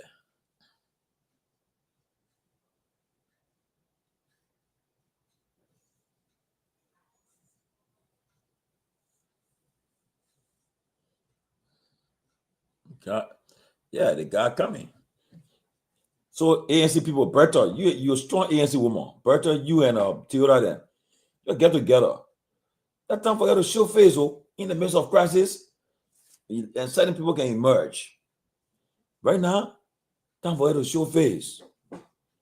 You know, I heard they say ANC issuing a strong statement. I think tomorrow, from what I was told, on the issue on the respect for the Supreme Court. I heard ANC issuing a statement tomorrow. I think that statement should be up by tomorrow. I heard. Yeah, but ANC too much statement now auto it. So you gotta forget about statement. You appear on some platform. You're making and you're go for the people. Got Theodora is outspoken. She's eloquent, but she won't come. She won't show face. So who said nurses can't talk to? Yeah, ain't see Ben Jonah, the man are nurse, but the man appearing. Theodora, owned by you, nurse practitioner, you can still talk, you can still come forward. So Eugenia, so next week you gotta appear. Eugenia GW, you only been sending people on the platform. You gotta appear next week. You gotta appear, show face. One year the ANC folks talking. Because your friend Anthony Gay exposing to the Jallah will attack the man. Man, you gonna make bet with Jallah. Man, I always say that election was unfair. And that no women's are coming God 1%. I can never believe it. It made no sense. It happened in Ghana too. Do you know that one of the guys who ran, the man's wife and everybody that voted at the particular polling station, the man only got one vote there. The man wife voted against him. I started to do, man. Yeah. So I would love to see Eugenian, Bertha Stewart, Teola Gibson. Your comment. You ANC people, that always your guys, you guys are smart people. Come and talk. You come, make your case. You know, this is the time. I mean, seriously, you can change minds and change people's attitude, though. You know, so Bertha, Eugenia, Teola, you come. We'd love to see it happening. Come and make the case. Or say you're telling us, say ANC not thinking about election again 2029. And you see, yeah, because definitely Abraham Connect, we're gonna do it. The guy's gonna do we're gonna start doing a weekly public opinion polls. We'll send them somebody, we'll send them in the various counties too. Yeah, we'll start doing it. That's true, Alio Kamara. ANC people sleeping. It's time for you to make the case. Eugene can speed the series, no problem. Can't speed the series. We'll break it down for the people. She said, we're not ready for our series. Come, man. We'll break it down for the people. Come. Come, we'll break it down for the people. Look, I would love to see you guys appear and speak to the issues, man. Or you can plan in a program. It don't have to be politics. Talk about the socio-economic situation in Liberia. Talk about it. You know, they're gonna talk about it. I know how to call her. Sadamatu says she will be joining us after the 17th. Yes. I hear in CDC. I heard about some major protests. I also heard today that I got this information today earlier. It says that it was said that what is it? What the issue? Yeah, I got information today though. Okay, they said that the majority bloc wrote the U.S. Embassy and several development partners appealing to recognize Richard Kun as Speaker. But sadly, the U.S. Embassy declined and sent this letter to the office of Speaker Kofa. No reason Joseph Boakai is crawling on his knees, begging Speaker Kofa to resign. IMF and World Bank will not support an illegal budget, a budget without 29 lawmaker participation and without the signature of the legitimate Speaker, Councillor Kofa.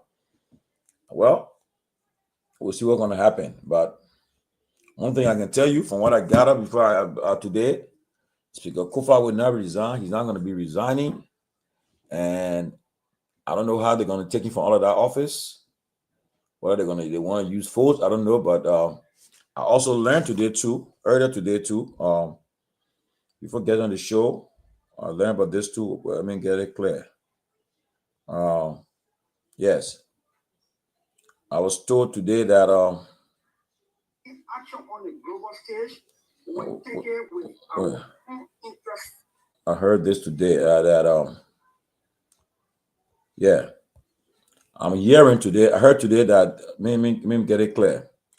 Concerned citizens non-stop capital lockdown on December 17, 2024, which will be next Tuesday.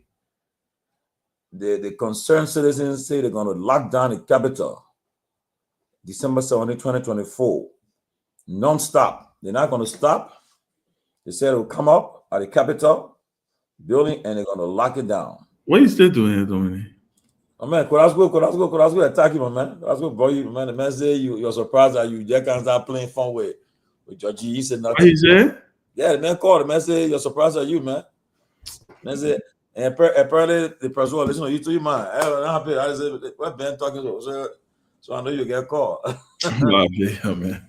But it's not a lie that George Lobo is an effective defender of his government. Yeah, he's a very effective defender. Yeah. But Ben, let me ask you, Ben.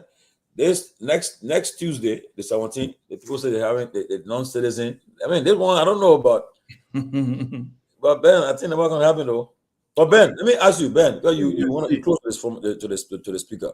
The speaker Bentina, he's not gonna resign, right? Yeah, no, he's not gonna resign. Okay. No, you can rest assured. You can You can take that. You can take that anywhere. He's not going to resign. He's not going to give them the.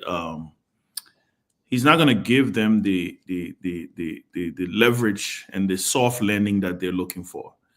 I think I said it the other day. I think he baited them, and I think they bit the bait. Right? They ate it. So when you look at everything that has happened, if you notice, Tomalin, I think the president tried his best to stay, to do what Joe Biden normally does, right? Yeah. Stay in the back. Throw stones and hide his hand.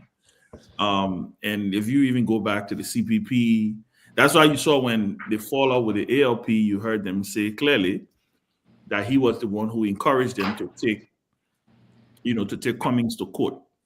Yeah. He was the one who encouraged them to do several things, within the CPP. But I can tell you, I think they anticipated that Kofa was going to resign, after this thing had lasted for a couple. But like I always try to tell people, many people who don't know Fonati Kofa, they're barking up the wrong tree. Kofa really, it's not about him being speaker. It's about, he comes from that Charles Bromsky school. Yeah, right? It's that school of, I will be, even if I'm alone, I will be alone doing what I believe I'm convicted about. That's the tutelage where Kofa comes from. When I remember when Bromsky decided to go to challenge the election, we were the lone. He went alone. Yep. We were alone, right? Everybody stood in the beginning. The typical thing you see that happens in Liberia, everybody come and they say, "Oh yeah, we'll support you, we'll support you, we'll support you." But when the going gets tough, they start finding different machinations and finding different ways to be able to, to move around. But Kofa is not going to resign, I can tell you. Yeah, but Chairman, what do you think going to happen in the long run? You think what happened to what he's trying to do to Speaker Kofa, it will have an adverse effect on this government, the president, in the long run? You think that it will come back to haunt them? Because I think it will. The international community, I don't think they're happy with this. Yeah, they're not happy. ECOWAS felt disrespected. Even the U.S. embassy, they are not too happy from what I gathered, and they are watching. Yeah, I think it will come back to haunt the them. embassy even returned the letter that was sent to them from what's the name, from Richard Kuhn to Speaker Kofa. Mm. Yeah, I think it will come back to haunt them. I think that's why I say this is not what they wanted. If you notice the attitude, and the only reason I think the president showed his hand the way he did was because of the budget.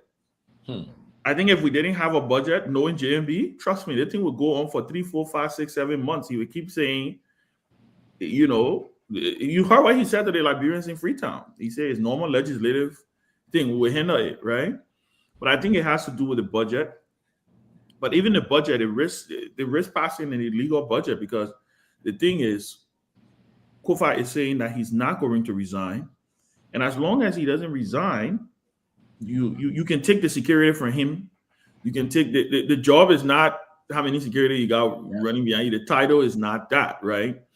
There's a reason why you still hear reasonable people within the rescue mission asking him to walk away. Yes. Because they understand. Like I kept saying, and I think I asked Abu yesterday on this show, why you're calling him former speaker, but then you're still saying he should resign. Exactly. There's a reason why. But he's not gonna resign. I think he is. I don't know that him or somebody put out a statement that he reaffirmed today that he's not going to resign. Yeah, he did. He did when he announced to the country that they have alerted him. They will be taking the security away. Mm-hmm. You won't believe. There's certain things I probably would not say, but you won't believe the level, the amount of offers from ordinary citizens. People are saying, "Oh, they're going to sleep at his house. They're going to be sleeping at his house." Mm-hmm. They are playing with something here, and if they're not careful. If they're not careful, this thing could spiral into something that they had no idea. There was a way this thing could have been done. The reason why they didn't want to do it the right way because they weren't sure. They were not sure that if they had gone into that chamber, a lot of those folks, I know a lot of them. They well, I've been and say they got kofa food in their stomach. Oh yeah, they couldn't stand. That's why they can't stand in That's front. why they can't look in his face and do what they want can't to do. look in his face. Yep. Because what it calls for a vote, an open vote, where he said, come and face your accuser, where he would defend himself, and then you know what? There'll be an open vote, and he would look them in the eye. And the thing is, it's almost like you and me. I want to see you, Tomalin, say, look me in my eye and say, I'm voting against you. Not that because they know everything they have put forth is frivolous. They know that. Yep. This is all a 2029 game. This is all a budget control game. This is all a power play. But we wait and see. Like I said, this is not Snow. This is not Tyler. And I've spoken with Snow. Snow has a lot of high hair, but Snow too are losing members too. Yeah, and Snow was going up against against another president, right? But Ben, I know today Fogo filed something at the Supreme Court. Yeah. So now, so what is that? Fogo complained the justice minister. He complained the justice minister, who happens to be the dean of the bar, right? To Yep. the chief justice, that it's almost like the dean of the bar is misrepresenting what the Supreme Court said. Supreme Court said, yeah. Right? But then there's also a bill of information that was filed today by Speaker Kofi. Councillor Johnson. Yeah, by Speaker Kofi and his team. Mhm. And that bill of information compels, or is compelling, or is praying, not compelled, praying. Yeah. I think that one is the most significant one, because That's the that most one significant one. compared the Supreme Court not to just say what you did, is ultra virus or not, is to say you're right or you're wrong kind of thing. Yeah. Because they're praying on the Supreme Court to provide clarity on, because the ruling is being misinterpreted. If you read the bill of information, it says both sides. It says we're confused. So please, we're asking you to clarify what you said. Please let us know. Please explain it to us. Tell us that this is what you meant. Yeah. And there is something under the panel law that says you cannot challenge the Supreme Court ruling. Mm-hmm. And they also cited that into the build of information as well. Mm-hmm. Yeah. Yeah, but Ben, to your point, right? If I may.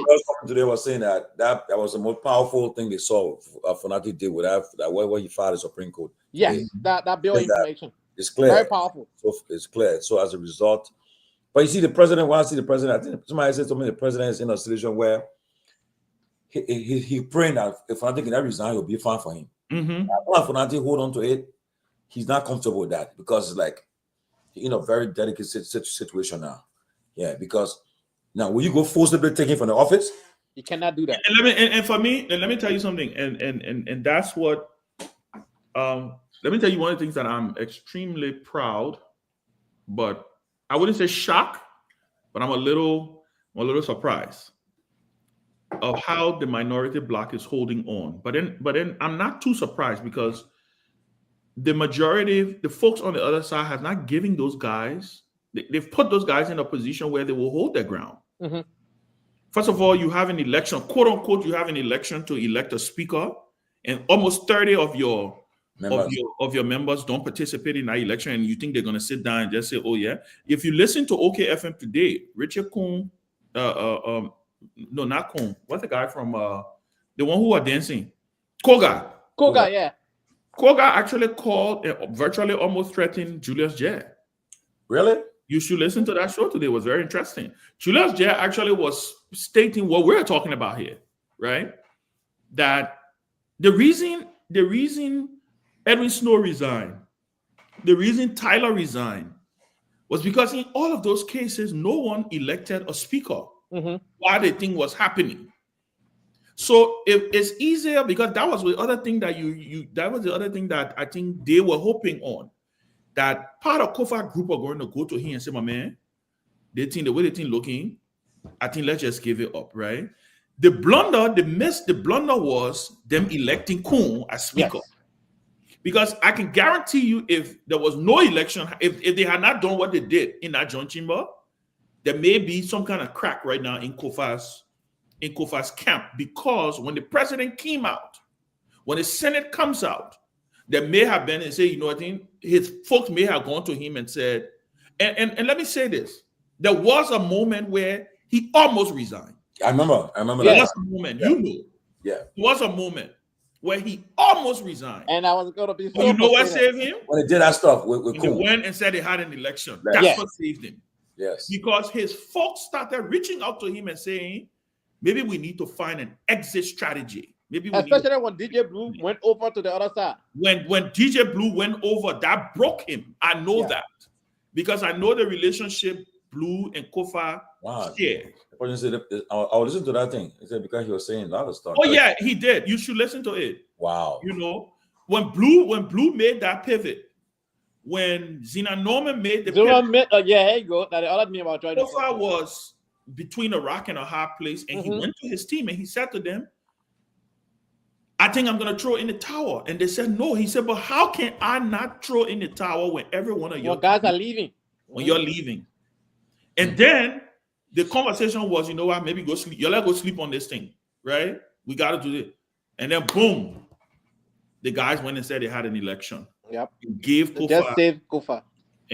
So that's why I think this thing, you know, I mean, this thing is not going to end the way people think it's going to. Let's assume next week people gather at the Capitol and then the police start to use tear gas and the people start reacting and gets out of hand. I mean, then what happened? Because do you think the military will come in to go after the people, or they will just remain? Well, the military would listen. I don't think the military we had today. Yeah. We have never had this kind of disciplined military. I can tell you for a fact. I can beat my chest for our Liberian military today. Yeah, that military will not turn on the people. Will not turn on the people.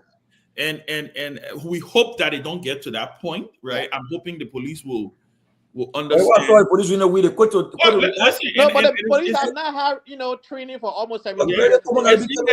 Almost 17 years today, the police have not had any people. You can't be doing it. You got to talk to the people. You using violent people react though. That's why I say if I'm the executive, I will forget about all the withdrawing security thing.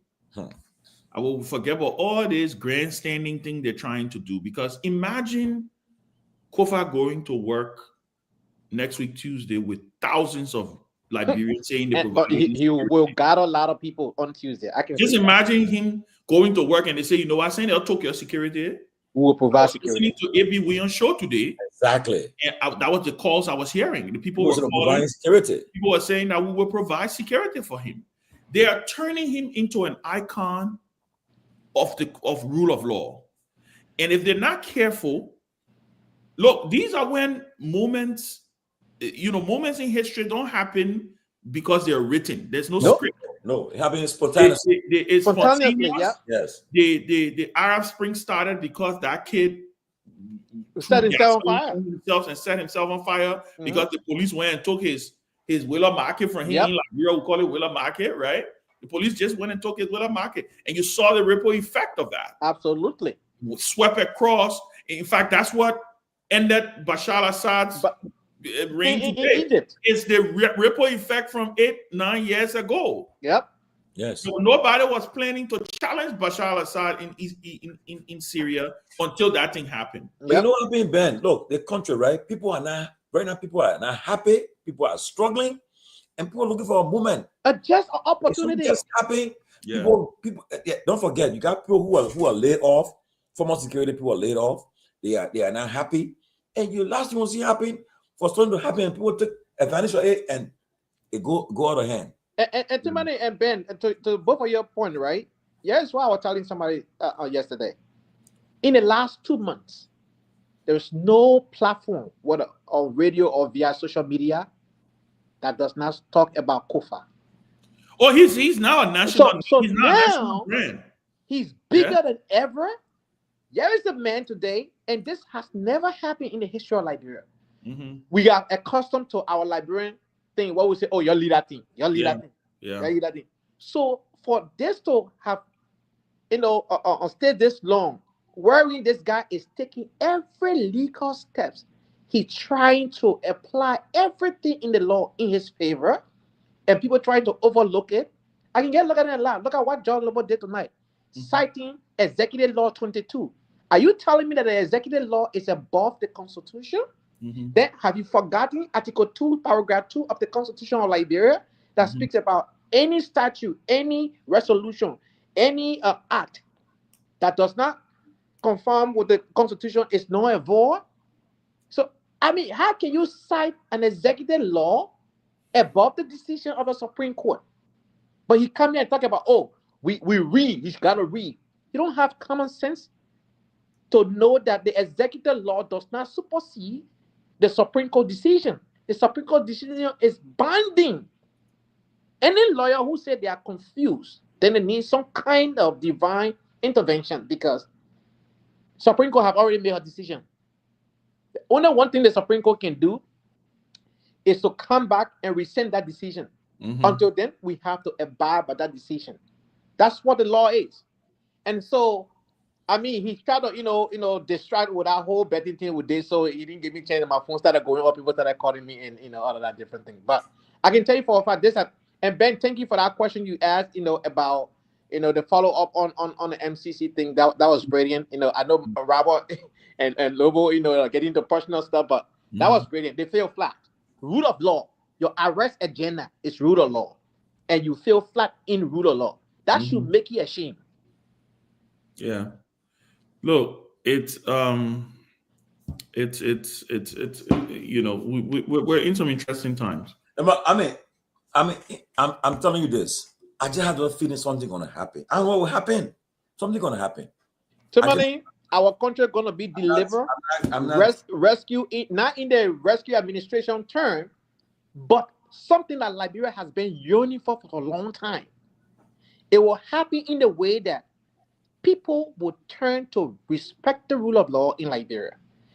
Liberians are not typical people who like to do things violently, right? Even after the war, people don't want to get in the street and protest, just because of protest's sake, right? But you will hear people who never talk about politics. They are fed up with the way they are proceeding. The Supreme Court ruled that a justice minister, an opinion does not supersede the ruling. I don't understand why people say, oh, he waited for the justice minister. Okay, the justice minister have that independence, have that grace that he can speak to the president and disagree, but he offer his opinion. How can you say the justice minister now? A justice minister is the chief prosecutor of the nation, right? Are he the prosecutor of the country? How can the prosecutor who's supposed to defend, protect, and uphold the law is going against that law? I mean, I'm not a legal mind, but come on, I have common sense. Yeah.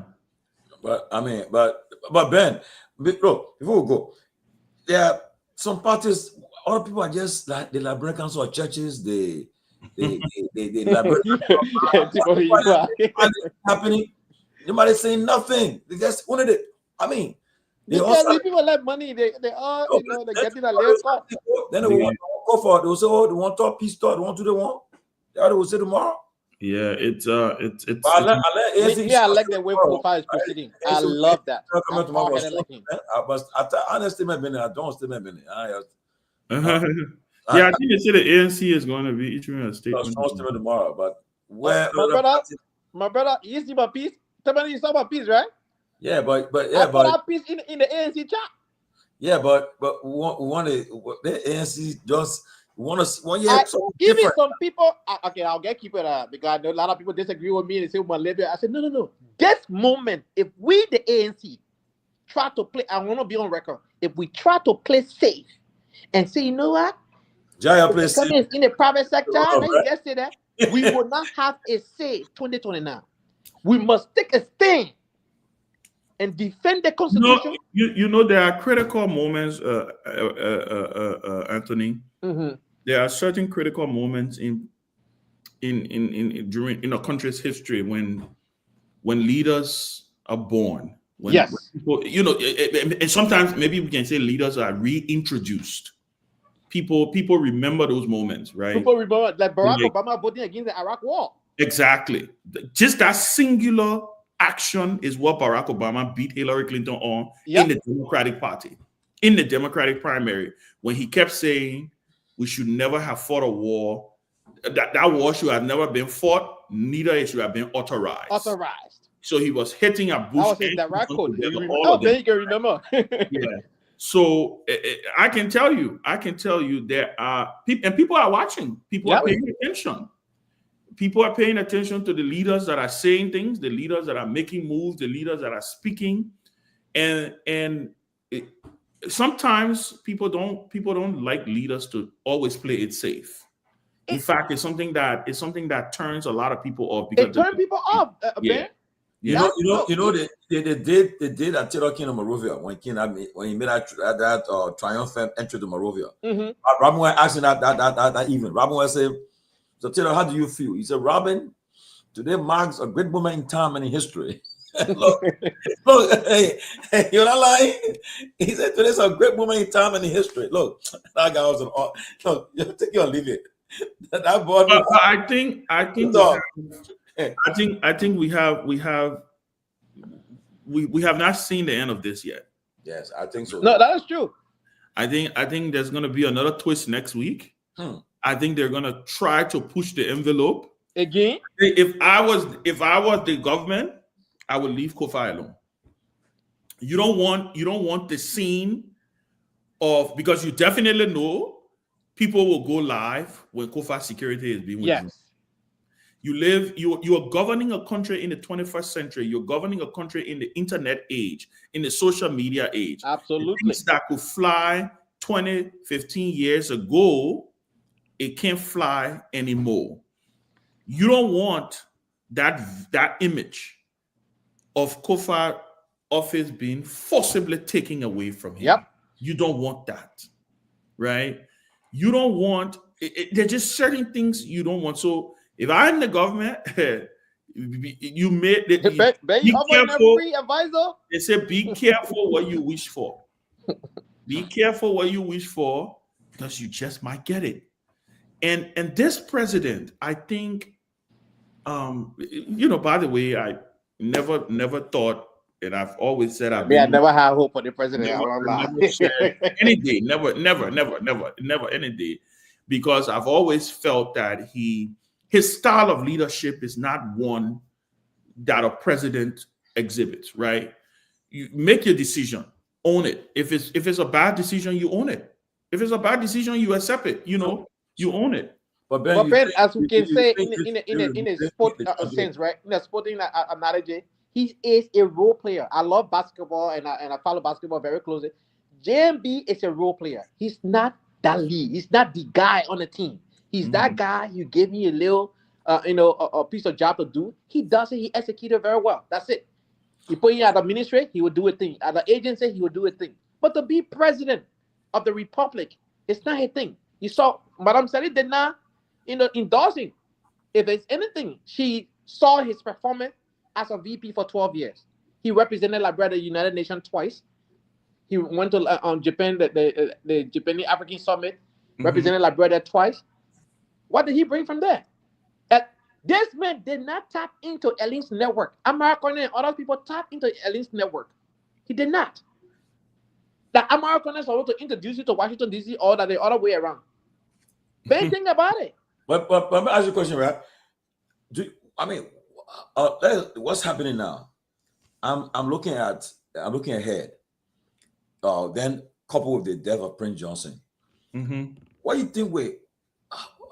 You think there'll be political alliances, alignment with party right now? I don't know the state of your party, Liberia Party. I don't know, because I don't know what Liberia Party. I don't know where your party is right now. Musa left the party. I know you still there. You, Charlene, Delon, Yombly, you're still controlling the party. I don't know about Liberia Party much, but I look at the ANC. I look at CDC now, and got like top parties now. And then the Liberian People's Party of Councillor Gongloe. If we issue a strong statement tomorrow, Tomalin, we will be the first choice of the Liberian people. I know, right? Now, my thing is, what's going to happen? You think this thing will bring parties together, or people will say, then come 2029, 27, 28, people start they form another CPP again, or what? Or you think people will come together? Because we can't say we didn't learn 2020, 2005, 2011, 2017, 2023. We have not learned. So I don't know what will happen, Ben, in 2029 or in the next couple of years that will happen. I think it's too. I think first of all, I think it's too early. I think there's a lot that could happen. But if we were to make predictions, right, and just play around it, look, I think clearly the George Weah factor is huge. Whether you like it or not, whether you want to accept it, and that's one of the things that I kept telling people: give this man his second term and get him out of the country system, right? You kill two birds with one stone when you do that. Right. If we're gonna do boycott and Weah again, right? Give Weah his second term, because what you do if you give Weah his second term, you actually get rid of Joe Boycott too.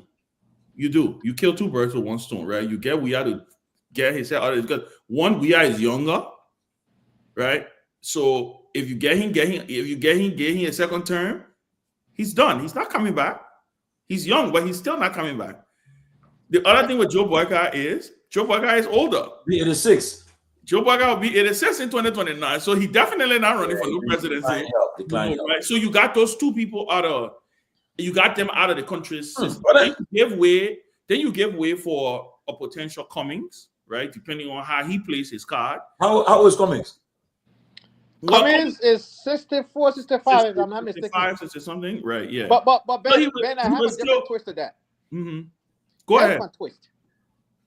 For me, I think this particular situation, if my party, including my political leader, Mr. Cummings, take a stand, a definitive stand with the Constitution that also favor Kufa, we stand a better chance. If we play safe today, and I want to be on record, if we play safe today and say that a people team will get reliant and see how it falls, in politics, like we regularly said, Barack Obama saw that needle and threaded it very easily.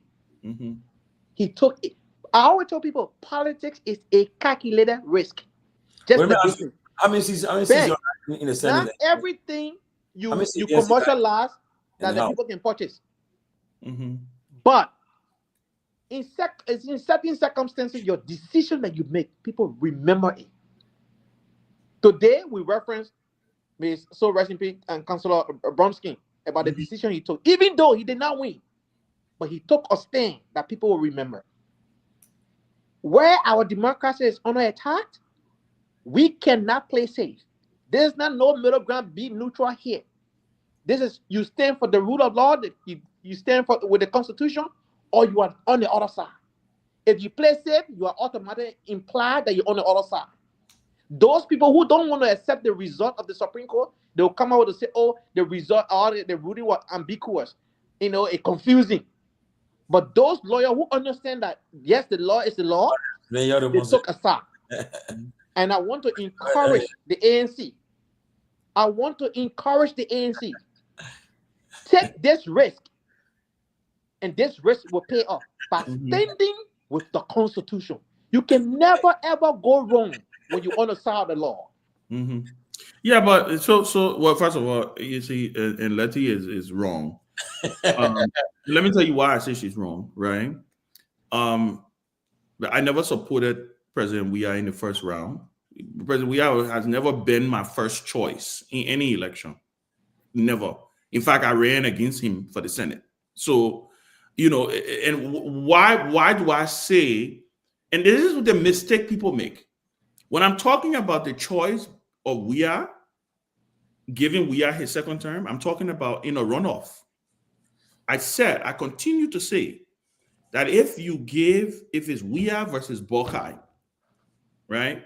Why do you think the CDC wanted to meet the Unity Party, or the Unity Party wanted to meet the CDC? Because obviously, then it becomes that binary choice, right? That people have to pick between the two of them. So that's what I was trying to say earlier when I talk. I'm not talking about the other candidates that were in the race.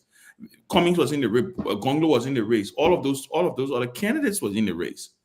But you want to, and if you want us to have a honest conversation about it, those candidates, whether you like it or not, was running in an election where you had an incumbent. They were running in an election when you have an incumbent. It was not an open election like 2017, where Ellen was not running. When you have an incumbent in the race, more than likely it's going to be that incumbent and one of the opposition that's going to meet in a runoff if nobody gets 50 plus 1%, right?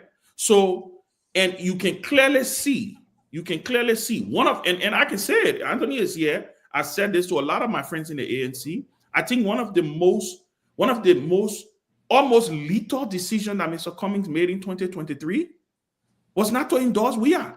I keep saying it. This thing about playing, like the same thing Anthony's saying right now, this thing about playing it safe, Bromskin suffer it. Trust me. Bromskin suffer playing safe in Liberian politics. I think Cummings should have endorsed Weah in 2023. The reason he should have done it, a party did it, clearly. A party made a determination to go and endorse the CDC. I think he should have endorsed Weah.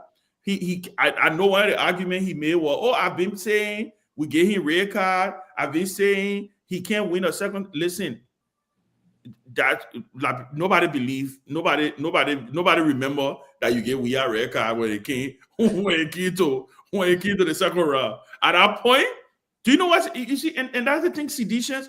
And that's what I tell people. I say I will cast my bet with seditions any day. You know why? Seditions are two group of voters. They got two group of voters in CDC. They're loyal and they know how to pay debt. If they feel like they owe you, they will repay you. Trust me. CDC not like Unity Party. No. Unity Party voters are users. Unity Party voters will only look at what's happening right now in the country. Exactly. Unity Party voters will only laugh for you when they need you to get them across the bridge. By the time you get across the bridge, they were even playing dynamo on the bridge and blow the bridge up so that you don't cross. Look at how they treat you. That's my point. But unlike seditions, right? And let me end on this, right? Unlike seditions, let me tell you the benefit of if Cummings would have endorsed Weah. If Cummings would have endorsed Weah and Weah won, because I believe if Cummings had put his voice to that ANC endorsement or that CPP's endorsement, it would have played a major help. We won because Weah lost the election by 17,000 votes. Yeah, and because Ben, two districts in Montserrat flipped. Exactly. Weah lost the election. It would have brought instant credibility to Weah, right? To the part that, listen, Weah could stand next to Cummings and say, yes, Mr. Cummings here, he criticized me. But he knows now that there is a binary choice here. Yes. And he's saying, you'll take a bet on me that I will make it better. I will do better than I did in my first term, in my second term. Do you know what you get? Do you know what Mr. Cummings get immediately by that? He get 28 protected. You get that with that kid, though. You president you get to Ben's credit, right? No, Ben raises a. Listen, guys. You all know that we are planning to even include most of ANC people in his guys. That one not loud. You and I know, yes, right? Cummings would have gotten instantly 30%. If we have one re-election, he gets. Because you know what seditions will remember? And Ben, went to his house. He said, "You get we are changing." I'm telling you, you know what they would say? They would say when Mane needed Mr. Cummings the most, yes, he came in for him, and especially when the election was close. If we had won that second round by 20,000 votes, many seditions will accredit Cummings' endorsement. That's and you know what they would immediately say? Oh, but by the time Peabody finish in 2020, by the time Peabody, that Cummings we carrying. That Cummings we carrying. And if you talk to many seditions, if you talk to many seditions, they will always tell you that the second choice. Even at Alaska, that were on the air. Ask Alaska if we are not in the race, who he was. But Ben, what I was saying already. I thought it was a natural thing for him to do. They were saying it. So let's just look at it now. So that is the case if we are one. So say Cummings endorse we are, and we are still lose by 17,000 votes. the fact that he lose the election by 17,000 votes and he gets fatigued, right? And he said, you know what? I've been president, I'm tired with the team. But guess what the other thing though? In that conversation where he and we may have had, I'm sure he probably would have promised Cummings to say, you know what? I got you. You support me now, I'll support you later. I saw right? a very, very, different Weah when he appeared to Cummings' house. Weah was willing to make some compromise, to make some adjustment. But Cummings yeah. When if I said the president said the way Cummings said, the president said, I want to say how to your wife. And one of the things that they said, they brought it in. They said, but that's what you got to get. And I mean, I thought so. Yes. And one of the things though was they clicked. Yeah, they clicked. But he could tell the friction. They really liked. You can tell that they like each other. When John made a visit to Mr. Cummings, but when Guar made a visit, it was like friction. You could tell the body language was not there. Yeah. So for me, that is what I was trying to say. That's what I was trying to say. And I keep saying you think it's late? No, it's not late. But Ben, let's say this, right? Ben. I come here, Anthony. Ben, you think right now, is there a chance for the ANC and the CDC to start talking? I know they're talking. It's not that there's I know they're talking, but yeah. Right? So you think political parties talk all the time, but I can tell you this. Mr. Cummings have a lot of work to do. Oh yeah. He has a lot of work to do to get, listen, as the country continue to slide in the way it's sliding, it's more of a plus, it's more of a kudos to Weah from a standpoint of people, because people only remember the thing that happened the last time. Most Liberians will say, they did it when Ellen came up and said, oh, during Taylor time, at least we were fighting war, but guess what? Right? The money used to circulate. We only had we only had $80 million budget. Yeah, money was circulating the whole time. Then when Ellen left, when Weah came, you heard the people say the same thing. But during Ellen time, we had a company then then we are men so you see the same thing happening today, right? But Ben, let me take here, right? That was an opportunity that we did not materialize, right? But here's the thing, and here's why I continue to tell my ANC folks: we should not play safe with the circumstances that's happening. Number two, we need to be visible, we need to be active, we need to be engaged. All right, because we have an opportunity here. The only way the Weah thing will be a factor over Mr. Cummings, because Mr. Cummings never served the country yet, is when we, the ANC folks, just relax and start playing safe, especially with a particular issue. Our test is now, not tomorrow, not the after tomorrow. Our test is now. What we do with the current situation will determine our moving forward 2029. And that's all I can say, because a lot going to happen from now going on.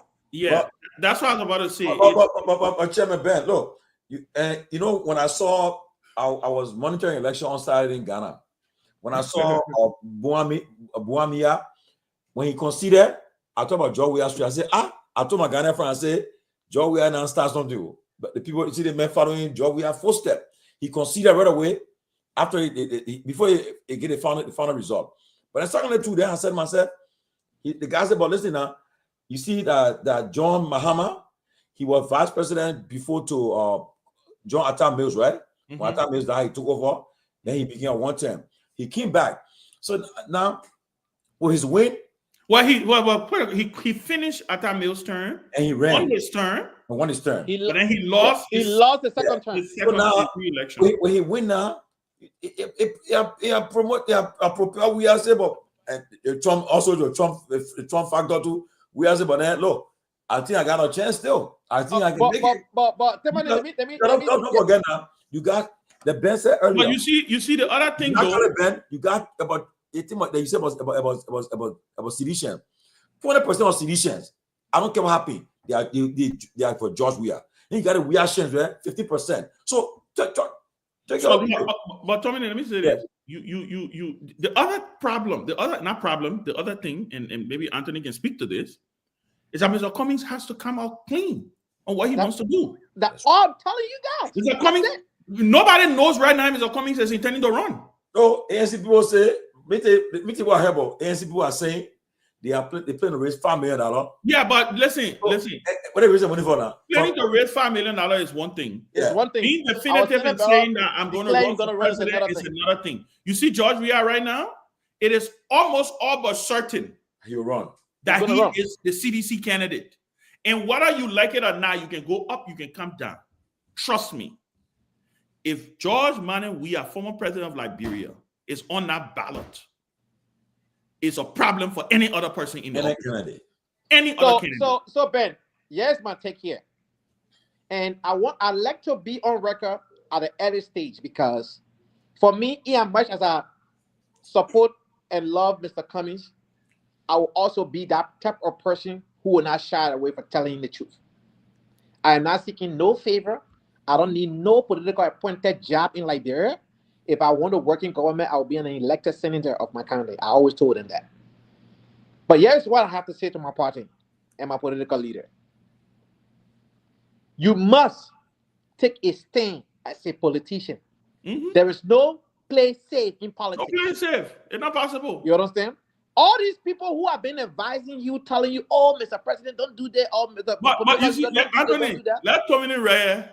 Do not listen to them. You know how many conversations with me and Tommy and privately we have, but we're not talking here. I'm just saying, we've had strong conversations with Mr. Cummings even before that election.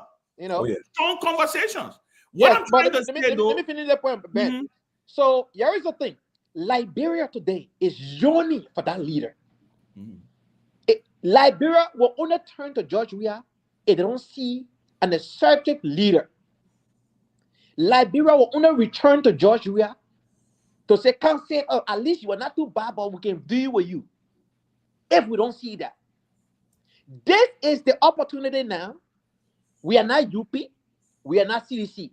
In the last 18 years, by the time the term ends, it will be 24 years. Mm-hmm. These two parties have set our nation backwards, like it or not. So we ought to be, as our need dictates, we are the alternative. We need to operate in that space. Yeah, but let me stop. And the only way we can operate in that space, we need a leader who will not play safe. But let me stop you there right now, right? There's no way.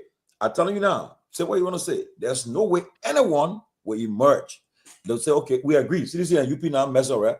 But if anyone should emerge 2029 to be an alternative, that person, if George Weah is, aside George Weah, if he's running, if he doesn't give his blessing to that person, forget it. You need George Weah.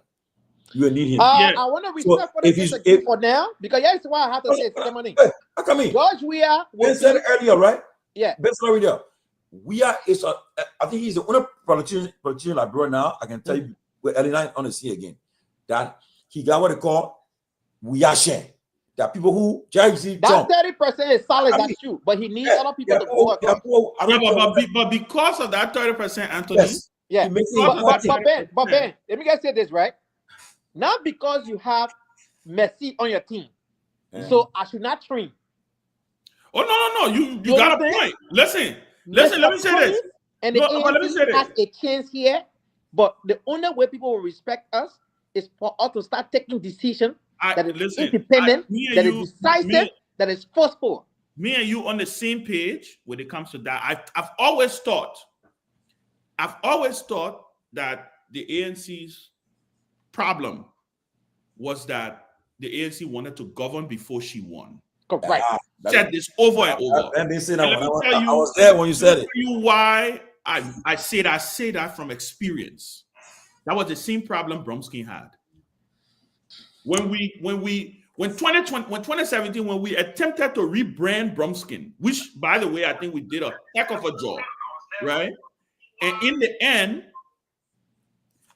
guess who was the most dangerous and hurtful candidate to Bromskin chances? It was Cummings. Cummings ended up hurting Bromskin in 2017 more than any other candidate. Because you know ANC got more votes in Montserrado County than Liberty Party.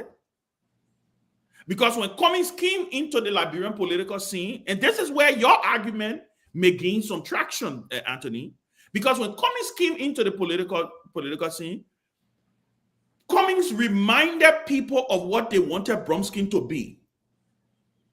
When Bromskin failed to endorse in 2005, when he failed to endorse WEA in 2005, it affected him in 2011. Yep.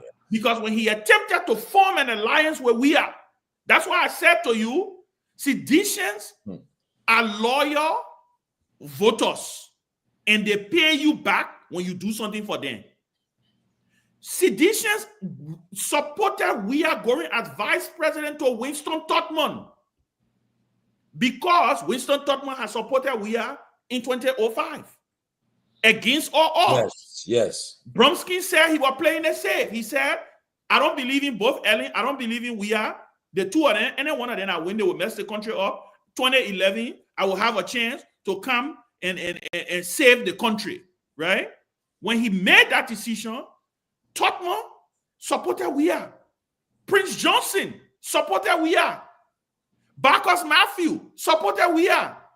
Everybody supported WEA. You know the candidate who, you know the only person who didn't support WEA in 2005? Ironically, and many people don't know, it was Joy Howard Taylor.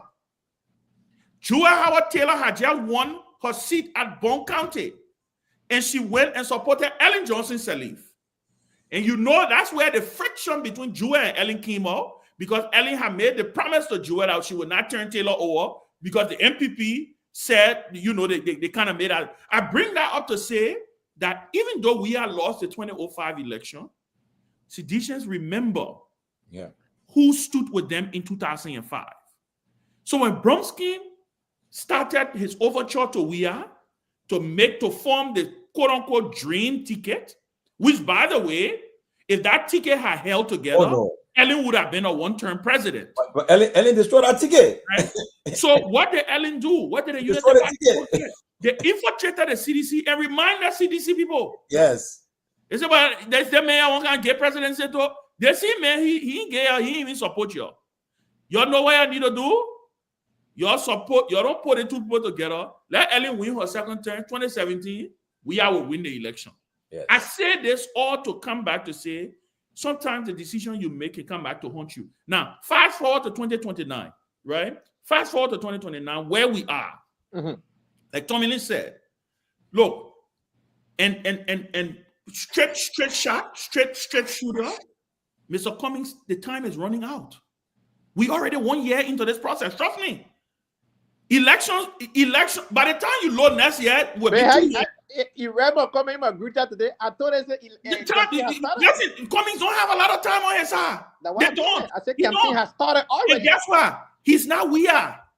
Yes. WEA can virtually sit down and don't say anything. And he is the standard bearer of his coalition. Oh, yeah. He's the standard bearer of his coalition. He's the former president of the country. And Joe Baca is actually doing a lot of campaign for him. Favor for George Weah. Joe Baca making George Weah famous. You saw what happened with Trump and Biden, right? Biden is exactly. Biden froze. And I want to say this. In this campaign, and that's why I say the people who are going to run against, if Weah runs, which by the way I think he is going to run, if you ask me today, right? But he may change his mind later. If you ask me today, we are not running. Listen, I know that Anthony Pray, right? Because we are in run against but I said, we are be the Kingsmaker like in Point Johnson. We are not running. If anybody run against WEA, if you think you're gonna that, I think I heard Lobo talking earlier, right? If you think you can scare the country, now what Lobo was talking, it don't fly. Lucky you know why it don't fly? You use that betting thing to distract the show. You know why it don't fly in trying to scare the country about WEA?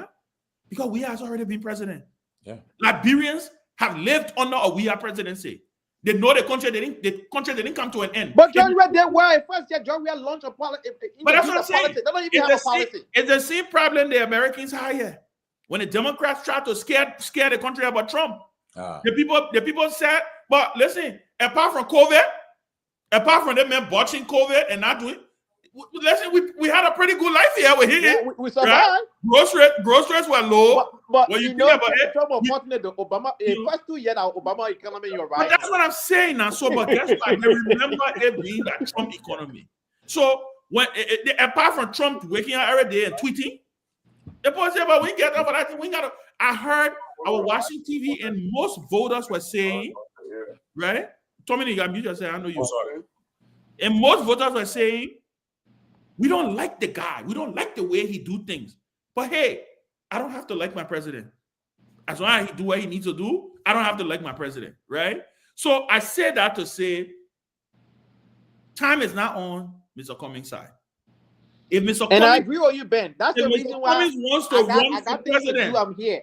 That's the reason why when I'm busy, I see something, I always comment or make a post or something. Because let me say this to you, Ben. We cannot say we into politics and want to be diplomatic about it. Yeah. We cannot do that. We have to be engaged. We have to be in the trenches with the people. We have to respond to national issues.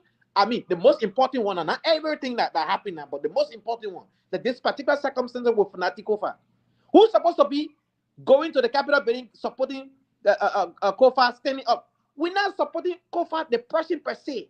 That speakership, that position called the speakership in the Constitution of Liberia, that's what we're supporting. And many other people can say, "Oh, why are you doing this?" For me, Kofa don't know me. I never met him. He doesn't even know me. Even if I appear before him today, he will not even know my name. He will not even recognize me. But the most important thing, my political leaders suffer the same injustice in Liberia.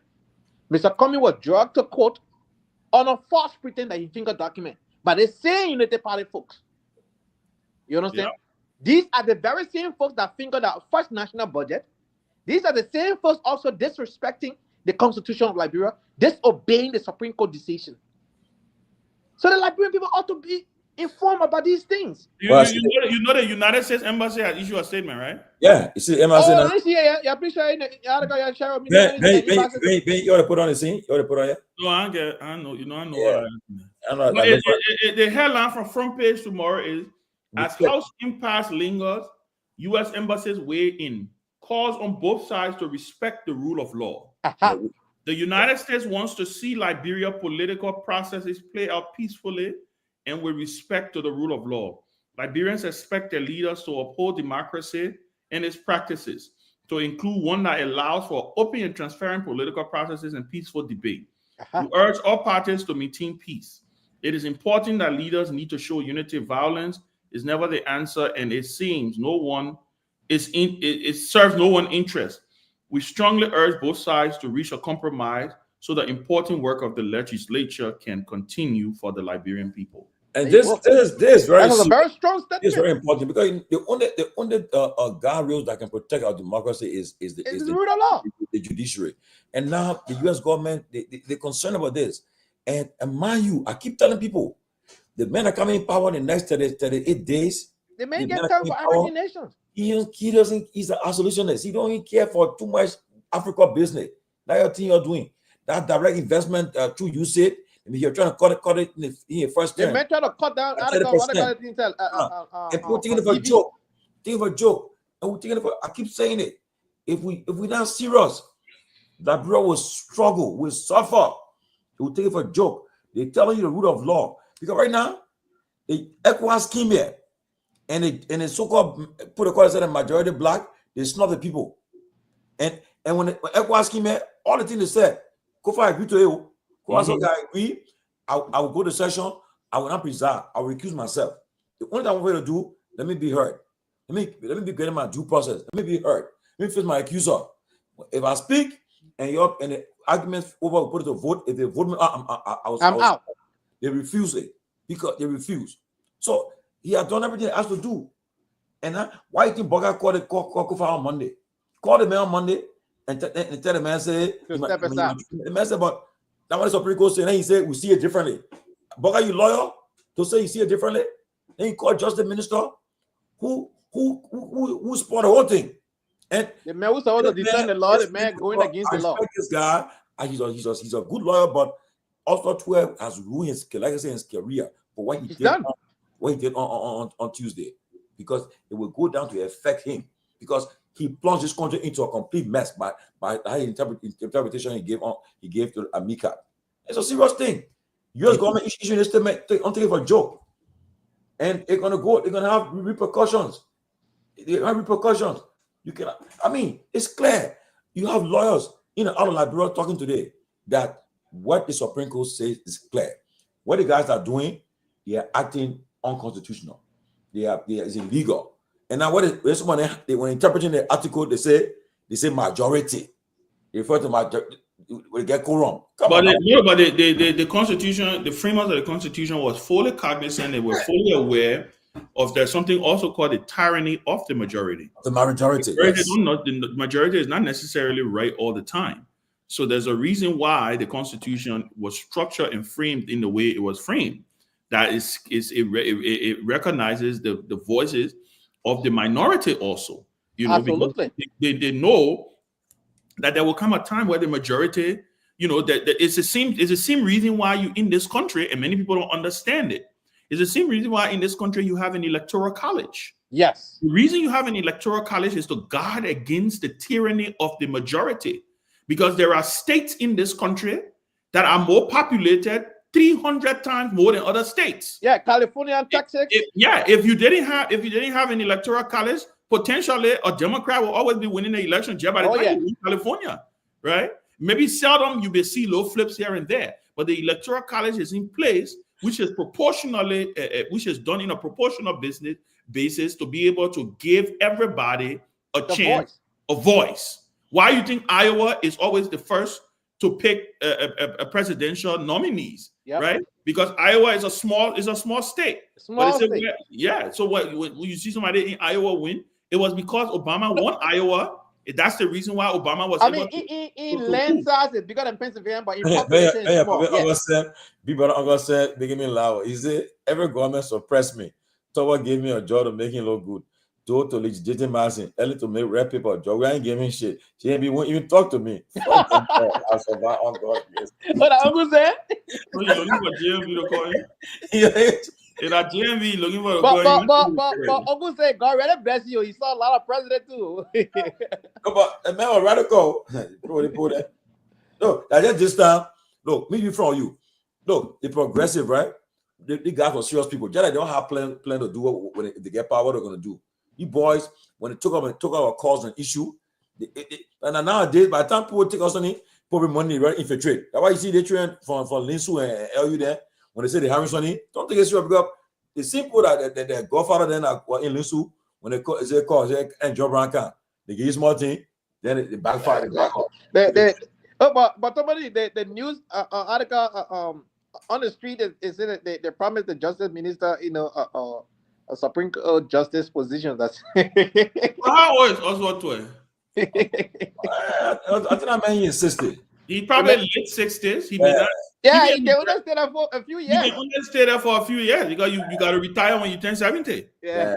So, but at least he just want to complete a portfolio, man. Being on the Supreme Court bench as a privilege too. You shouldn't allow the people to come and play on him to kind of interpret that thing the way he interpreted it, really. I used to admire him, but that thing alone just you don't do that though. Because right now, I put railway and this Senate two memes, man, look, I met him a couple of times. Recognize and Richard Kuhn. Have you spoken of that? No, I admire American. I have met him a couple of times on Wule, we chatted, he's very down to earth person, every time he comes to Philly. Everybody saying because I cover my resign. But when he wrote yesterday, I was constrained to respond to a post. Every time I see a post, I get read and pass. But yesterday was the very first time I really took my time to write. It's not about Kofa. It's about precedent. If we continue this trend, people will continue to do it. We saw 2 speakers were removed. Then you want to do it again? They asking the man, you recognize that Kofa have done the right thing, but what really Ben and Tomalin, he said for the betterment of the country. Yeah, for me, it's not even about the removal of the speaker. You can move speaker 10 times. You want to remove speaker. For me, it's the process. Is the way to do it. Do it according to the law. do it in the way the law says. You want to change speaker 50 times, you can change But speaker. but even the speaker himself is willing to go Yeah. through the process. You want to change This speaker? guy Look, listen, naive. Great Britain. You know what I mean? That Great Britain changes prime minister.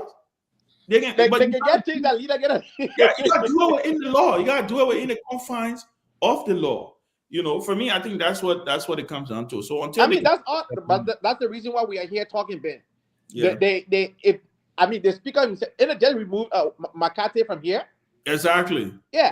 My Chris begin to deba. Yeah. And you saw how many votes it took to find a replacement. Yeah. Yeah. So how many votes? Let's just say they had to do how many votes? What I think 13 or 14. If you gotta get a job and you gotta stay longer, they're kicking out. Man.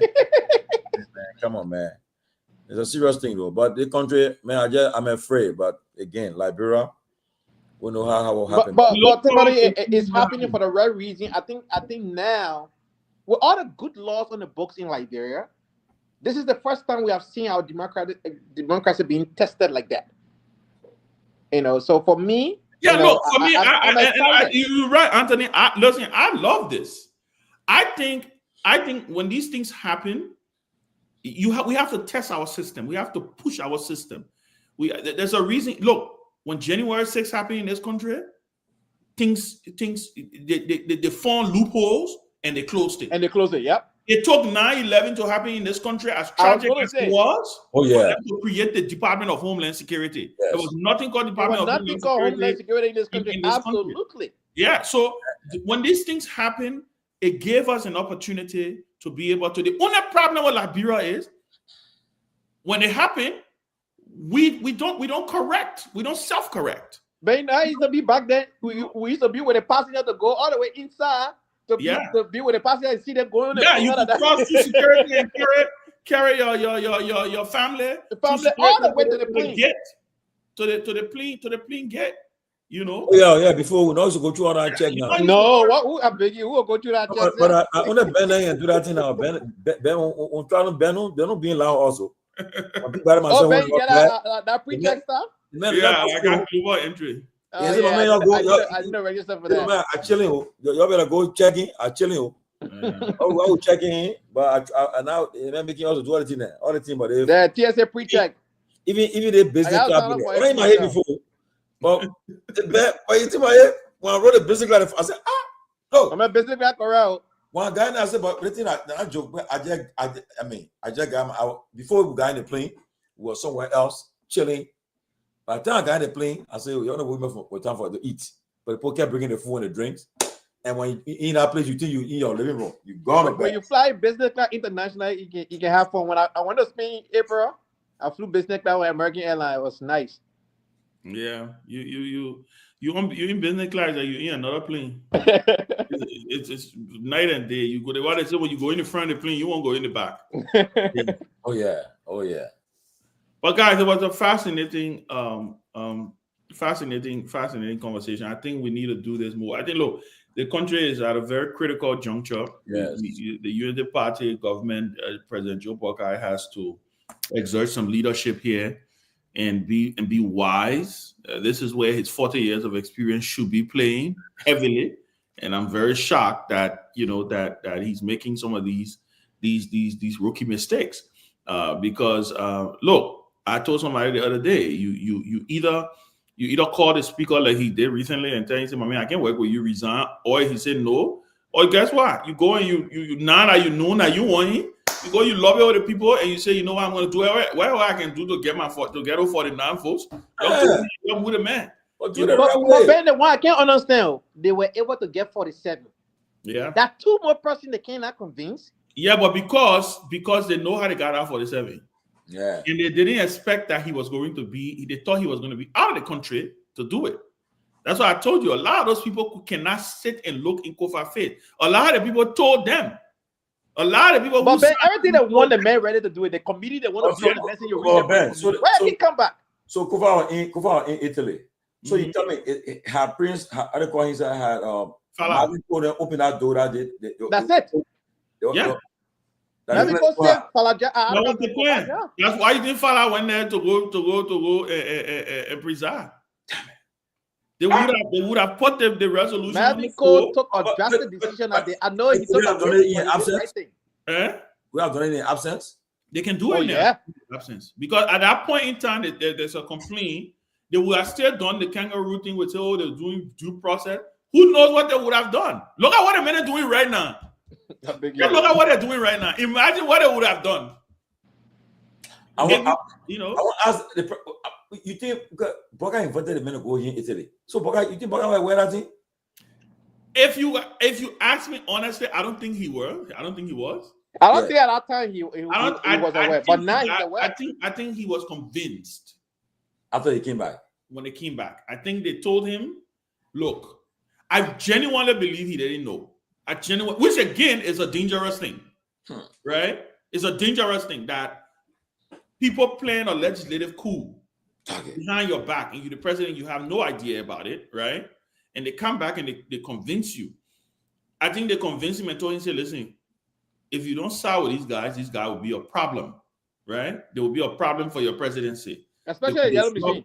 They could disrupt your agenda. There's several things you want to go through, apparently. And I think the weight game of him saying, well, let's wait and see if Kofa may be able to convince the other folks to come.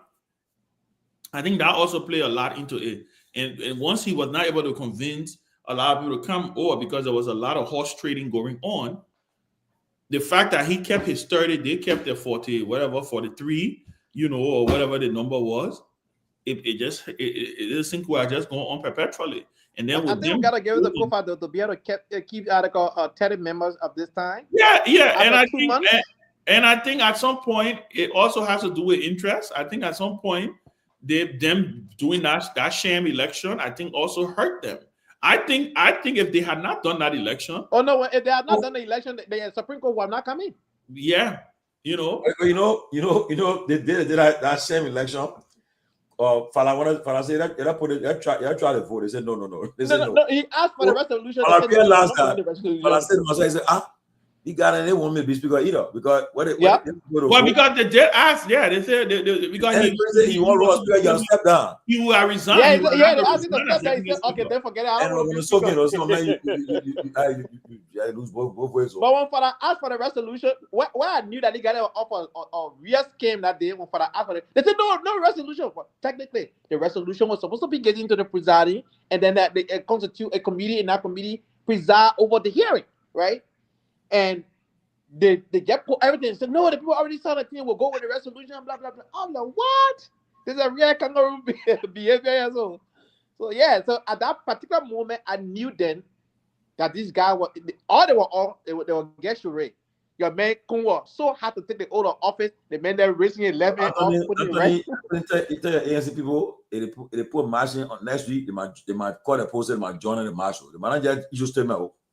Tomalin, I've been saying it. Me, that's the reason why I'm on camera saying it. I ain't get nothing to hide. And are you saying it? Nothing happened? Forget it.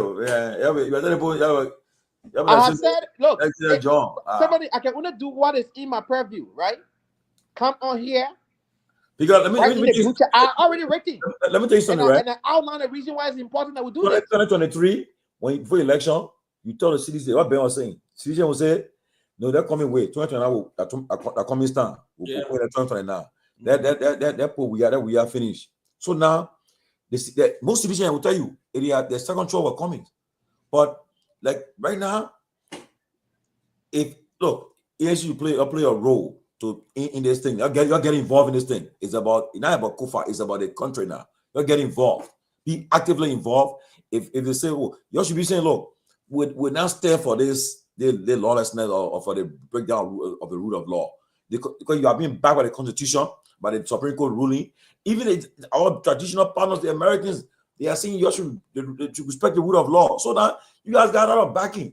So don't say, oh, that's somebody taking in their own hands. But if your statement for me, I'm not for that statement. They need to show up to the Capitol building on Tuesday, especially Mr. Cummings or the ANC hierarchy. If Mr. Cummings is not there, the hierarchy of the ANC party need to be there. Oh, who is chairman? Who is chairman? Cool. Who is the chairman? Who are Gu? Also, so Ben, talk about the ANC now. Yeah, I don't know. I think so. Yeah. He didn't declare his membership, but he still affiliated with. But and another thing again, Ben, that we did not talk about. I think Anthony, we he should remember talk why he positioned. Remember your party? Is the by-election in Nima Remember your party? and the importance of ANC again being very vocal and taking a clear side in Nima County. You see me, the people that can say, but I was to challenge CDC in Grand Judea County would defeat CDC. Just the guy ANC Global. You know that, right? Oh, no. We dissolved ANC Global. All the ANC packet group have been dissolved. We got one ANC called ANC Diaspora. You're repeating money last year. Listen, I'm telling you now. I'm not called for the responsibility to break this news, but there's no ANC USA, ANC this, ANC that. One group. See, we're making progress now, Ben. Yeah. I'm telling you. But Ben, what about here now? Who the chairman now? Who the chairman? Rookie, and Rookie the chairman. Oh, Rookie Barry is the acting chairman. And so and Yombi political leader. Yeah. And Yombi going against the constitution. The political party going against the constitution. My brother. But Ben, Ben scratch your head. Ben, no, I was looking at Tony Jenner. Well, he's national chairman. They meant to be part of the election. Oh yeah, Ben did well. Beside that, they meant no, nothing do. They will tap that job. Ben was no one streak of gray hair in Ben has that. I know, right? But Ben, is Charlie still with ANC? I mean, with the party? Yeah, she is. She is. Yeah, but you only that party down. That party that brown skin. But the way you're doing now, she won't get a party. How you go side with unconstitutional matter when the founding father of that party was a principal binder of the law?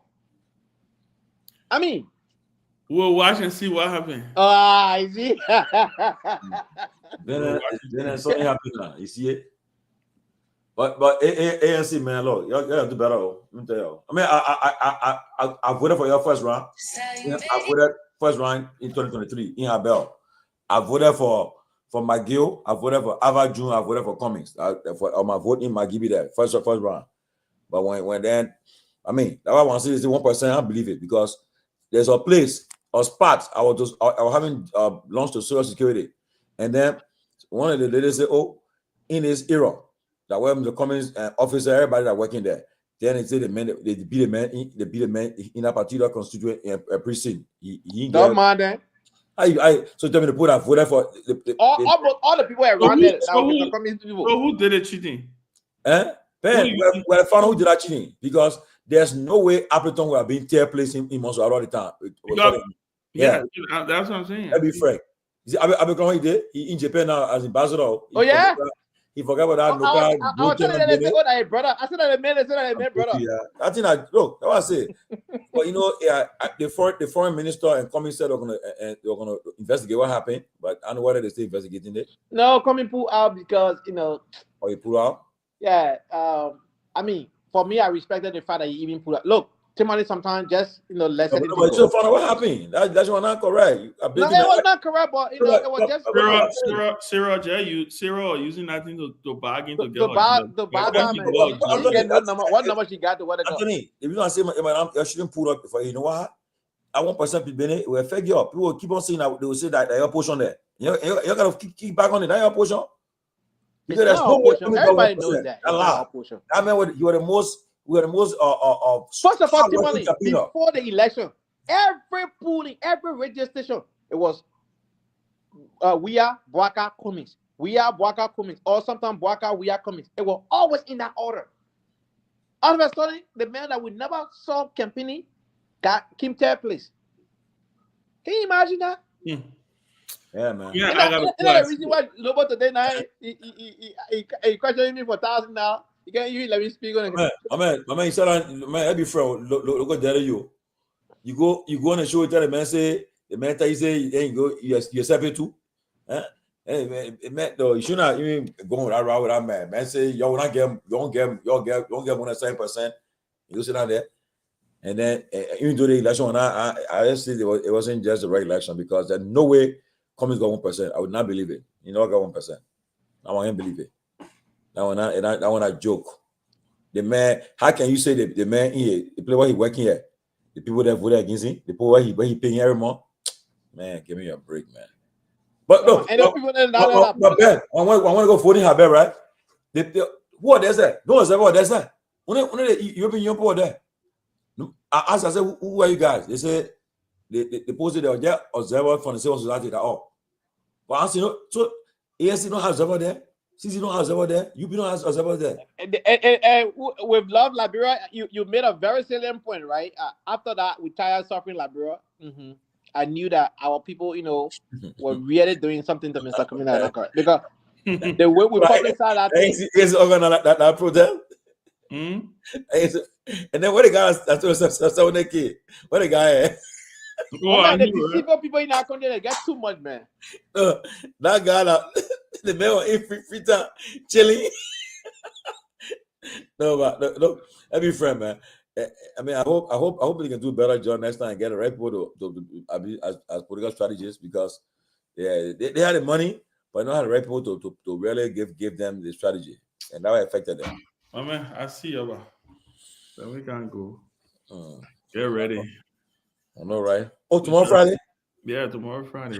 We ran fast, oh. Yeah. All right, man. Okay, bro.